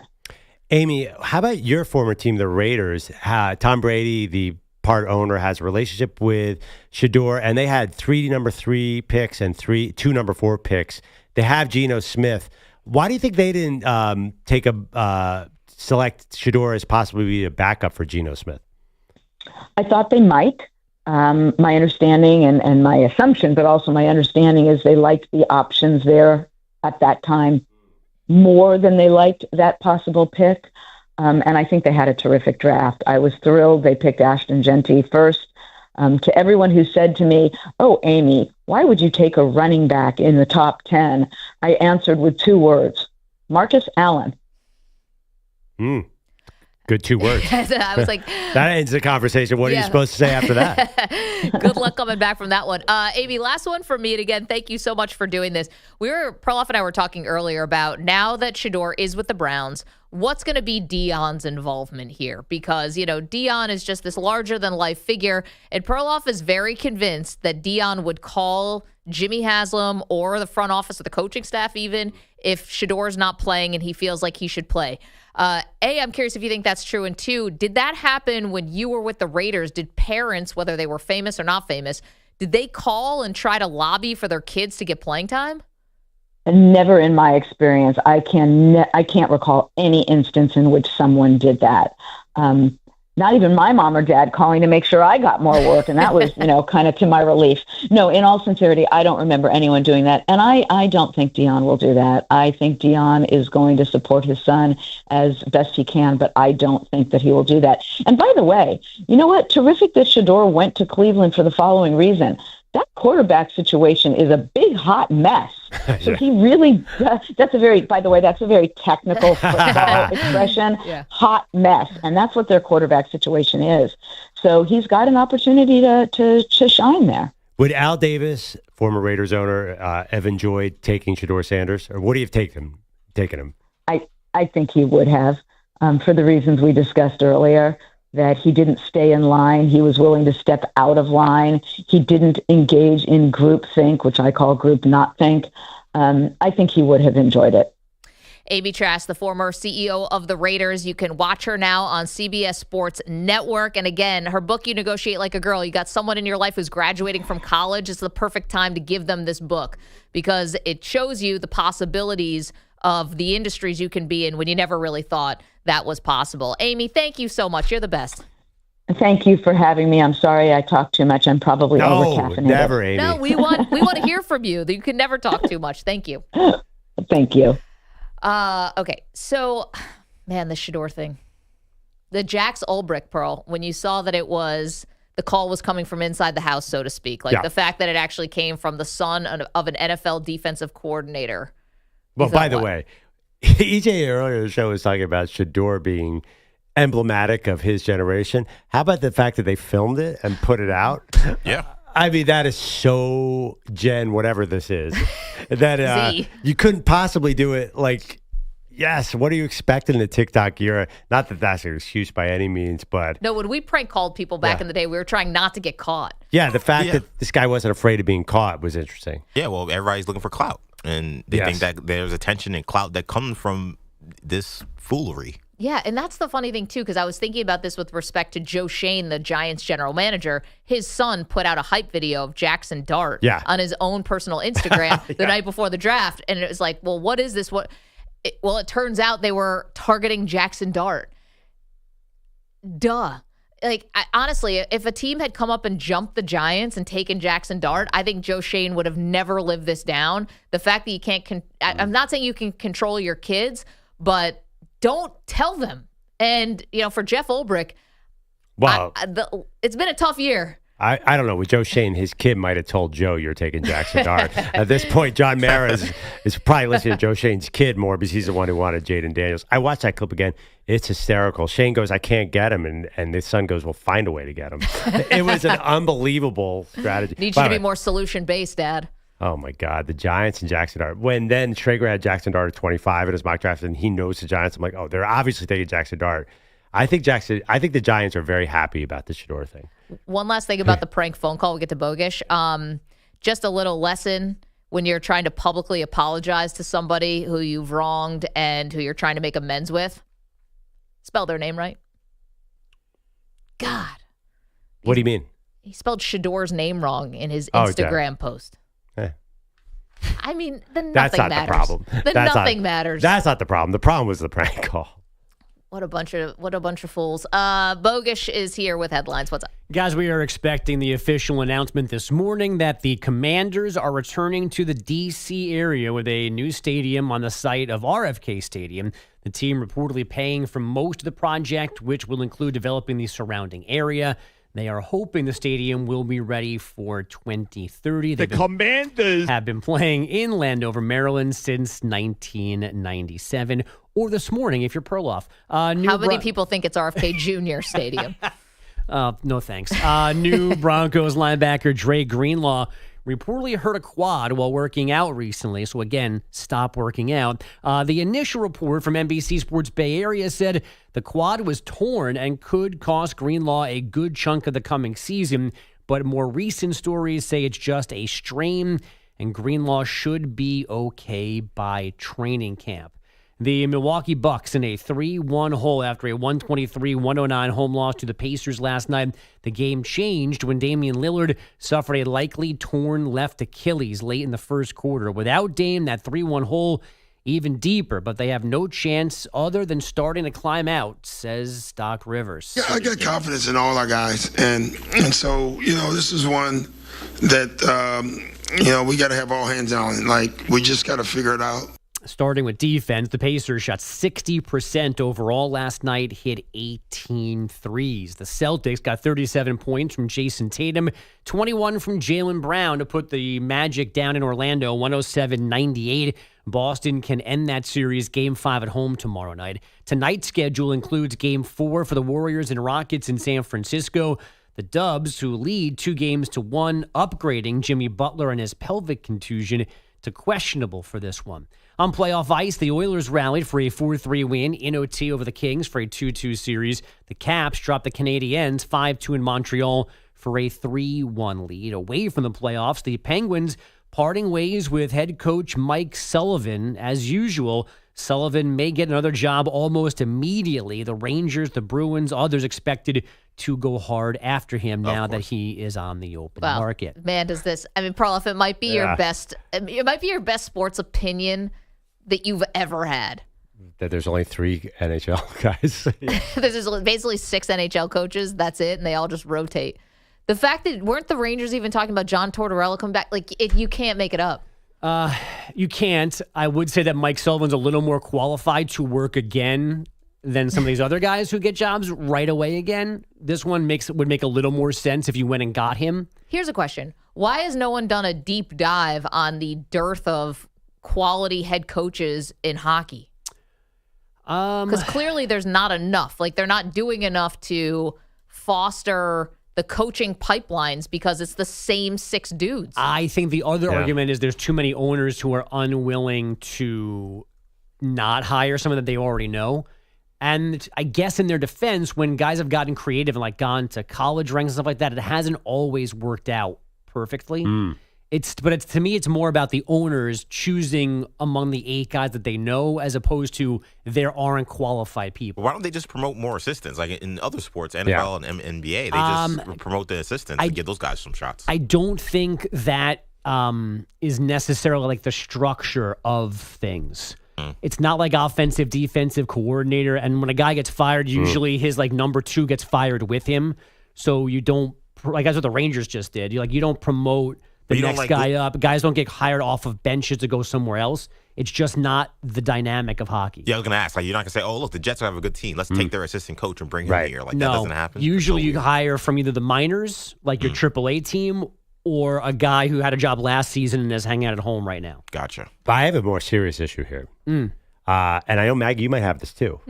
I have about 4 Mike Sullivans in my phone, and I emailed them all by accident because we had a producer at Sports Illustrated. Did you work with Mike Sullivan? Yeah, I did. Yeah, but then Great there's guy. Mike Sullivan, the Giants OC. I did a story where I had to, Then there's also Sully, who's Mike Sullivan. Who I only found out his first name was Mike like the last time. He's Mike Sullivan on your phone?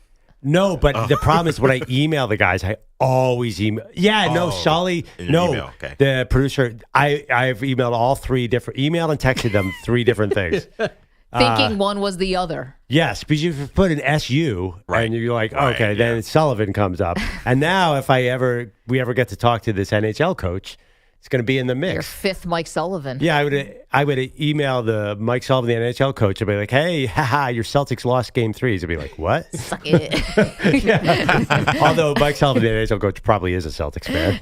He might be. I'm trying to think of how many people with the same name I have in my phone. I have a couple of JJs in my phone, and I was too lazy, I guess, to write out the whole which JJ is it. Not Reddick, by the way, but just who are the JJs in my life? I've got a few. I got 2 Dylans that I confuse all the time. I mean, you've got too many Andrews, Maggie.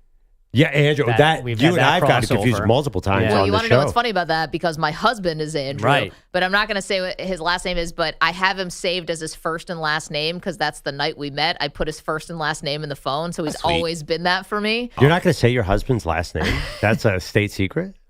Just like your vacation. Are people hunting you, Maggie? I don't understand. The question is, does Manny know your husband's last name? I don't know. I don't know her husband's last name. I thought it was Gray. Exactly. That's how we're keeping it. Okay. On that note, I'm going to very public job. I'm going to pirouette out of this thing. Okay. I was going to make a joke there, but I'm not going to. I'm just going to go to break. No. I'm doing an internet search. Don't do it. Don't. No. Wait, I know his last name. How do you not know his last name? Oh, I think I don't know. I'm not. He forgets everything. I'm pretty sure you've also said his name on the radio. Perloff doesn't know my name half the time, let alone my. I thought it was Margaret. I'm bummed that it's not. That is always a shocker. That is just Maggie. Okay, guys. There's one story that Shedeur Sanders. We see you on the phones. We're going to get to your phone calls, promise. But there's one story that everyone is ignoring because of the Shedeur thing. We'll hit that next. You're in a 5-minute break.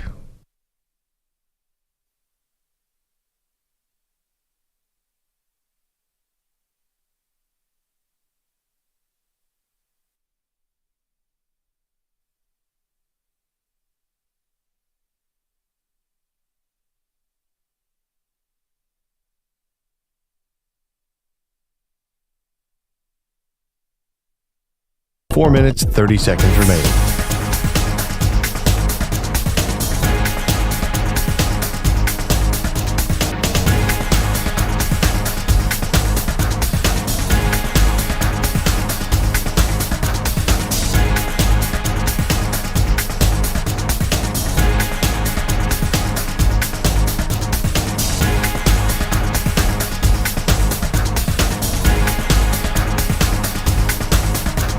Four minutes remaining.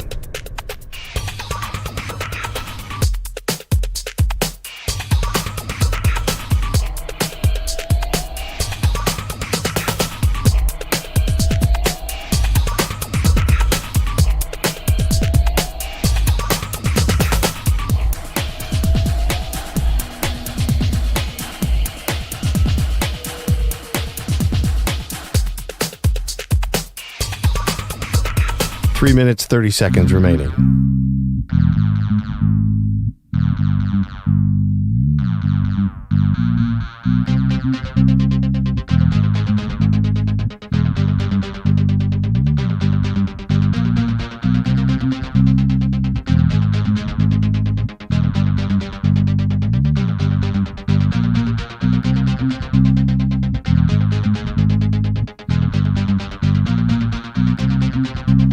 Three minutes remaining.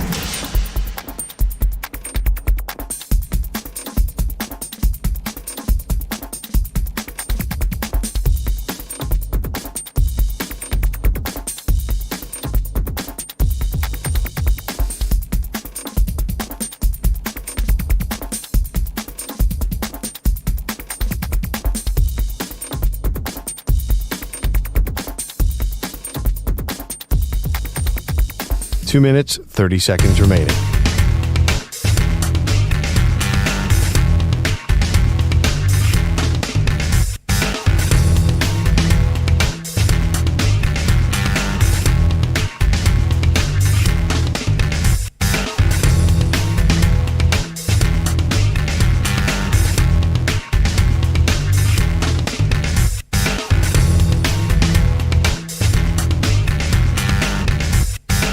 Two minutes remaining.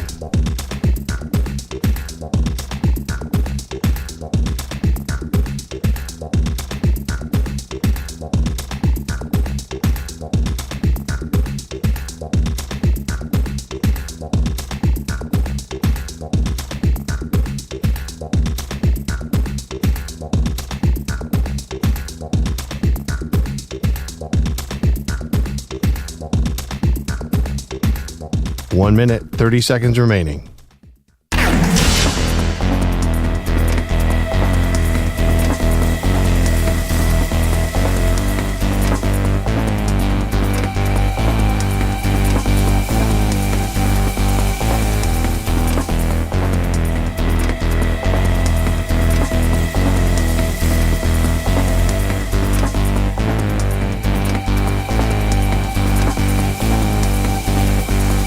One minute remaining.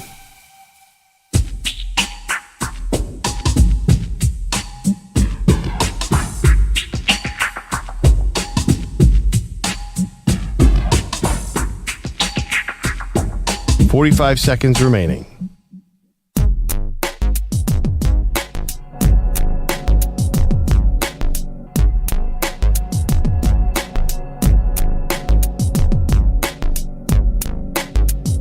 30 seconds remaining.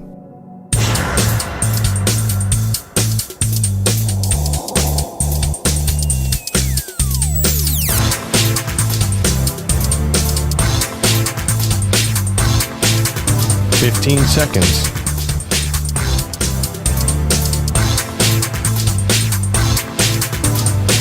Break ends in 5 seconds.